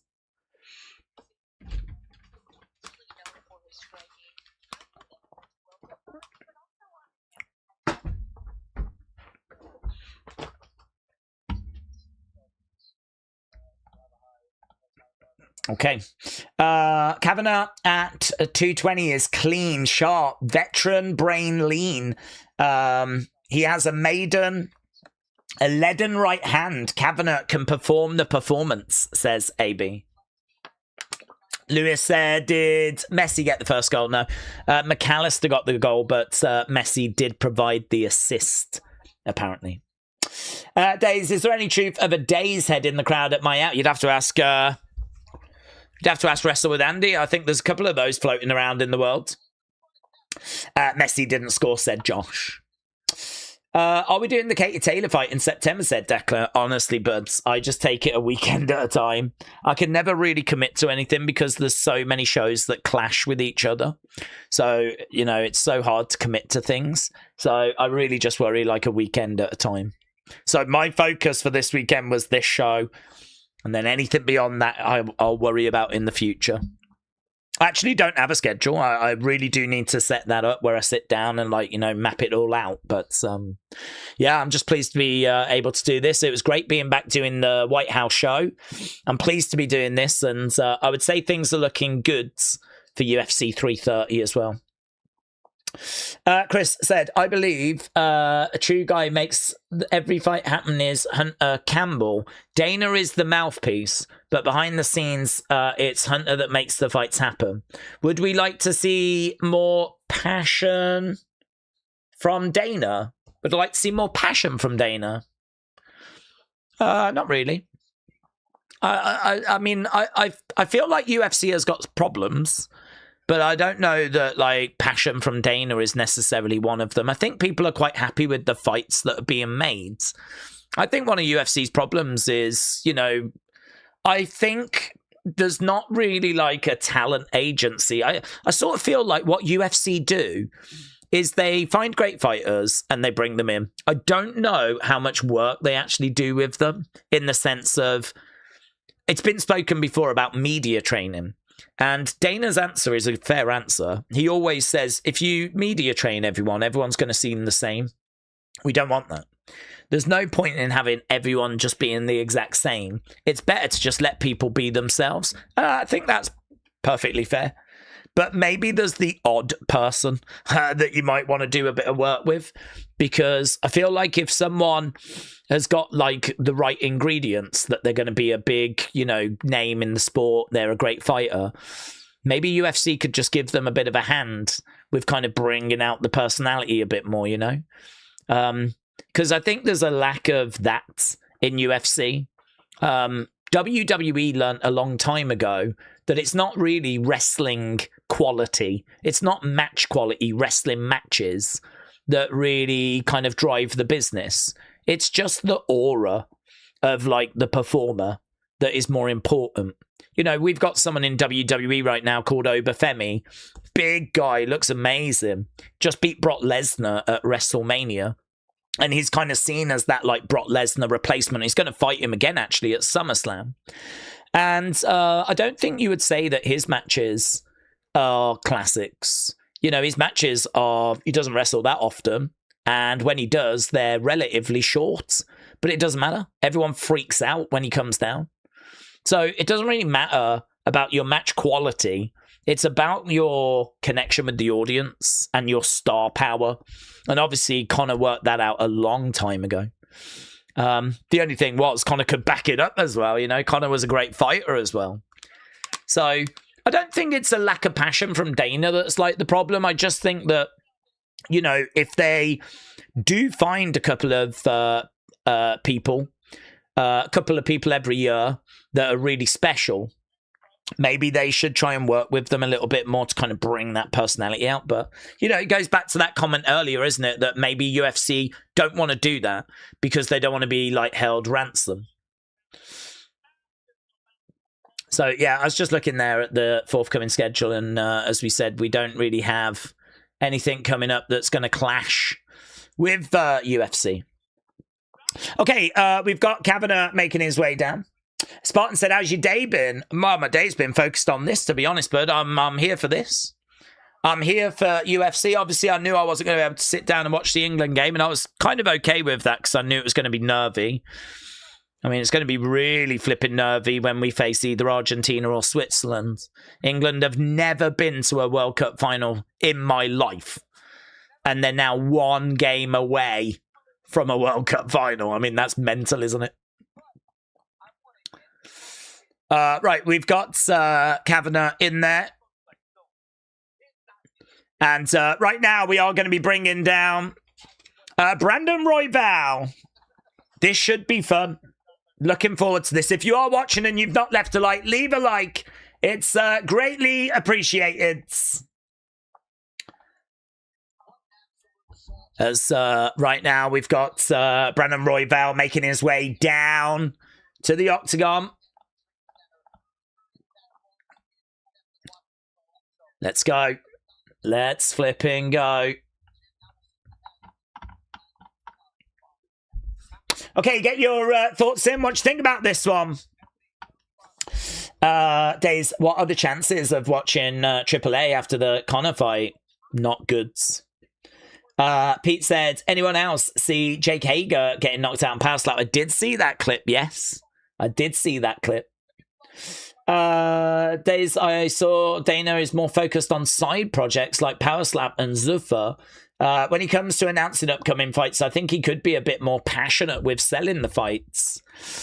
Maybe. I don't know. I don't see it as being a big problem because I don't think that it really is going to make a massive difference. Maybe you can make an argument there's a bit of a distraction there for him with other things, but I don't know. I mean, look, Conor has come in and has broke the record for biggest gate. So, you know, I think that the fighters have to take a responsibility. It's just hard, isn't it? I mean, Conor's just unique. He not only was a great talker, but he could back it up with his fighting. It's just really hard to find people that have got that ability. D-Cran, shout out to you, my friends. No Brits, England, says Pete. We need to watch more Obafemi if you think you're not, You need to watch more Obafemi if you think he's not a great in-ring worker, says Brandon. Don't forget to go back to the fight stat page. I've got it right here. Got it right here. Does keep moving around, though, which is really annoying. It's... O'Malley is a superstar, said Humble Rumble. Billy said, I don't think it's Dana that's the issue. I just think UFC has run its course like boxing did. I don't feel like it's the same product anymore. Okay, here we go then. Intros for these two.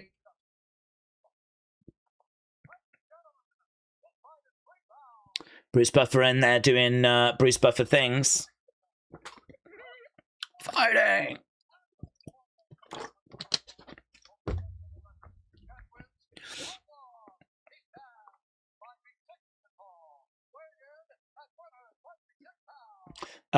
Spartan, shout out to you, my friends.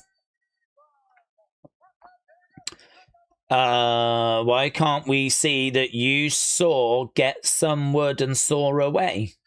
King Yeti, I hope you're doing well, buds. Pappy said, I'm confused. I saw someone showing walkouts for Conor. No. It's probably someone just trying to get views and clicks and all of that stuff because the Conor fight hasn't happened yet. Right now we got Brandon Royval in there. He's just getting his intros. Obviously, we've getting not much action. I mean, we really are having to fill quite a bit of time here, but that's okay. It's lots of conversations for us to have. But hopefully this match gives us a bit to get our teeth into. We are at 641 likes. If you are watching and you've not left a like, leave a like. It's greatly, greatly appreciated as we continue to move forwards. We have been live for just over 5 hours. We've still got probably a good hour and a half, maybe 2 hours to go. Right, let's go then. Let's flip and go. Let's get our teeth into our second fight on the main roster, on the main cards. And we are underway. Kavanagh in red. Royval in white. Outside leg kick there by Kavanagh. Coming up next after this is Sanhagen against Bautista. Okay, bouncing around. Okay, Kavanagh being quite patient. Kick coming in. They are flyweights though, so I mean they will be moving at quite a pace. Kick coming in there by Kavanagh. Kavanagh on the outside. Royval in front, swinging away. Couple of shots coming in there by Royval. Kavanagh, outside leg kick. Couple of shots coming in. Kavanagh again, circling around.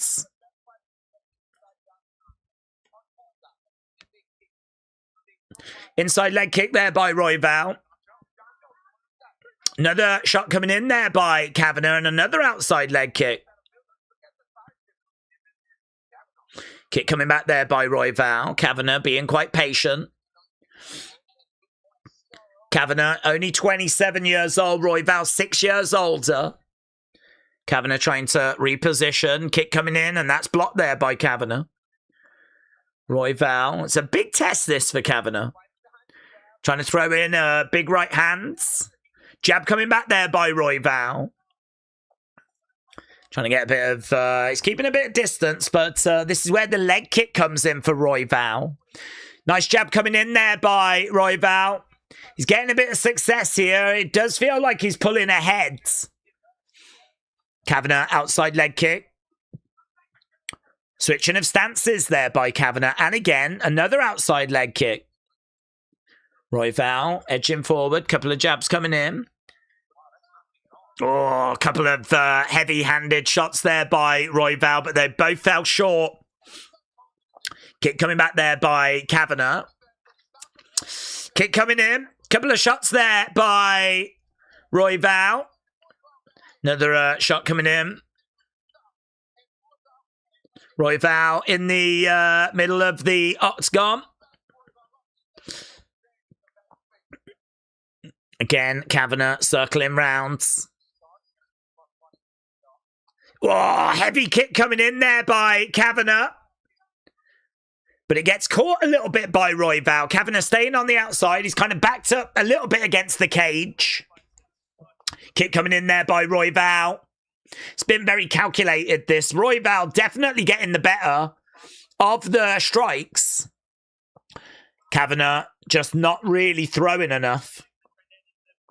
You can see that Royval has thrown 47 shots, landed with 22. Kavanagh about half that, 25, landed with 13. Jab coming in there by Royval. Kavanagh, trying to throw a big overhand. Outside leg kick there by Kavanagh. Right now we got Royval. Another shot coming in there by Kavanagh. Right now, Kavanagh staying over by the fence. He's trying to grab a hold of him there, Royval. Drives Kavanagh back against the cage. Looks for a takedown.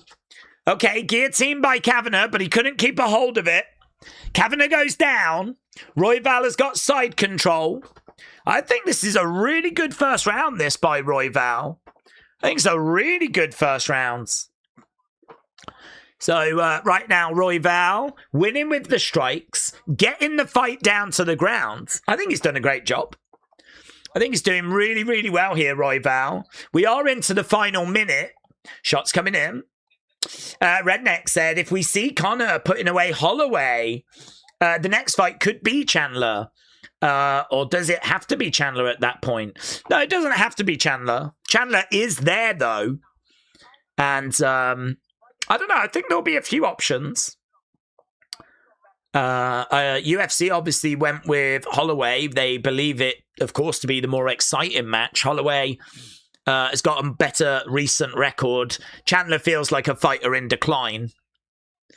Royval all over Kavanagh here, by the way. Just getting a bit of ground and pound going. Kavanagh needs to make sure that he doesn't allow this fight to slip away. The round might be gone. But he does get back up to his feet, which is very good. Yeah, Royval, big first rounds. Clear first rounds. Tries to trip him. Kavanagh manages to get Royval down.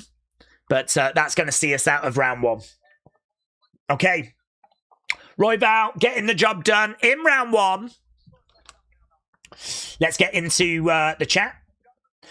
Over 900 in the chat right now. Let's hit that like button, said D-Cram. Thank you, my friends. Yeah, we've managed to get to 657, so we are approaching 700 likes, which is still good.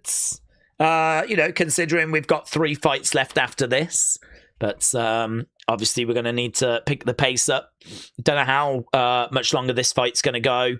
The next fight, although I do think this could go 3 rounds. This could go decision. Kavanagh's going to have to make some big improvements, though.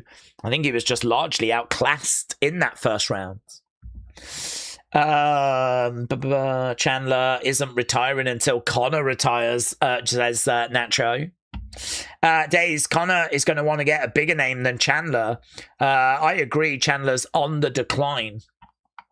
Yeah, I do feel a bit sorry for Chandler. That fight was obviously made and it was set in stone and it was happening and they were both coaches on The Ultimate Fighter. There was a lot of promotion done for it. And then I think, didn't Conor break his toe? And as a result, like, that fight then gets cancelled. And then Conor comes back and it's not against Chandler. It's against Holloway. I mean, Chandler is there. I don't think Chandler's ready to let this opportunity go. I think a loss could put Conor back in Chandler's orbit, but a win for Conor, I don't think it'd be Chandler next. Don't know. Going to have to wait and see. It's going to be very, very interesting to see how the fight goes. But obviously, we've got to get through this one first, and we are underway with round number 2. Royval takes round 1. Jab coming in there by Royval. So headshots 37-7 in favour of Royval. Shot there by Kavanagh. More jabs coming in. Royval working off his jab nicely. Kick coming back there by Kavanagh. Macy Barber's watching this one and has got it 10-9 Royval. Scrap Society has got it 10-9 Royval as well. Kavanagh backing up. Royval right in front of him. Ah, lovely right hand. There we go. There we go. There we go. Royval goes down. Kavanagh on top. Big ground and pounds. Kavanagh unloading. Royval surviving. He's doing really well. Oh, he almost gave up an arm there. Royval still working from bottom. So Kavanagh drops him. And he's on top and he's swinging away, trying to put Royval away. Royval is working hard to stay in this fight. Right now, Kavanagh, he's just got his arm trapped a little bit. Looks like he's trying. Yeah, he's trying to isolate that arm, isn't he? Yeah, he's doing well here, Royval, actually. Kavanagh needs to make sure that he is staying alert here. Okay, he's managed to get out of that. Couple of shots coming in. Royval trying to battle his way back up to his feet. Against the side of the cage. Kavanagh body shots. Oh, fireworks, mate. Fireworks! Kavanagh swinging away. Look at the speed of these shots. Lovely jabs coming in by Royval. This is a great fight. Royval grabbing Kavanagh. It's got him up against the side of the cage. So a little bit of sting just went out the fight. But oh my God, that was exciting. Oh, big shot by Kavanagh. Whoa, Royval. Buckles. He's looking for an opening here, Kavanagh. He didn't capitalise. Kick coming in. Oh my God. What a round. Outside leg kick there by Kavanagh. Really good. Really good. We had a shock first round win for King Green. And we followed it up with a really fun battle. Shots coming into the side of the body there by Royval. Royval goes down. Kavanagh trying to get round the back. Royval getting back up to his feet. Kavanagh round the back. Tries to crack him with a shot there. He's got Royval up against the side of the cage. Oh, another big shot coming in there by Royval. Yeah, so right now he's got Royval up against the fence. They break apart. Kavanagh in the centre. Royval in the middle as well. Royval looking to throw in some shots. Kavanagh moves out the way. Kavanagh not able to put Royval away. It's definitely a Kavanagh round, though. That gap in significant strikes is down to 5. Right now, Royval grabbing. Kavanagh picks him up, dumps him down, gets a takedown. 50-odd seconds left to go. Both of these guys really throwing everything they've got at each other. Kavanagh down, some big elbows raining down right now by Royval. Kavanagh definitely taking this round. He needs to make sure it doesn't slip away. Rocked a little bit. Swinging for the fences. I think both guys fancy their striking. Both guys unloading on each other. So, Royval, 32-16 in the first round, significant strikes. Second round, 32-26 for Kavanagh. So, Kavanagh is ahead. Oh, that's a lovely hook shot. Big shot there by Kavanagh. Tries to launch forward. Kick comes in by Royval. Kick comes back by Kavanagh. Mate, what a round. What a round. Flyweights. Doing flyweight things. Really good. Really good. Redneck, shout out to you, my friends. How would we feel about Islam Conor for a Triple Crown Championship match for Conor? I mean, if you want to go like, if Conor wins and he beats Holloway, and you want to just swing for the flipping fences, April next year, we're going to put all our eggs in the basket. We're going to go big. We're going to do everything we can type thing to just put on the biggest fight possible, then maybe you do. I think there's arguments as to, you know, is Conor worthy of it? I mean, Conor does not win that fight. I mean, Islam is arguably up there with Khabib. Some people say is even better. Conor from 8 years ago couldn't beat Khabib. So what chance is he going to have in 2027? Because I believe that's his next fight is April. What chance is he going to have against Islam Makhachev? So to me, it's a desperate grab to get casual fans. But would it do numbers? Of course it would do numbers. Here we go. Oh, my God. Big shot by Royval. We are underway. Shot by Kavanagh. Royval was stunned. Jesus, guys. This is epic. This is flipping epic.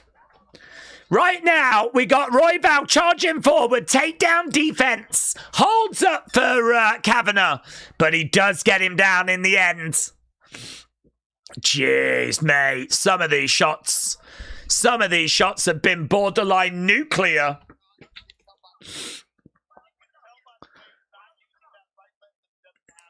Okay, right now, Kavanagh down, Royval on top. They're swinging, said Pat. What an effing scrap, said All for Flats. Holy shit, says Cooper. Scene, said Ronnie. RBB said, would we like Conor to win a title, then retire? I just don't see it happening. I mean, there's no belt on the line tonight. So, I mean, he'd need to have a title match next year, and he'd need to win it. Right now, we've got Royval. He's got a choke on. Yeah, Royval in a bit of trouble, but I think there's a bit of room in there. Royval doing a good job of keeping this fight grounded right now. It's tight, actually. Shots coming into the side of the body there by Kavanagh. He's not panicking. He's trying to find a way out. Royval's not giving him one. Yes, it does look pretty tight. He's trying to turn round. There we go. He's out now. He can get some oxygen back in, but this is really great work by Royval. We're down on the ground. Choke is in, a squeeze is in. He's got to worry about giving up the back now. Blimey now. You go from one problem to another problem. Yeah, body block is in. Kavanagh in big, big trouble. I think this was 1-1 going into this final round. If you are watching and you've not left a like, leave a like. We're trying to get to 700 as quick as we can. We're trying to get to 1,000. Shots coming in there by Royval. Kavanagh down. Blood all over Kavanagh's face. Blood on the face of Royval as well, though. He's trying to put this squeeze on. Really exciting at the start of this round. It's kind of lost a little bit of the excitement. Because we've gone down to the ground and now we're just watching Kavanagh trying to survive. It was a lot more fun when we were on the feet. But Royval doing what he should be doing, actually. Asking questions down on the ground. He's got to get out of here. I agree. Ooh, it's in. It's tight. It's on the chin, though. Oh, Kavanagh's going to... it's gone under the chin. It's gone under the chin. Kavanagh in trouble. He's in trouble. Taps. Taps. Royval gets the win. I think he's just trying to check that Kavanagh is okay there. He's choked him. Royval has got the victory. I was thinking Kavanagh decision on that, to be honest with you. Kavanagh decision, 1-1. I was feeling pretty good as we went into this final round. But the experience of Royval getting the job done, a brilliant fight. One of the best fights we've seen all night. Royval celebrates. Goes over. It's a rear naked choke. He had it on the chin. He got it under the chin. Kavanagh still tried to find a way out. Couldn't find a way out. So, I mean, he was trying. Both guys gave a really great account of themselves, though. But, yeah, respect. Respect. It is a win. It's a big win. It's a great win for Royval. Let's go over, shall we, and change this. Fight number 12 coming up next. It's going to be Sandhagen. Sandhagen versus Bautista.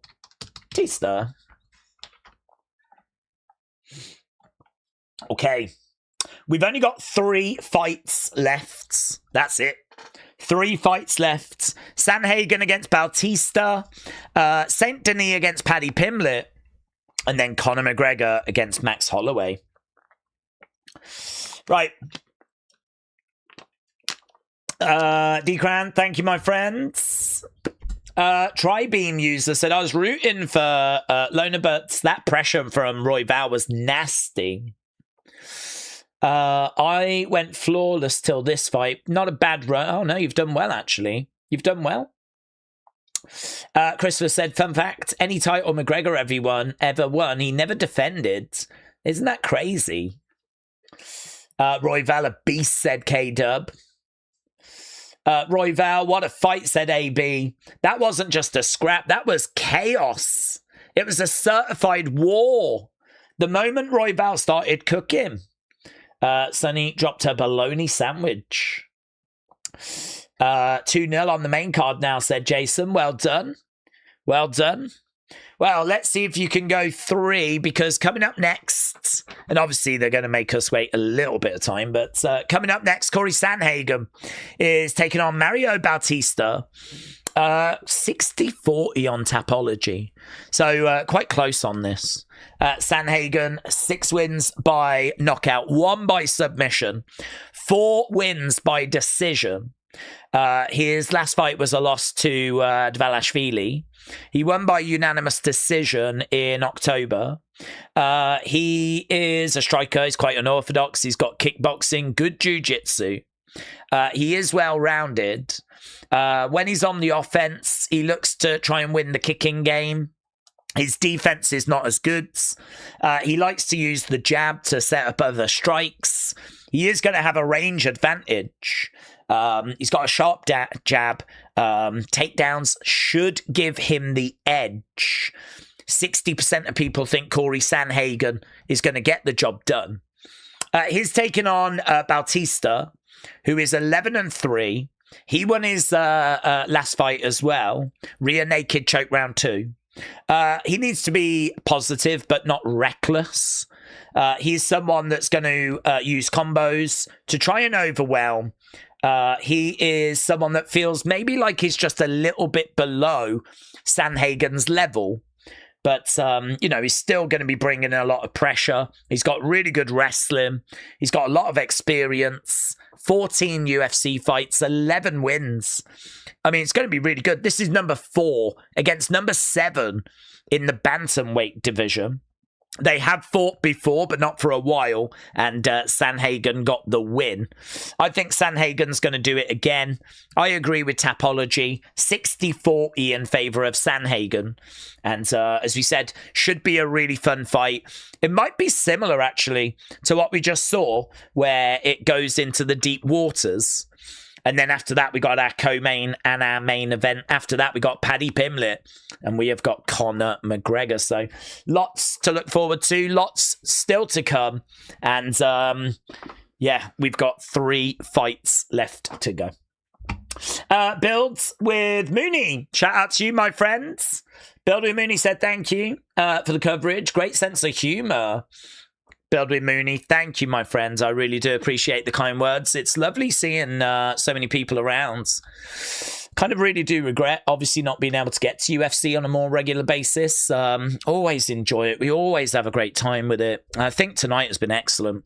There's been a bit of chatter, actually, about how UFC might have lost a bit of magic. Conor coming back has kind of provided something that's maybe been missing. But I don't know, man. When you watch this card, and you see just how good it's been. Lots of first round finishes, but then a couple of wars in there as well. You kind of go, do you know what? UFC's okay. I think UFC's okay. This has been a really fun evening. And we've still got some absolutely incredible fights still to go, of course. Paddy Pimblett against Saint-Denis is going to be incredible. But right now, they're just showing us Vince Vaughn, Mel Gibson. Lots of stars are in attendance. We've been seeing a lot of people arriving throughout the night. We know that Noel Gallagher is there. We know that Anthony Kiedis of the Red Hot Chili Peppers is there. Mario Lopez, Saved by the Bell. He's there as well. Let's go. All the big stars are out. So, Building Mooney, thank you, but I appreciate the kind words. Let's have a look, shall we, at the poll? We haven't looked at that in a while. We're at 4,500 votes. So, if you haven't left a vote, leave a vote. 62% of you think that Conor's getting the victory here. Yeah, we're not seeing much change on that. Lots of Conor fans around tonight. D-Cran, shout out to you, my friends. Abram, appreciate it, buds. Pat said they showed Cowboy Prescott. I thought it was Santana from TNA. Paddy is fighting a place in Red Dead Redemption 2. Mario Lopez is a big MMA fan. He's usually at a lot of UFC fights, says Pats. My Fire Stick is off. Anyone know where to watch for free? Said SSGTOF. I don't know, to be honest with you. I've just got it on HBO Max, so I'm watching it that way. Coverage has been good, actually. I've had no interference or any issues. It's been good. Okay, so plus 230 that McGregor wins by knockout, technical knockout or DQ. Plus 110 that it's under 1.5 rounds. Plus 115 McGregor gets 25 plus strikes in round 1. Okay, Corey Sanhagen, 10th fastest finish in UFC bantamweight history. 0.28 seconds. So we're just building towards our next fight. Over in the Argentina game, it's still 1-0 at the moment. So there's about half an hour left to go in that.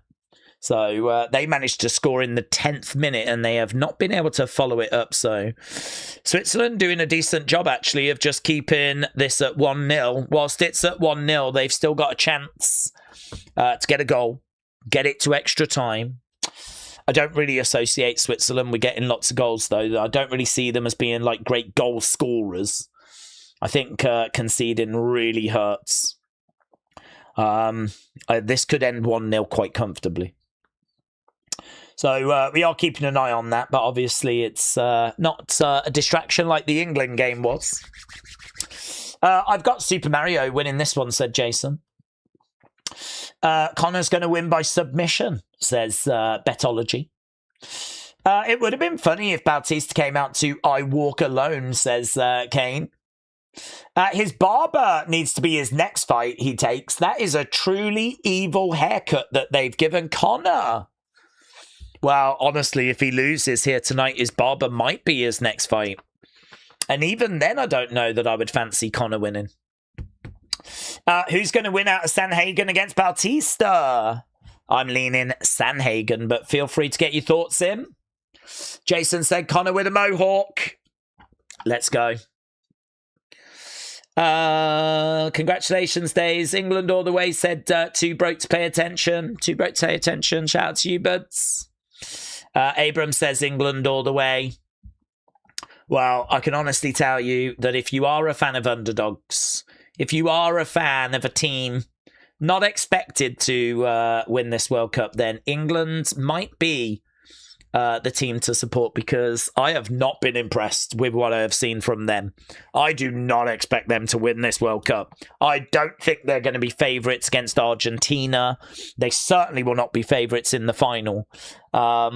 England were 4th favourites coming into this World Cup, and there are now only 4 teams left. So, yeah, England now, I think, are getting to the point where I don't think anyone can really be too confident that England go any further. But I don't know. I don't know, man. I don't think Argentina have been like really shocking the world with amazing performances. I mean, when you've got Harry Kane, Jude Bellingham, maybe there is a chance for England to get to the first World Cup final since 1966. Maybe. I think really tonight is about England just celebrating the fact that they got the job done against a very, very well-organised, very, very good Norway team. If there are any Norwegians watching or any Norway fans, mate, you could not have done much more. Hold your heads high. because you were fantastic. And actually, I think the world fell in love with Norway at this World Cup with the rowing and just the fun that they brought, you know. I think the world fell in love with Norway. Technically, it was 1-1, wasn't it? Technically, we drew. I had to go to extra time in order to see England progress.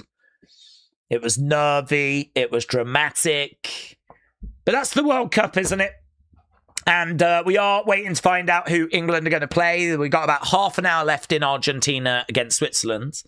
It looks like it's going to be Argentina. Obviously, we know Spain, France in the other game. That'll be a banger, mate. That'll be so much fun, Spain against France. That'll be so much fun. But we're not here for that. We're here for our next fight. This is going to be Sandhagen against Bautista. And honestly, I was kind of expecting them to take a little bit of time. I was expecting them to drag this out. But actually, they've gone to this next fight quite quickly. So we're getting ring walks right now. Mario Bautista making his way down to the octagon. Get your thoughts in. Lots of sport going on in the world. Watching Argentina play tonight, I do think England can beat them, but France are just the overall winners unless something crazy happens, says Adam. I've not really followed Conor with how he is fighting-wise. I do want Max to win, but not for really any reason, because I like both, said Joseph. It's also hard for me to think that Conor's going to lose, especially by decision. Yeah, I hear you. I mean, no one really knows what Conor's going to look like. He hasn't fought in 5 years. So no one really knows what to expect out of Conor. But yeah, I really think that for me, it's Holloway. I think Conor's best chance is going to be early. And then, you know, the lack of fight time, I think, will start to hurt. It's one thing to kind of be fit and look good in a gym, but it's another thing to be getting punched in the face, be under constant pressure, and, you know, find yourself going into round 4, round 5, and, you know, having to be, like, in the fight. I just think that's going to be really hard. So I think Conor early is definitely the pick for Conor fans. Once we start getting into places like round 3, then that is where we are looking at Holloway. Okay.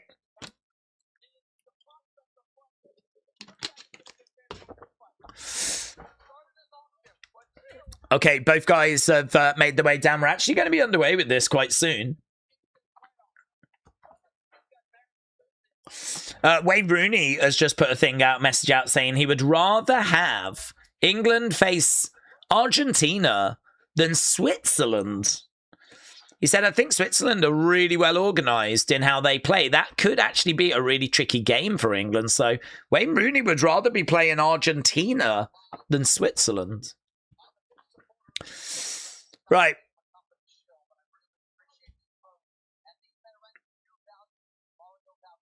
Sandhagen and Bautista. John Anik said he really appreciates the new rankings, and not just because he's a company shill, but that's what a company shill would say. The rowing chant that Norway did is awesome. I was going to do it myself during the World Cup, said Too Broke to Pay Attention. I know, I think they won a lot of people's hearts, to be honest. Metal Mama, hello, hope you're doing well. Days, Islam is fighting next month. I think a win, and then he's not too far away from being the GOAT. Yeah, I think we should be able to do that. That is UFC 330, I believe, so we should be able to do that. D-Cran said we just need 300 more likes now. D-Cran, I feel like you're single-handedly driving the like conversation, which I really appreciate. So I really appreciate it. If you are watching and you've not left a like, leave a like. We are getting closer to the Conor fight. It is coming up. It is getting ever closer. Right now, Bruce Buffer doing Bruce Buffer things, and he is introducing both fighters. We got 3 fights left, including this one for anyone that's just joining us. I can see people coming in all the time. Okay. Mario Bautista. He is coming in as a slight underdog. Not by much. But he is coming in as a slight underdog.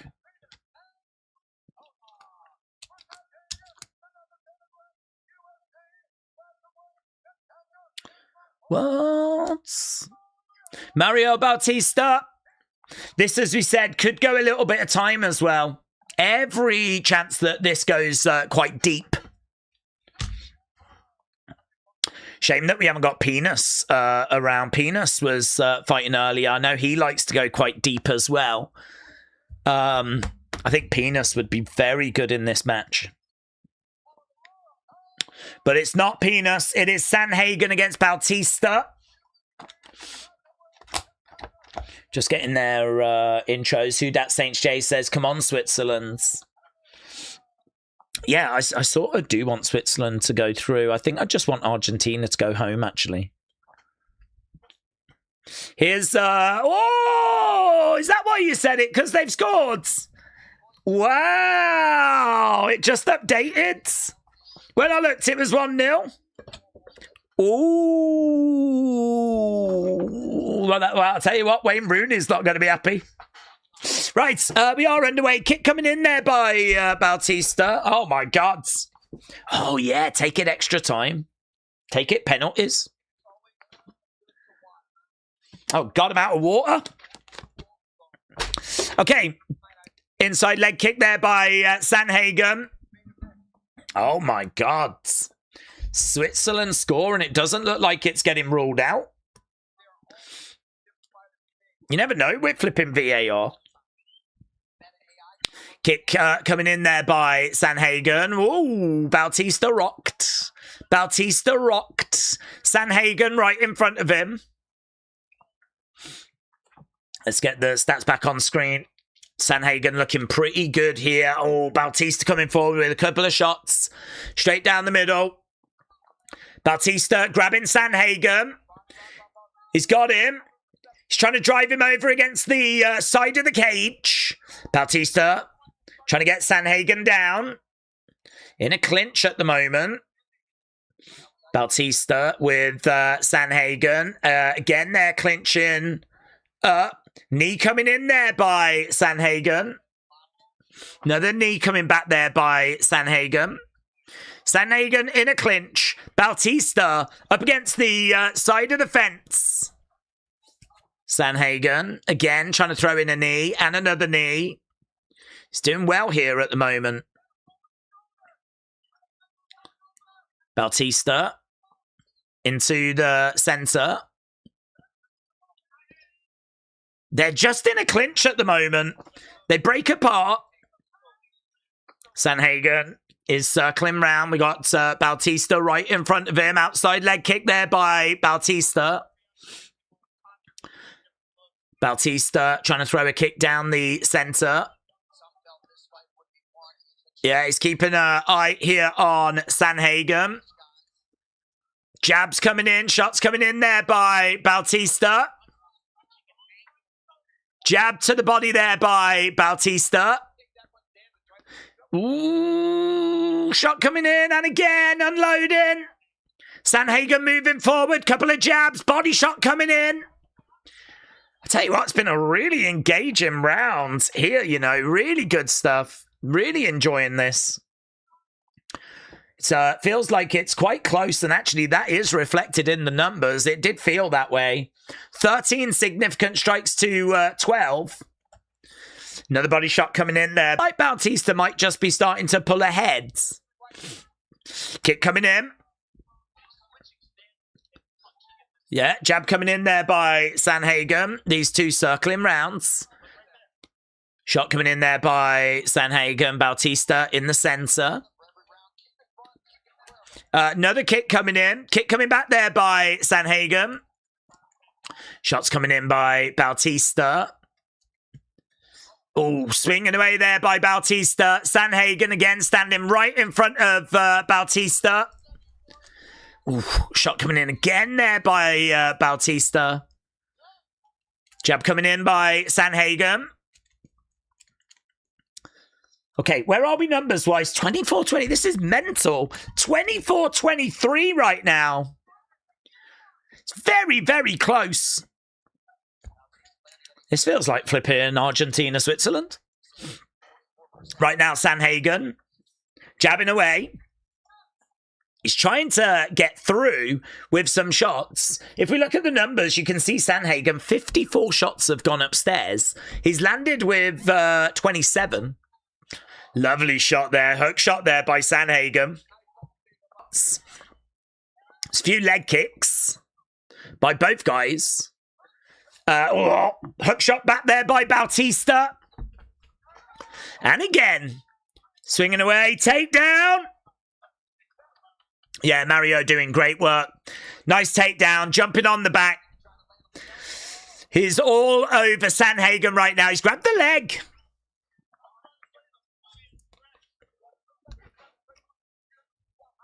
Okay, yeah. Oh, he's got the leg. He's got the leg. I think Corey Sandhagen's okay, though. Yeah, Mario Bautista being very innovative, but no joy. Ooh, just saying there might be a little limp there for Sandhagen. Okay, Switzerland go down to 10 men. Oh, my God. The World Cup is just not letting us enjoy UFC tonight. Really, really fun round. 30-30. Submission, couple of submission attempts by Mario Bautista. I think Bautista's going to edge that for me. I think Bautista is going to be taking that. I think that submission at the end looked really good for him. If you are watching, then leave a like if you haven't already. We're at 7-4. Big shout out to all the bots. It's great seeing the bots around. Missed you guys. Really missed you guys. Guys, apparently you can watch UFC 329 at ufchd.com. So that's exciting news. Okay, here we go then. Round number 2. Let's have a look, shall we? Sandhagen apparently was hobbling a little. Yeah, Bautista's targeting it as well. Throws out a kick. That lead leg is looking a little compromised. Another kick coming in there by Bautista. We are underway, firmly underway with round number 2. Shot coming in there by Sandhagen, though. Bautista needs to make sure he doesn't take his eyes off the prize here because he's working that lead leg. But Sandhagen is still got dangerous hands. Switching of stance. No, he goes back. That lead leg is a big, big problem here for Sandhagen. Bautista knows it. He's moving forwards. Bautista going into the... by Bautista. Another shot coming back. Jabs coming in there by Sandhagen. Jab coming back there by Sandhagen. Bautista. Oof. Be ready to crack back is what they're saying to Bautista. Okay, it's very, very technical at the moment. We're not seeing loads of output. We're not seeing loads landing. There's a little bit of distance between them. Sandhagen backing away. Bautista's really been targeting the legs.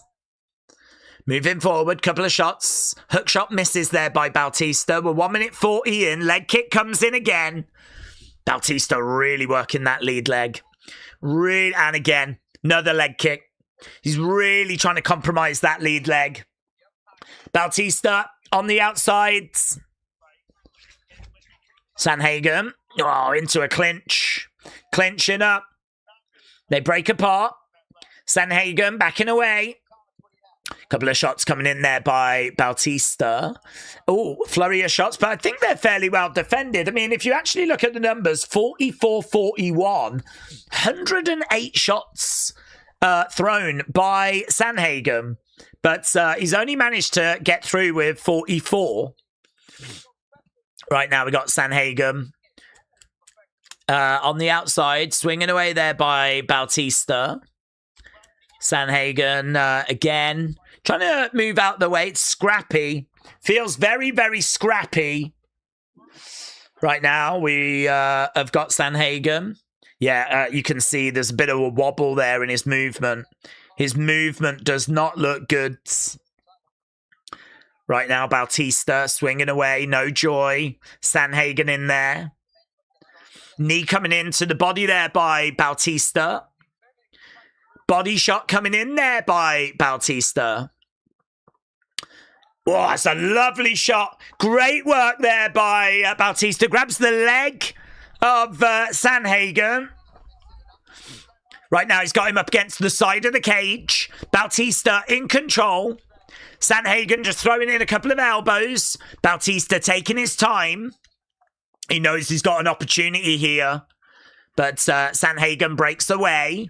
Bautista edging forward, moving forwards. Trying to throw in a big knee. Oh, there's a bit of damage, actually, on the forehead there. Shot coming in. Body shot coming in there by Bautista. Sandhagen backing up. Bautista can't find a way of putting Sandhagen away. Yeah, that leg has been compromised. He's really been chipping away at it. Body kick coming in. Sandhagen backing up. 50-odd seconds left to go. Mbola is such an idiot, said Adam. Right now, Sandhagen. Yeah, very close. Do you know round 1 was 30-30? Round 2 is 26-20 when it comes to significant strikes. There's nothing in it. Yeah, it's true. Mario has not took advantage. Sandhagen is circling rounds. Mario Bautista managing to get a single leg, trying to get him down. No joy. This is going to go to round 3. Yeah, it's still circling rounds. How on earth can someone be that stupid, said Thompson. Why did Embolo stimulate a dive when there's video cameras everywhere? Is that what he got yellow for? Looks like 2 yellows, was it? Okay, what do you think about the fight if anyone's watching it? I'm sure everyone's watching the World Cup and Messi right now. As that's Argentina game against Switzerland's going into the last 10 minutes. And at the moment it's 1-1. Switzerland go down to 10 men. In this fight, though, I think it's very hard to call. I feel like it might be 1-1, you know. I mean, to be honest, that might be fair because there's really not much between these two. Actually, if you look at significant strikes, Sandhagen is in the lead by 8 significant strikes. I do feel like Mario Bautista won round 1. Maybe you just give Sandhagen round 2. Perhaps 1-1 is fair here, as we're about to go into round number 3. Adam said, Sandhagen is reminding me of Dominic Cruz. Crazy Ginger has got it 1-1 at the moment. We're seeing Max Holloway backstage getting his hands wrapped. It is close, this fight, says Adam. Bots, let us know. What have you got it? Lay low. It'd be good to see how the bots are seeing it. Obviously, they're massive UFC fans. They join us for a lot of our streams. Right now, Bautista in the center. Jab coming in there by Sandhagen. Right now. Oh, Bautista catches Sandhagen. Sandhagen down. He's still with us. Bautista unloading. Sandhagen in trouble. He's curled up in a ball. He's trying to grab a leg. Sandhagen is down. Shots coming in there by Bautista. Hammer fist coming in there by Sandhagen. Yeah, Bautista still can't find the finish. That was a golden opportunity. He managed to get Sandhagen down, but he just could not capitalize. Shot coming in. And again, throwing in some shots. Yeah, it was lovely work. It looks like a hook shot right on the jaw. Right on the jaw. Yeah, good work there by Bautista. Hook shot. Down went Sandhagen. Sandhagen did a brilliant job of surviving that. Spinning back elbow. Doesn't connect. Bautista takes him down. Down goes Sandhagen. Bautista might be taking this fight in the third and final rounds. Bautista is in control of Sandhagen right now. Shots coming in. Casey, hello. Metal Mama, hello. Trini, hello. Shout out to all the women that are joining us. They could be out shopping, but instead they're here watching men fight. Respect. Sandhagen in the middle of the octagon. Couple of shots coming back there by Sandhagen. Bautista on the back foot. Shout out to all the bots as well.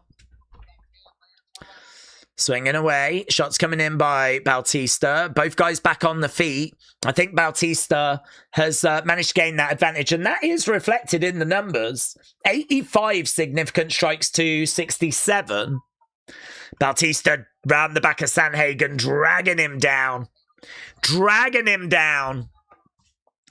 Sandhagen gets right back up. Bautista drags him back down again. Lovely work. Lovely work by Bautista. 2 minutes left to go in this, and I think Bautista's taken it. Bautista is basically Argentina right now, playing with Sandhagen, who is basically Switzerland. Switzerland down to 10 men. Sandhagen down to 1 leg. And Bautista just dragging him down, chucking him around, making him humble, in the words of the Iron Sheik. Sandhagen getting back up to his feet. Bautista just keeping a hold of him. He's going to look to drag him right back down again. Judges watching the fight and scoring based on logic is subjective, says Pats. Right now. Shots coming into the side of the head there by Bautista. Yeah, we've got a minute to go. This feels like it's Bautista's to lose. And elbow coming into the side of the head. He's getting back up Sandhagen down on his knees. It's good work this at the moment. Good work.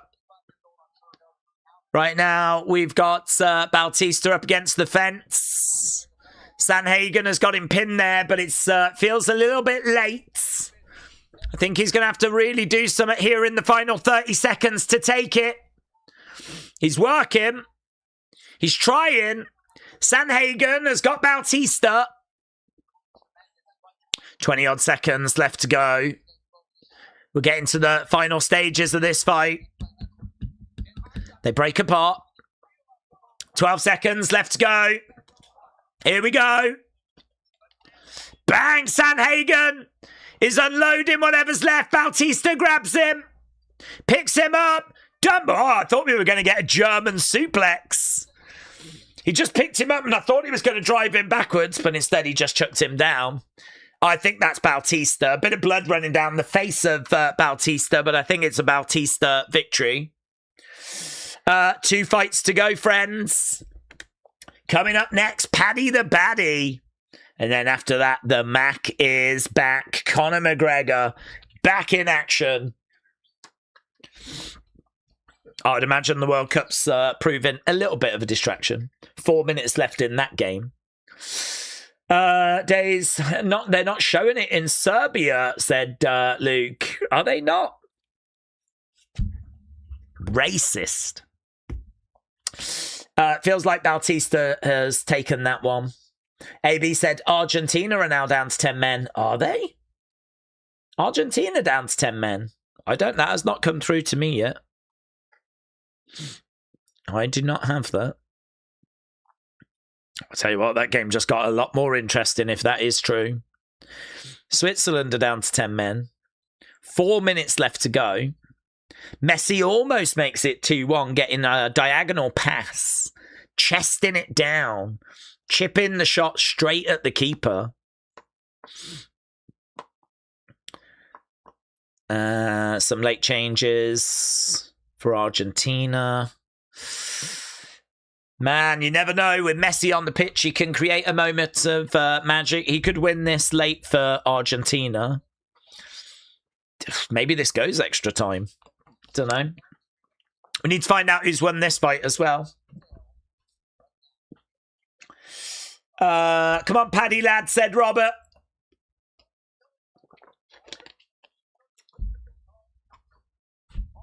All three judges. 29-28. Unanimous decision. Mario Bautista.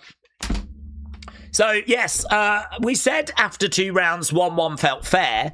And then we said Mario Bautista took that third. It seems like all the judges saw the exact same thing we saw. And so all 3 judges gave Mario Bautista the victory in that one. Right, 2 fights left to go. Seems that bots are triggered by the word watch whenever it's posted in the chat. Well, listen, I love having them here. I don't mind the bots being here, but if they could leave a like, I think that's fair. You know, I don't ask for much. I think it's fine that they cause havoc in the chat, but if they could just leave a like, because we are trying to get to 1,000, and we're at 737, yeah? Which is probably all of our favourite aeroplanes.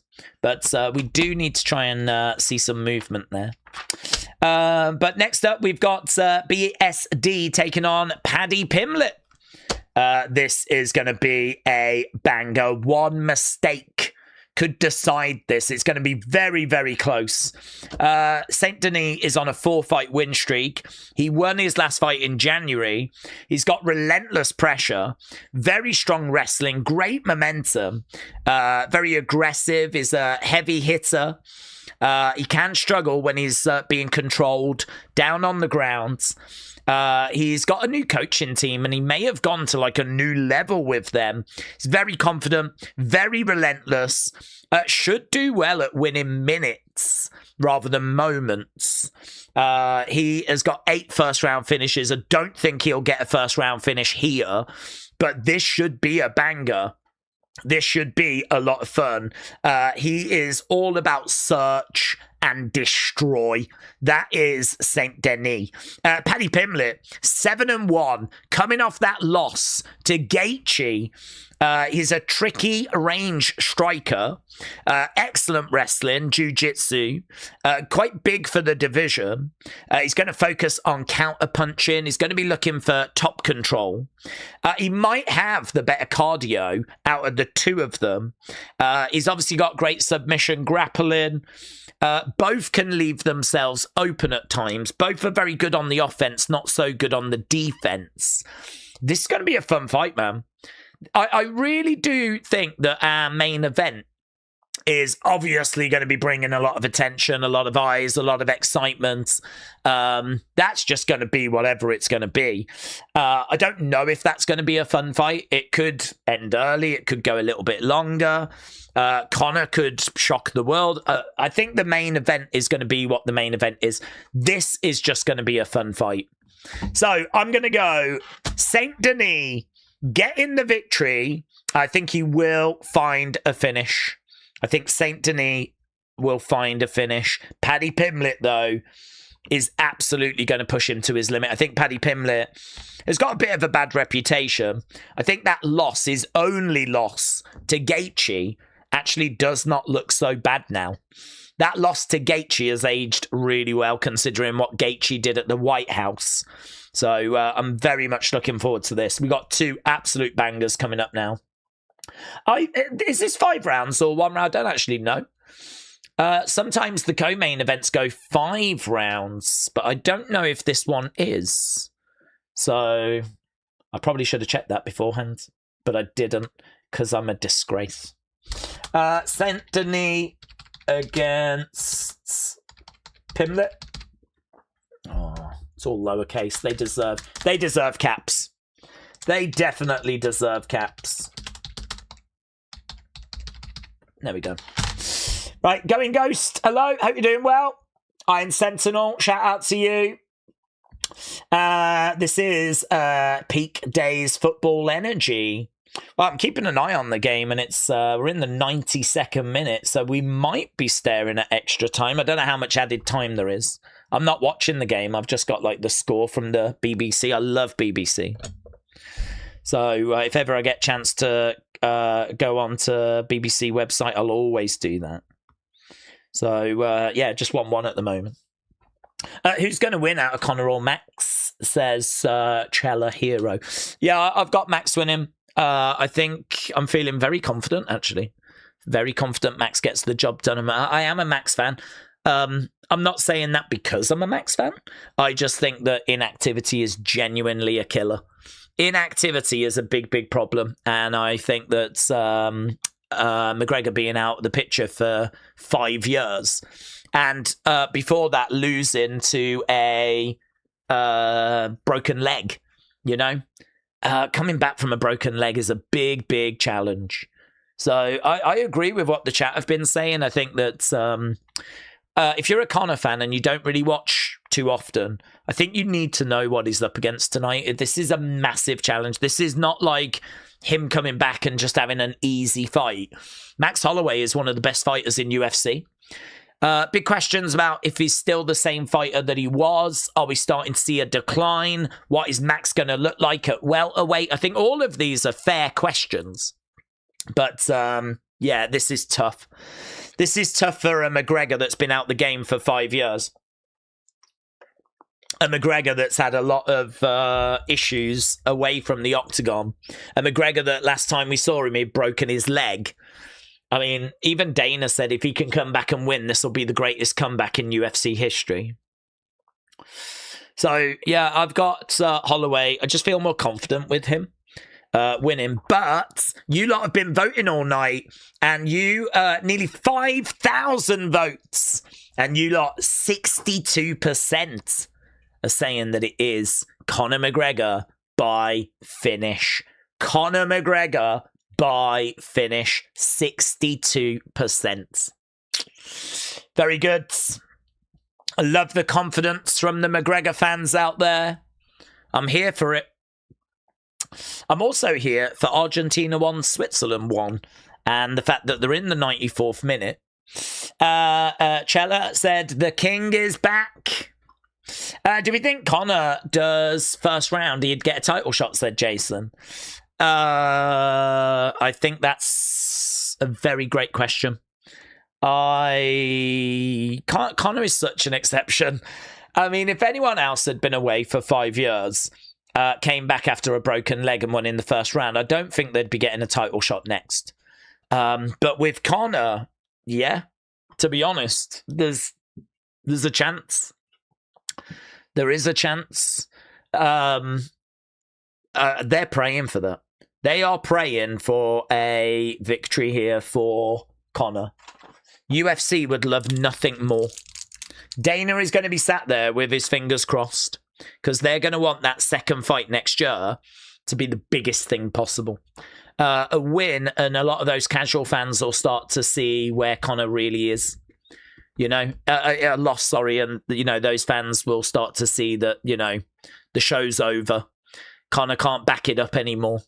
And I think that obviously hurts the fight next year, doesn't it? So the truth is, if Conor wins, and he wins early, maybe they will give him like a title match and a big thing and just, you know what I mean? Just go big. If he loses, he loses. There's no shame in losing against the champion. You'd much rather lose against the champion than just lose against someone that's kind of low in the rankings or outside of the rankings. So, yeah, they could do. But I can't say that with any kind of authority because Dana's asked these questions and Dana keeps saying he's not going to commit to anything. So, don't know. He wants to see how this fight goes, which I can understand. John said if Conor does win tonight, it's going to be guaranteed that his next fight will be a title fight. When Tony Ferguson came back after his knee, he won. That was a decent layoff, said Big Chungus. Nothing's going to compare to if Conor can come back and get the win tonight. We're in uncharted territory for this. So this is like next level gravy. Which is why if he does it, for all you Conor fans out there, no one is going to be able to say that he has not just achieved something monumental. If you are a Conor fan, a die-hard Conor fan, and you love Conor and he's your guy and you're rooting for him, you should be absolutely fine with people saying this is going to be difficult. You should be absolutely fine with that, because people will give Conor credit for a win here. If he gets the win here, there'll be a lot of credit that goes his way. Right, we are just getting Paddy the Baddy making his entrance now. There's a lot of excitement around Conor, but don't forget, we got a great fight coming up. Great fight coming up next. Paddy the Baddy Pimblett. It's always scenes when he comes out. Baddy. Oh, Paddy the Baddy. Oh, Paddy the Baddy. We're at 98 minutes for Argentina, Switzerland. Yeah, man, the energy just went to a different level. The vibe is vibing. Here we go. Paddy the Baddy. I love his tune as well. His walkout tune is sick. It's got a bit of yeah, yeah, yeahs in there, which one of my favourite ever bands.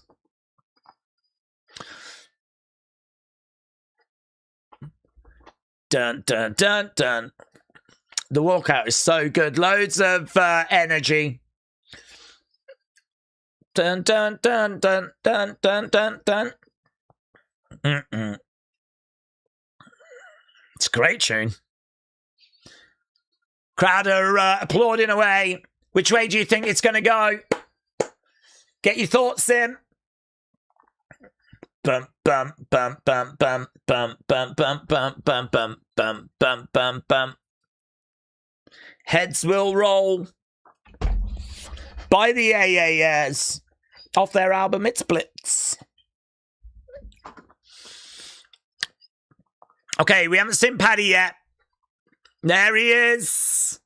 Big cheer in the arena as Paddy Pimblett is shown on screen. It's a big test for him tonight. He's up for it, though. Look at him singing away. You. Out he comes.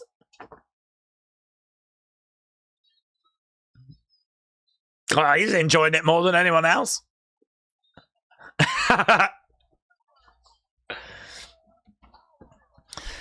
Paddy the Baddy coming down, bouncing his way down to the ring. He's loving it.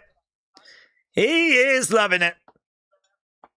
It's pretty sick, isn't it? As an entrance goes, it's pretty sick. It's got a big feel to it. The crowd all joining in. Loads of energy, loads of excitement. Paddy the Baddy, 12 first round finishes. Let's go. Get your thoughts in. Get your thoughts in. If you are watching and you've not left a like, leave a like. It's starting to look very unlikely we're going to get to the 1,000. We still need 240. I've reached the conclusion. Everyone hates me. And that's fine. I've come to peace with that quite a long time ago. Extra time for Argentina against Switzerland. Paddy the Baddy has made his way down. That is some Paddy the Baddy energy, says Bass Boy. There's nothing quite like it, is there? There's nothing quite like that Paddy the Baddy energy. So Paddy has made his way down. He's got to defend takedowns with submissions. He will be okay if he goes into the fire. Bum, bum, bum. Still going, man. We're still partying. Bum, bum, bum, bum, bum, bum, bum, bum, bum. Big smile on his face. So, Switzerland, Argentina has gone into extra time. Is that going to interfere with the Conor fight? The penalties might. Depends how long this this fight goes for, isn't it? Paddy's in there. It's Average Guy. Shout out to you, buds. Cooper said, I liked at the start of the stream because I'm the best. You are the best. Just like Rose Namajunas. Look at him, man. Big smile on his face. We were talking about maybe there's a lack of charisma with current fighters. I think the reason for that is because Paddy the Baddy's got all the charisma. He has, man. He's in. I don't think he's going to have any energy left for the actual fight, though. That's the only downside. I don't think he believes in conserving energy. Tyson's loving it. Look, he's loving what he's seeing. Bouncing away, dancing away. Paddy the Baddy might be winning some hearts here, you know. Mate, if he just gets murked now, that would be pretty funny. If he's, like, you know, completely used up every energy. I tell you what, I thought this crowd were actually going to be behind Saint-Denis a little bit. Paddy can be a little bit divisive, but it seems like the Irish have took to Paddy Pimblett. I think there's quite a few English in the crowd as well. I've seen a few England shirts. So Paddy enjoying a lot of support tonight. Okay, Saint-Denis is not going to be bringing that same energy, that same vibe.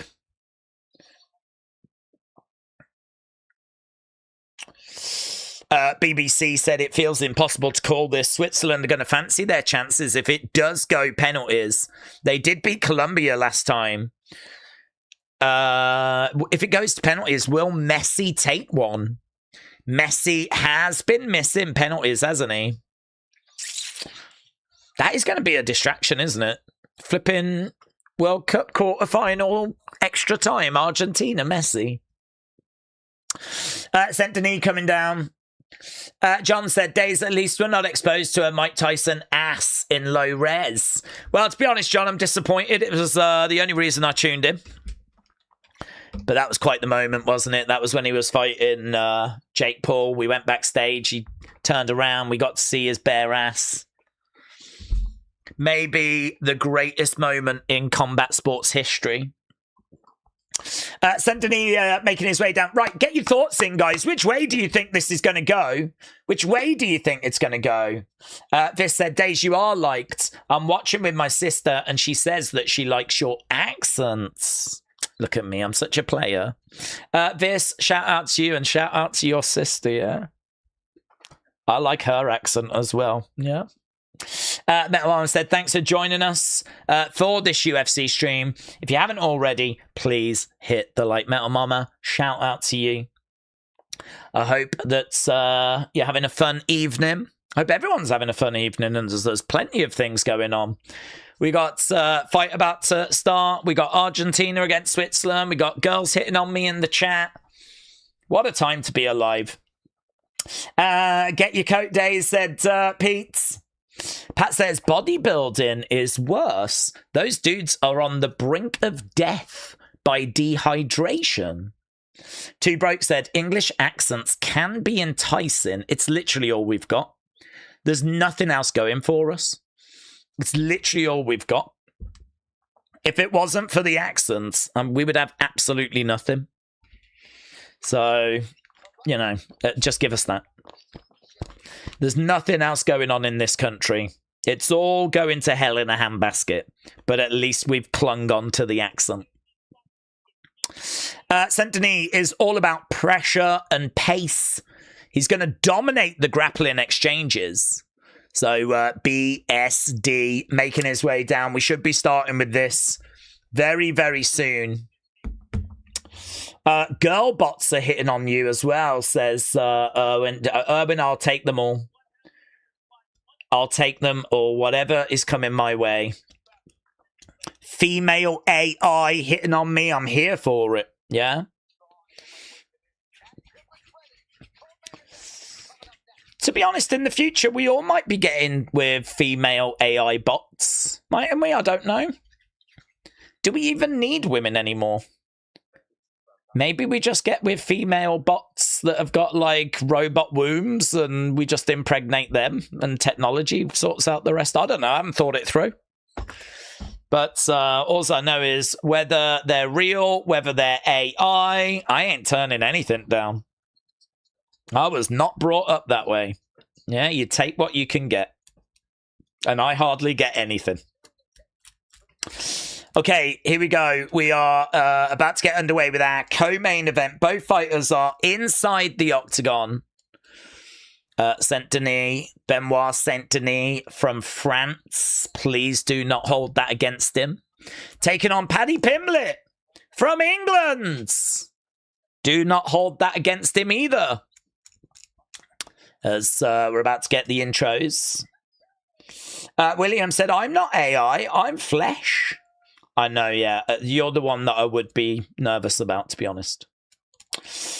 Minus 135 value. It's the perfect number for a man who fights like a supernova, says AB. John said, at least you're getting hit on.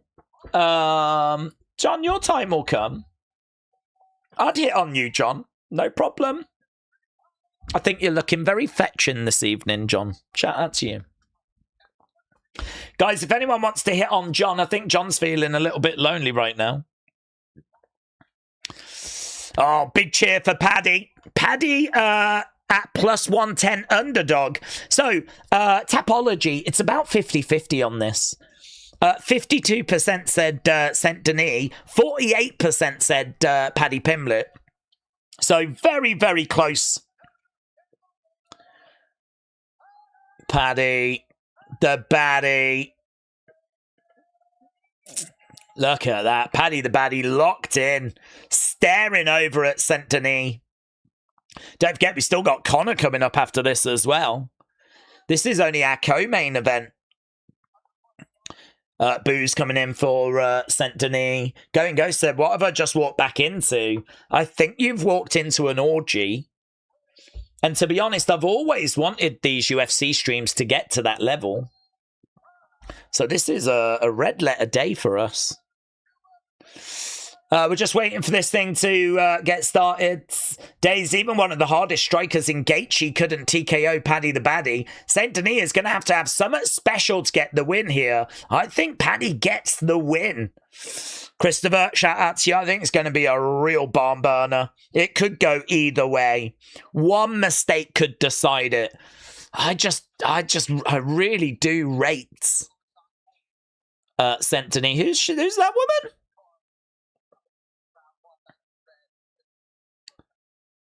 Sophie Cunningham, the Indiana Fever Guard, or whatever they're called.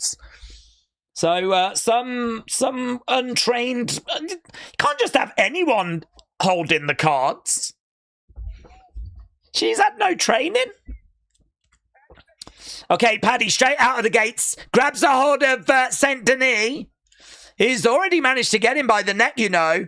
Oh, mate, this is really nice. Saint-Denis trying to get out. Early, very quick work by Paddy. Paddy straight out of the gate. We were too busy being distracted by an absolute amateur ring girl. Oh, look at that. It's in. He's in real trouble. Paddy looking so good. So good. Saint-Denis in big trouble. Paddy squeezing.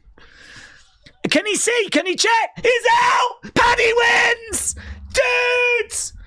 Dudes! Massive win! Huge! Huge! Oh my God! Paddy the baddie, straight out the gate, jumps on him. Oh, Saint-Denis was distracted. He was distracted by the ring girl. We were all distracted by the ring girl. Some amateur ring girl. And before he could get his head in the game, Paddy the baddie charges over, catches him off guard. Oh, wow. Paddy did such an amazing job there. Such an amazing job. Look at him. Paddy's in there. Dancing away. Is that a glimpse of the World Cup final? England marking France in like 3 seconds. Perhaps England score a goal in the World Cup final against France and we just end the game, give the trophy to England. That's basically what we've just witnessed. Look at this. It was a high kick that came in by Saint-Denis. He drives forward. Paddy grabs the heads. Oh, it's beautiful. What the... said it's average guy. Look at that. That pressure is insane. I mean, fair play to Saint-Denis for surviving as long as he survived, to be honest with you. That is a tight squeeze. Look at it. Paddy the Baddie, so good. So good. Matt Yo said, how do you not get tired during the streams, especially with the recent SmackDowns? Is it because of the chat? It is because of the chat. I think if I was sat here and I didn't have the chat to sort of bounce off and we didn't have like a bit of a laugh and just, you know what I mean, my energy would probably go, but bouncing off the chat and kind of keeping the conversation going just keeps me going. So that, and also drugs. That and cocaine. Those are the two secrets. But they do both work together very well. So, Paddy, dancing away. This is why he wasn't bothered about dancing when he first came out, because he knew that he was going to catch him early, choke him out.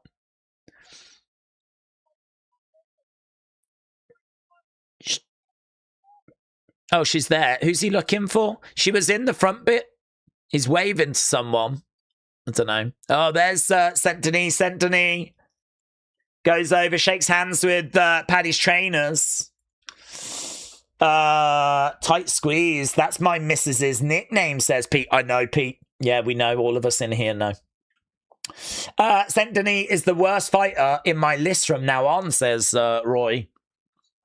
Well, coming up next, to be honest, I'd imagine there's a lot of you that are like good. You know, as much as the entrance for Paddy Pimblett was exciting, I'm here for Conor McGregor. So I'd imagine there's a lot of you out there like quite happy to move on. So there we go. Paddy the Baddie. Number 6 beats number 5. And it's a really good win that for Paddy Pimblett. Was it too fast, though, in the sense of he catches Saint-Denis and gets the win?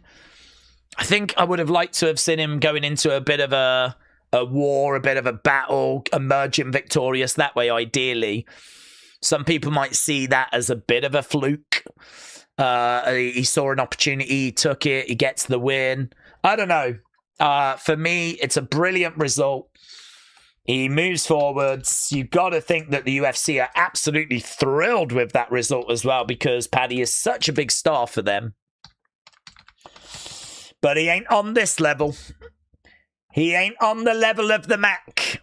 And the Mac is very much back for the first time in 5 years. We are here covering a Conor McGregor fight. We were here 5 years ago. We did the Conor McGregor fight 5 years ago. We did the Poirier fight before that. We did the Cowboy fight before that. We even did the Khabib fight in 2018. That is 8 years ago. We were here doing streams. And we did that fight and event as well. And chaos, craziness, excitement, all of those feelings kind of starting to come back now as we are literally on the verge of our main event. We've been talking about it all night. And feel free to continue sharing your thoughts. Leave a like if you haven't left a like. I think Argentina, Switzerland going to extra time still being 1-1 is not helping the UFC here.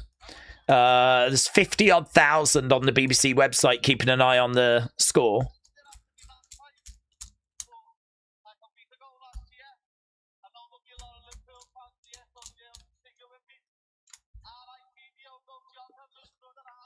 Oh, he gives a shout out to Jota, the Liverpool player. That's nice. That's classy. Jeremiah said, Days, I've got my food, I've got my drinks, and I am ready to watch the return of Mystic Mac. Let's go, mate. Let's flipping go. Restaurant said, no joke, BSD should call it quits. What an embarrassing, pathetic, reckless, sloppy attempt of a performance from BSD. That was ridiculous. Restaurants, did you have any money on it at all? Did you have any money on it? Because I'm sensing extra anger in that comment. Brett Lee said, Conor's got a history of tiring. Is that going to happen again? And then maybe Max putting him away.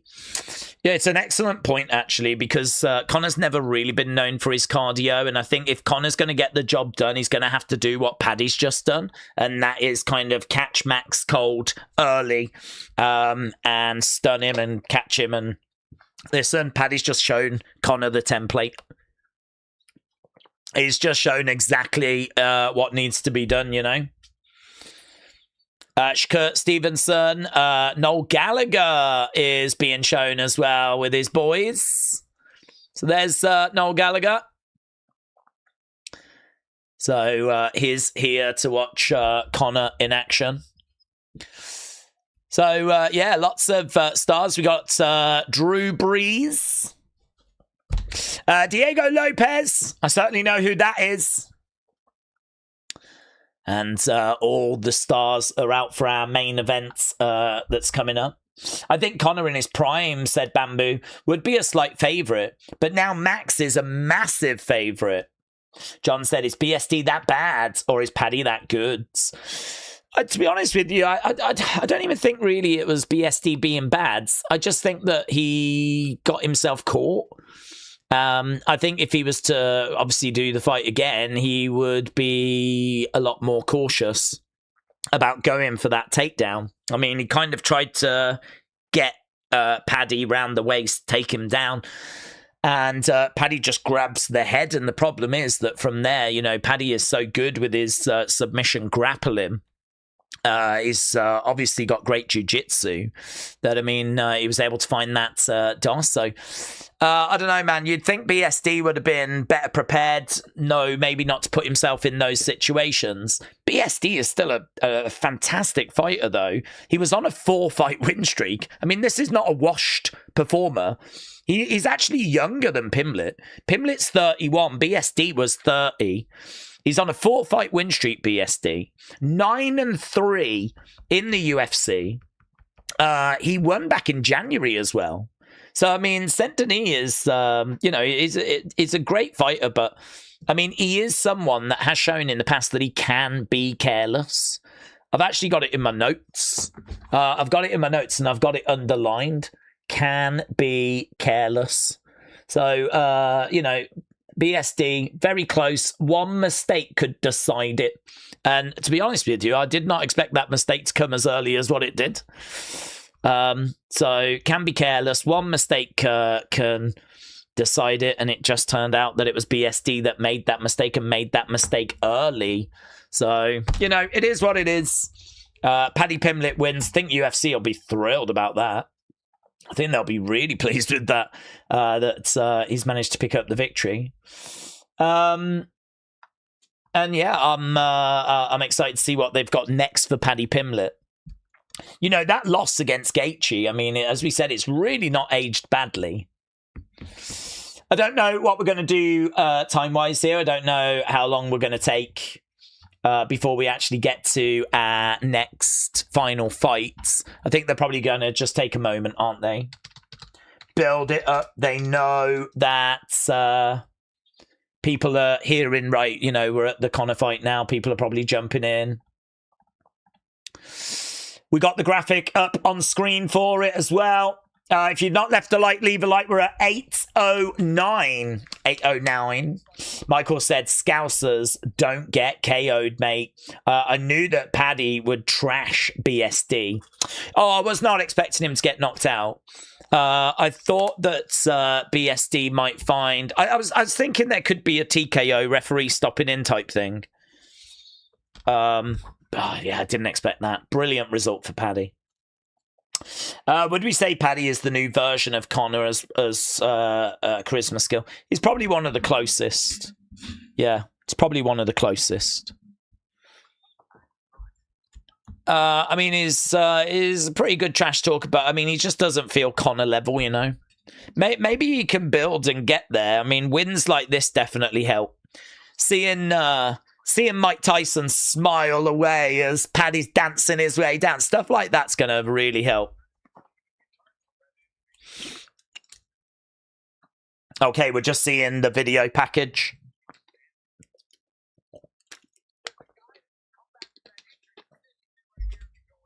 So they're just showing Conor, video of Conor working towards his recovery. A return back from such an injury has never been seen before in this sport.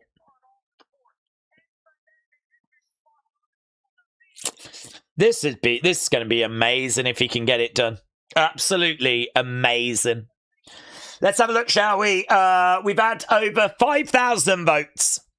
5,500 votes. You lot have got McGregor by finish 62%. If you haven't voted, get your votes in. If you haven't left a like, get your likes in. It is now or never to get your comments in, your likes in, your votes in. Whatever you want to get in, get it in. Because we are getting very, very close to the ring walks. Walkouts coming up very soon. There's the stats. You can see Max Holloway a little bit taller, not by much. Little bit younger. Conor's got the big advantage, though, on the reach. Significant strikes per minute. I must admit, I'm surprised they're that close. I would have thought Max Holloway was well ahead, but it's 6.9 against 5.3. Striking accuracy, Conor actually has got the advantage. Takedown average, Conor 0.6, Max Holloway 0.2.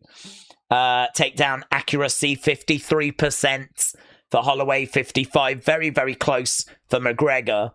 So, yeah, numbers are not too far apart, to be honest with you. There's an advantage on the reach for McGregor and an advantage on the accuracy, but there is an advantage on the volume for Max Holloway. And I think Holloway's big advantage is activity. He's obviously been the more active fighter recently as well, so I think that's a big advantage for him. William said, Days, you're making my lady hot and bothered tonight. Well, William, not just tonight. On a fairly regular basis, to be honest, she's sent me a couple of DMs. Going Ghost said, if there is a prop bet, Conor comes out the locker room doing the Conor struts. Says Going Ghost. What has McGregor done for almost 6 years, says Alpha. It's a good question. Trini said, you will not see the fight or any of the fights. Please stop asking. Trini, shout out to you. Max has been in many more wars. It's going to be interesting to see if Holloway ages in the fight game. I'm always after my lucky charm, says Popper. Is McGregor fighting right now? We're very close to the ring walks. Base Boy said 4 out of 4 of the last fights. Wow. Very good. Very good. You've got a Conor win, have you? Wow. Well, Base Boy is 4 of 4 on the main cards and has got Conor winning. So is Base Boy about to go 5 out of 5? Mr. 4D said Chandler screws Conor. SummerSlam, we do Conor Chandler. Okay, here we go. We're going back over to the arena. Here we go. Okay, we've got a blue light out. Surely Holloway is it first, surely. Wow. They actually didn't make us wait as long as I thought they were going to make us wait. Look at this. This is mental right now. We've got a World Cup quarterfinal featuring Messi and Argentina, one of the biggest sports stars in the world. That's well in extra time. It's got 13 minutes left to go as well. Until it goes to penalties. It's still 1-1. And at the same time that's happening, we've got Conor McGregor and Max Holloway about to be making their ring walks. And of course it is Max Holloway making the ring walk first. Max Holloway, it's looking good. I'm reluctantly backing Holloway here, says Who Dat Saints J. Here we go. Holloway making his way down. Get your predictions in. Get your thoughts in. It's Average Guy said it's going to be Max. Knockout. First round. Tupac said, some people miss Conor, but everyone misses your dong. It's a great point. It's a great point. WrestleRant said, very hyped for this next fight. I actually can't believe that I am about to watch a McGregor fight in 2026 in the UFC. It's mental. Let's go, Max, said James. Ronnie said, I just put in my McGregor bets. Base Boy said, you're about to lose again, like every other fight on the main card, said Base Boy. Hog said, Holloway by knockout, third round. Holloway, round 4, TKO, says William. Okay, McGregor. Coming out next. Coming out next. Holloway, former UFC featherweight and BMF champion. We've got McGregor fight before GTA 6. Synergies said, if Conor wins, how much is that going to help out of ring issues? Well, I mean, I don't think for those that are affected by those, that focus on those, it's not going to change anything. I think for his fans, it's not going to change anything. So, to be honest with you, I don't think it's massively going to change anything. But obviously, it's going to be positive PR if he wins. So that will help to some degree. But I think those that don't like him will continue to not like him. For those that do like him, will continue to support him. So I don't think it changes much in that regard. When are they going to start? Well, we need to get Conor down. So right now we got Max in there. We need Conor coming down. I love Max's gear. His ring gear looks great. I love those shorts.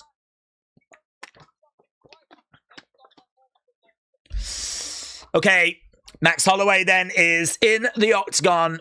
We're just waiting for the Mac. We're waiting for the Mac to come back as the lights go out. Lights go out.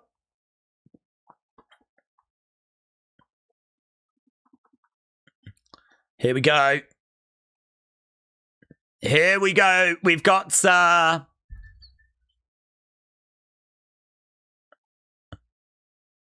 green light in the octagon.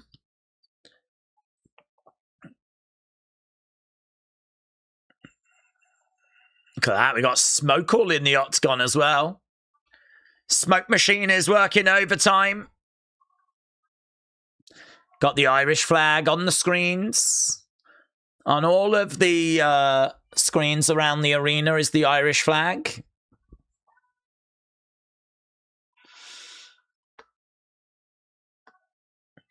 Great walkout, this, said Zingbot. Days, I've got a feeling Holloway defeats McGregor tonight, said Christopher. Conor's going to run down and take a dive, said Elite Bum. AB said, I'm adopting Max Holloway at minus 250. It's quite a moment. To be honest, if you've paid... Here's the Notorious. If you've paid the money they've paid, you know, you want to milk these moments. There is Conor. The Notorious one. Conor making that walk. He's got the Irish flag over his shoulders. Smile on his face. He does have a mohawk. So, straight down. Shaved on the sides. He's making his way out. With all the smoke, I thought we were going to see the Druids first, says Boo Bappin. Here we flipping go, man. I can't wait for this. If Conor has got any chance, he's going to have to get the job done early. Argentina with a goal. I never know if it's going to stand or not, though. That's the only thing. But is it going to be Argentina that go through? Argentina with a goal with just 8 minutes left. That is a goal fitting of any game. Is it really? Is it special?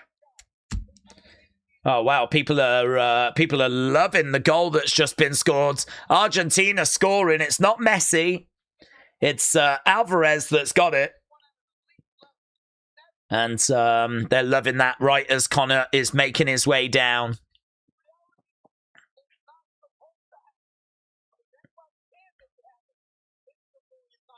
Conor McGregor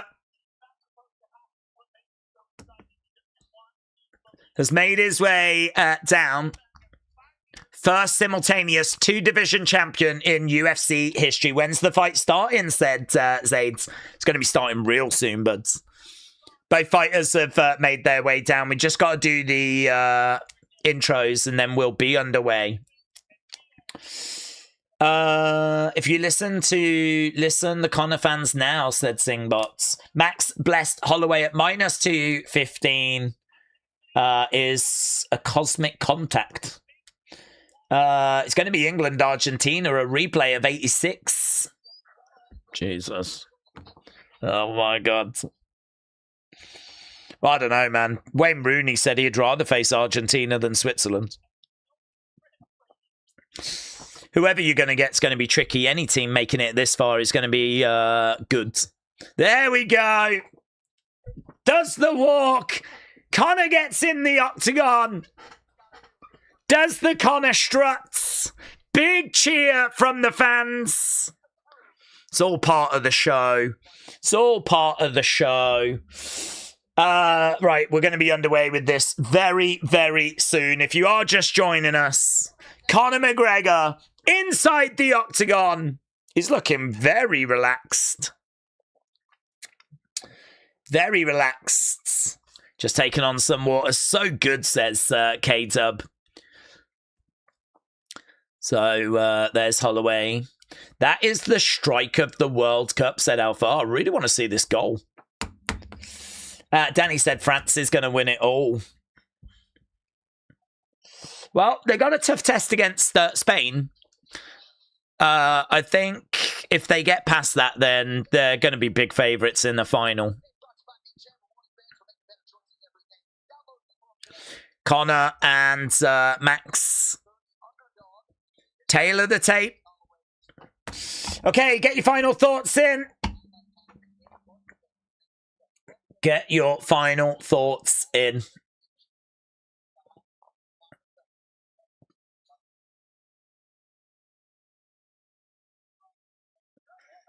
Do you know, on X it says Argentina defeats Switzerland in World Cup quarterfinal, but the game's still going and it's still got 5 minutes.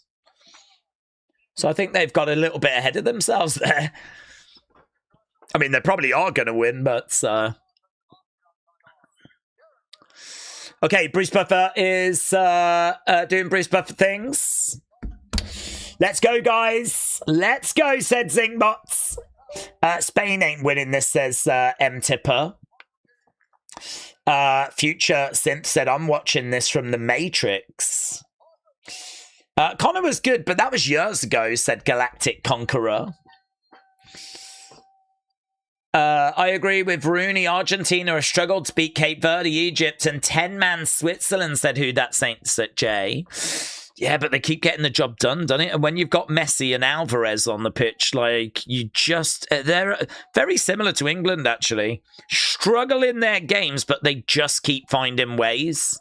These are two very, very similar teams. They're two teams that struggle in games, but then just find moments of magic. So, I don't know, man. I don't know who the flipping favourite's going to be in that game. Time!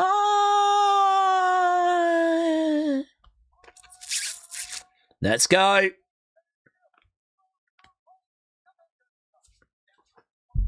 Fighting. Okay, Max Holloway getting his intro. Max has won already, said Travis. Okay, well, they're going full shebang here. Max is coming in as minus 280 favourites. England fans are going to be upset when they hear this, but you should prepare yourselves. England just doesn't make the amount of money for FIFA that Argentina does. Remember that, says Trini. Here we go. The pride of Hawaii. Conor's going to go to sleep, said Galactic Conqueror. Let's go, Max, says Adrian. Jeremiah said, in my opinion, Conor's only chance is in 2. If he clips him with a left, then Max might be in trouble. Well, the thing with Conor is you always have to expect the unexpected. And there's an aura about him. I mean, when you're standing over from the octagon and Conor's over the other side, I mean, there is an aura there that you're going to have to overcome. And not only that, Conor has beaten Max before.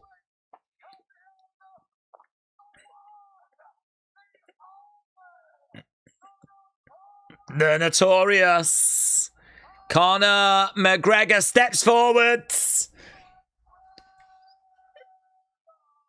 Blows out a kiss, puts his arms out. Crowd going crazy. There's a real vibe here. We are about to get underway. Protect yourself at all times. They do touch gloves. They do touch gloves. Here we go. Everyone standing. Everyone standing. Here we flipping go. We're about to get underway. Okay. They both come forwards. Whoa, McGregor comes out with a big kick. Straight out the gates. McGregor goes down on his back. Yeah, Conor fell twice there as he came exploding forwards. Holloway is on top of McGregor right now, raining down a couple of shots. McGregor trying to defend. He's on his back. He's kind of kicking out at the moment. He gets back up. Inside leg kick there by Holloway. He is slipping around a little bit here, Conor. Oh, and again. Oh, I don't know what that is. That's the second time that he's gone down there. Another shot coming in. Is he injured? Another shot coming in. Why has he slipped and fallen over so many times? Yeah, Daniel Cormier said it's really weird that he keeps falling. They're saying there might be something wrong with the leg. Just having a look at the leg. Yeah. There is. It's done.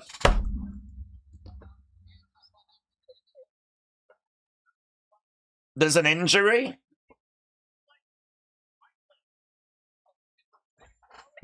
Holloway wins. There's not even a fight to really talk about. McGregor is upset. His leg's compromised. He's done, mate. He's done. They're saying that first kick might have blown out his knee. He did go for a big kick, didn't land with it. Oh, look, it's shot. It's done. He can't put any weight on it. He can't put any weight on it.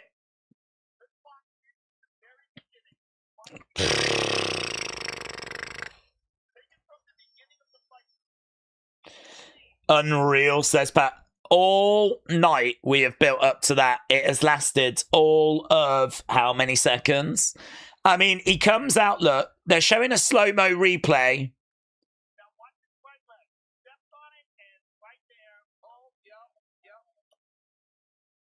Yeah, he goes for like a big kick, and when he lands on that leg, he sort of jars it.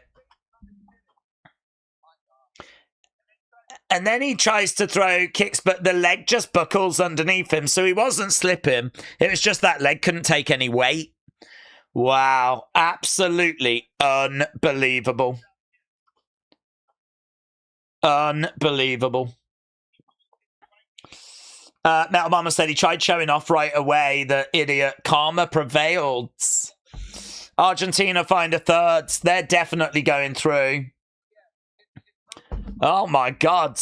We just went from so much hype to so much like anticlimactic reaction. Like, I can't believe it. I mean, where do you go from? I don't know where you go from here. I just don't know. Did we learn anything? I don't think we learned anything.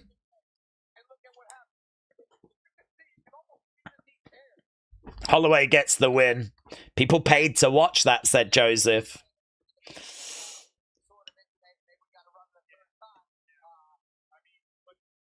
Yeah, what do you do with that? Do they run it again next year? That's not how he's going to want to have won it, is it?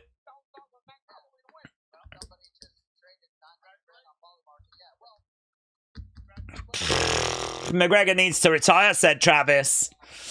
Cocaine is a hell of a drug, said Daniel. Well, mine's wearing off now.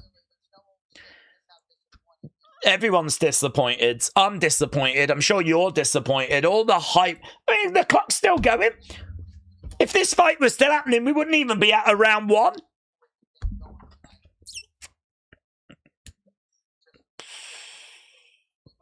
Did Max win? He did. It's not so much Max won, it's more McGregor lost.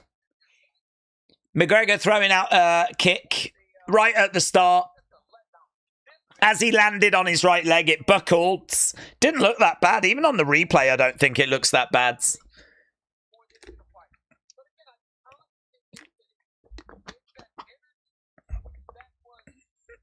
Wow. Elite Burn, shout out to you, buds. Matt said, I'm not happy about it. I really wanted Conor to win. How did Max win? He didn't do anything. McGregor just beat himself. McGregor came out, threw a big kick. As he landed on his right leg, as he kind of came down, because he threw the left, and as he landed down, his leg buckled. And then after that, he just couldn't put weight on it. Fell over a couple of times, and the ref stopped it. To be honest with you, they're just having a look to see, did he have an injury?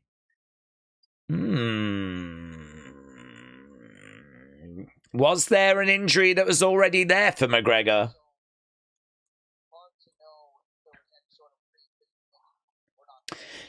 This will be interesting. The question will be, did you have a pre-existing injury? Did you come into this fight knowing you were injured?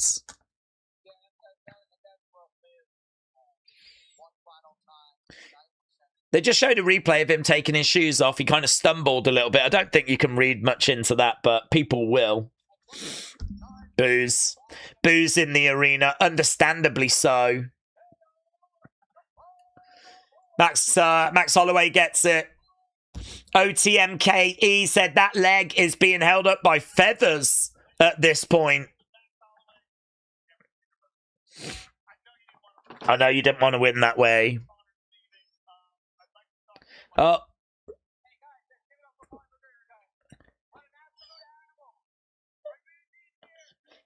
Yeah, Conor's leaving. Joe Rogan wanted to speak to Conor, but Conor's leaving. We're not even going to hear from Conor.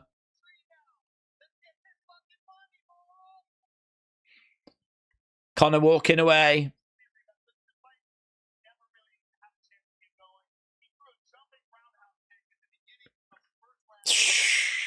Conor's reportedly earning a guaranteed base salary of $15 million. They're just showing a replay here. He comes in. Holloway backs up, blocks that kick. It misses.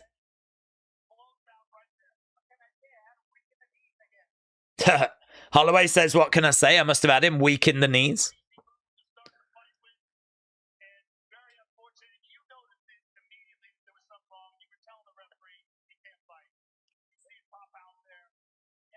Yeah. It's a fake injury. It's rigged, says Benny. This is days coded heartbreak. Oh my God, it's so bad. It's so bad. It's going to be so many people disappointed. Everyone was excited for this. Max keeps saying he wants to go again. Keeps saying he wants another one.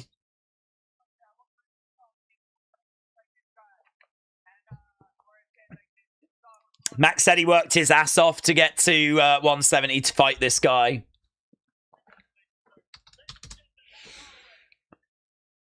Okay. Max Holloway speaks, but we don't hear anything from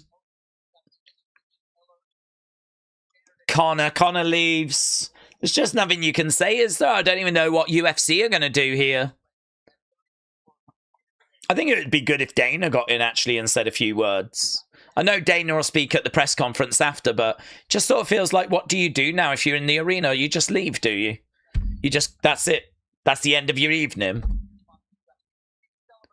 Jesus.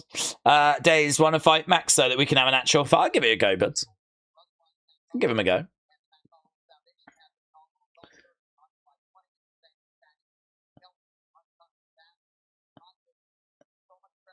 So much preparation, so much hype. It's just an absolute disaster for Conor and for the UFC. I mean, look at that. No significant strike, nothing. There was one total strike, and that was, that might have been the kick. That guy, Matt, said it sucks. So many people around the world betting. It was obvious that something was going to happen from the start. That guy, Matt, thank you, my friends. I know, I just wish there was something I could say. I think we've had, like, really... Hopefully people have enjoyed the stream. I've had a great time. It's been a real pleasure being back doing this. I've really enjoyed the whole evening. The excitement of getting to that main event. Everything was so good.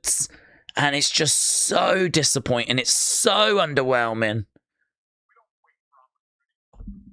Oof. I don't know what we're watching right now. We got a little video playing.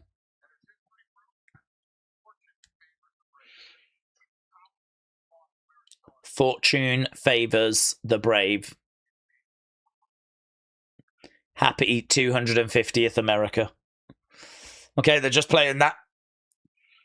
But in the octagon is Max Holloway.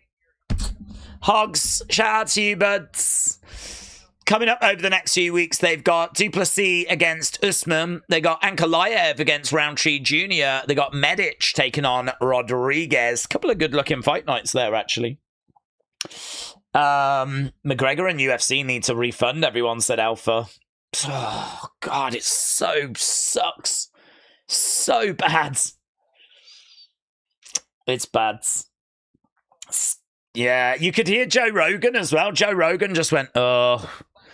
You could hear Joe Rogan as well. Oh, God. Oh. It does feel that way. It really feels that way. It's really deflating. I feel so sorry for the people in the building as well that spent that money. So hyped. And now all they do is just file out the building. And just... I mean, I suppose they're in Vegas. You know, I'm sure they can get a drink and go to the casino and cheer themselves up. But, it does feel that way. It's really flat. It's really disappointing. It's really bad, said Big Chunks. I'm not going to lie. All that effing hype just for that, said True-Blooded Canadian. I'm so angry. I spent £20 on this. We had to buy it on pay-per-view. £20. France Spain Wednesday, though, said William. Conor looked like an old grandpa. He needs to go away, says Pal. Penis was the event of the evening. Yeah, we did get to enjoy Penis tonight. So there was always that. Was that Conor just being dehydrated, untrained tendons from the body abuse of illicit substances, says Rev. I mean, like, I don't know, man.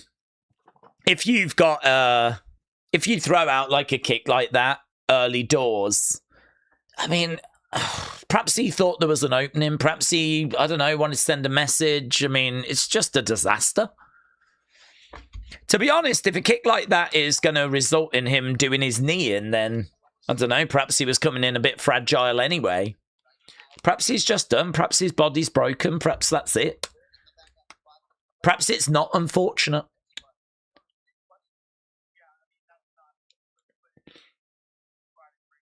He tried a crazy move, says Joe. A jumping kick.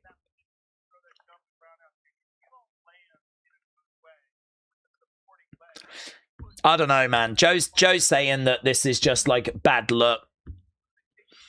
He threw the kick. It was an awkward landing, but...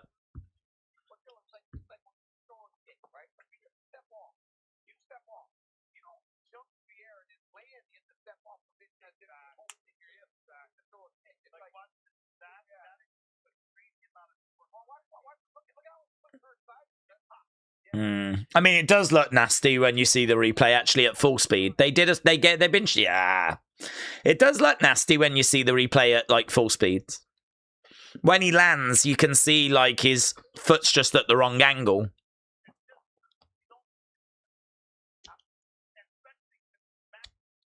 I don't know, though. Why would someone like McGregor that's got the experience that he's got, that's been training as hard as he's been training, make a mistake like that? It does make you wonder. Makes me wonder. If that hadn't have gone wrong, would something else have just gone wrong a little bit later? Like, genuinely, is his head not quite where it needs to be, or where it was? I don't think we can agree his body is not where it was. So, you know, he tried something. But, I mean, was it just that we were not that far away from something else going wrong anyway? Don't know. I don't know where to go from here. I'd imagine Dana's going to be pretty down when we get to the press conference. Conor's last win is still the old man in the pub. To be honest, it was a good win. It was a good win.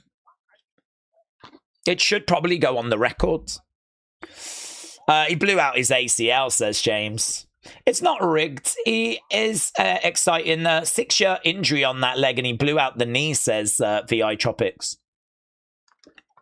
Val said Conor took the money. Mr. Full D said he got 15 million for that. Tupac said he thought he was Bruce Lee, but it turns out he's got a bum knee. Got you. Nice. I like it. I think all the drugs he's done has effed him up, said Big Chunks. Tribeam said people paid thousands to see him. People in Ireland stayed up all night, and he couldn't even just explain in the post-fight thing. It's funny, actually. Yeah, I mean, you make a good point, because Joe Rogan said he really wanted to speak to Conor, but as he was talking to Max Holloway, Conor gets out. I do feel like, I get that he's injured, and I get that he probably wants to get that sorted, but I mean, couldn't even one of his trainers have spoken? I mean, if he really has to go and get it sorted, like, couldn't someone have spoken on his behalf? I sort of feel like you've blue-balled the crowd. I feel like the crowd have paid all that money. They're sat there, like, what the flip? I mean, we still don't even know if there was not a little injury with him coming in. I mean, was it something they were aware of? Was it? But then if it was, why would you do that move at the start? So I'm gonna guess no. I'm going to guess there wasn't a problem. I'm going to guess there wasn't an injury. But the whole thing, I mean, I can understand people just sort of scratching their heads trying to find answers. I mean, we've seen this. This kind of thing happens, doesn't it? We've seen it before. We've seen these moments before where you build to that sort of big main event, and then very early doors, there's an injury or something goes wrong. It's happened a few times. I mean, I remember Blades and Aspinall.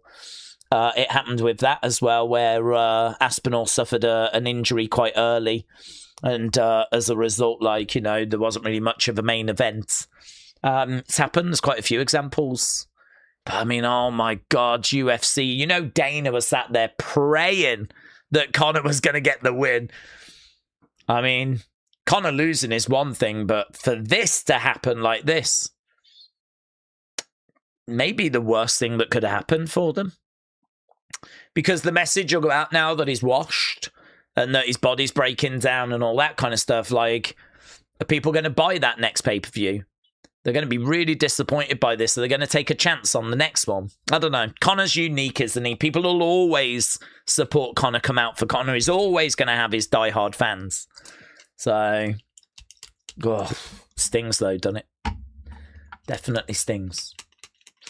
Trini said he had no regard for the crowd or the fans. Anyone expecting him to start caring was just being silly. Honestly, all we can do is just laugh at this point, said WrestleRants. Well, I just wanted to take a few moments to kind of, stick around. And hours build into this fight. And then all of a sudden we get that. If you're anything like me, you're kind of scratching your head, trying to get your head around it. I understand that. Just, at least we did get some good stuff on the show as well, though. So, it certainly was not a waste of time. It was absolutely wonderful being back. I really enjoyed it. Even though you guys repaid me by not getting us to 1,000 likes, it's okay. I still love you all. Yeah. Even though we didn't get to the 1,000, I still love you all. I still had a great time. And, we should be back, certainly for UFC 330. Definitely going to be putting that in the old schedule. So we should be back again for that. We've done the White House. We've done this one, UFC 330 as well. It's on the radar. So if you did enjoy hanging with us, then, maybe see you again next time. So apologies, that was not better, not my fault. But, I'm looking forward to seeing the reaction, actually. I'm looking forward to seeing what Dana's got to say and all of that. But I think at this point, we will wrap it up. The show is actually coming to an end right now, so there is nothing else to really bring you. Dana should do a post-fight interview. We might get some answers there. Conor probably won't. I'd imagine he's probably gone off to hospital to get his leg looked at. But, thanks a lot for joining us. I really do appreciate it. And,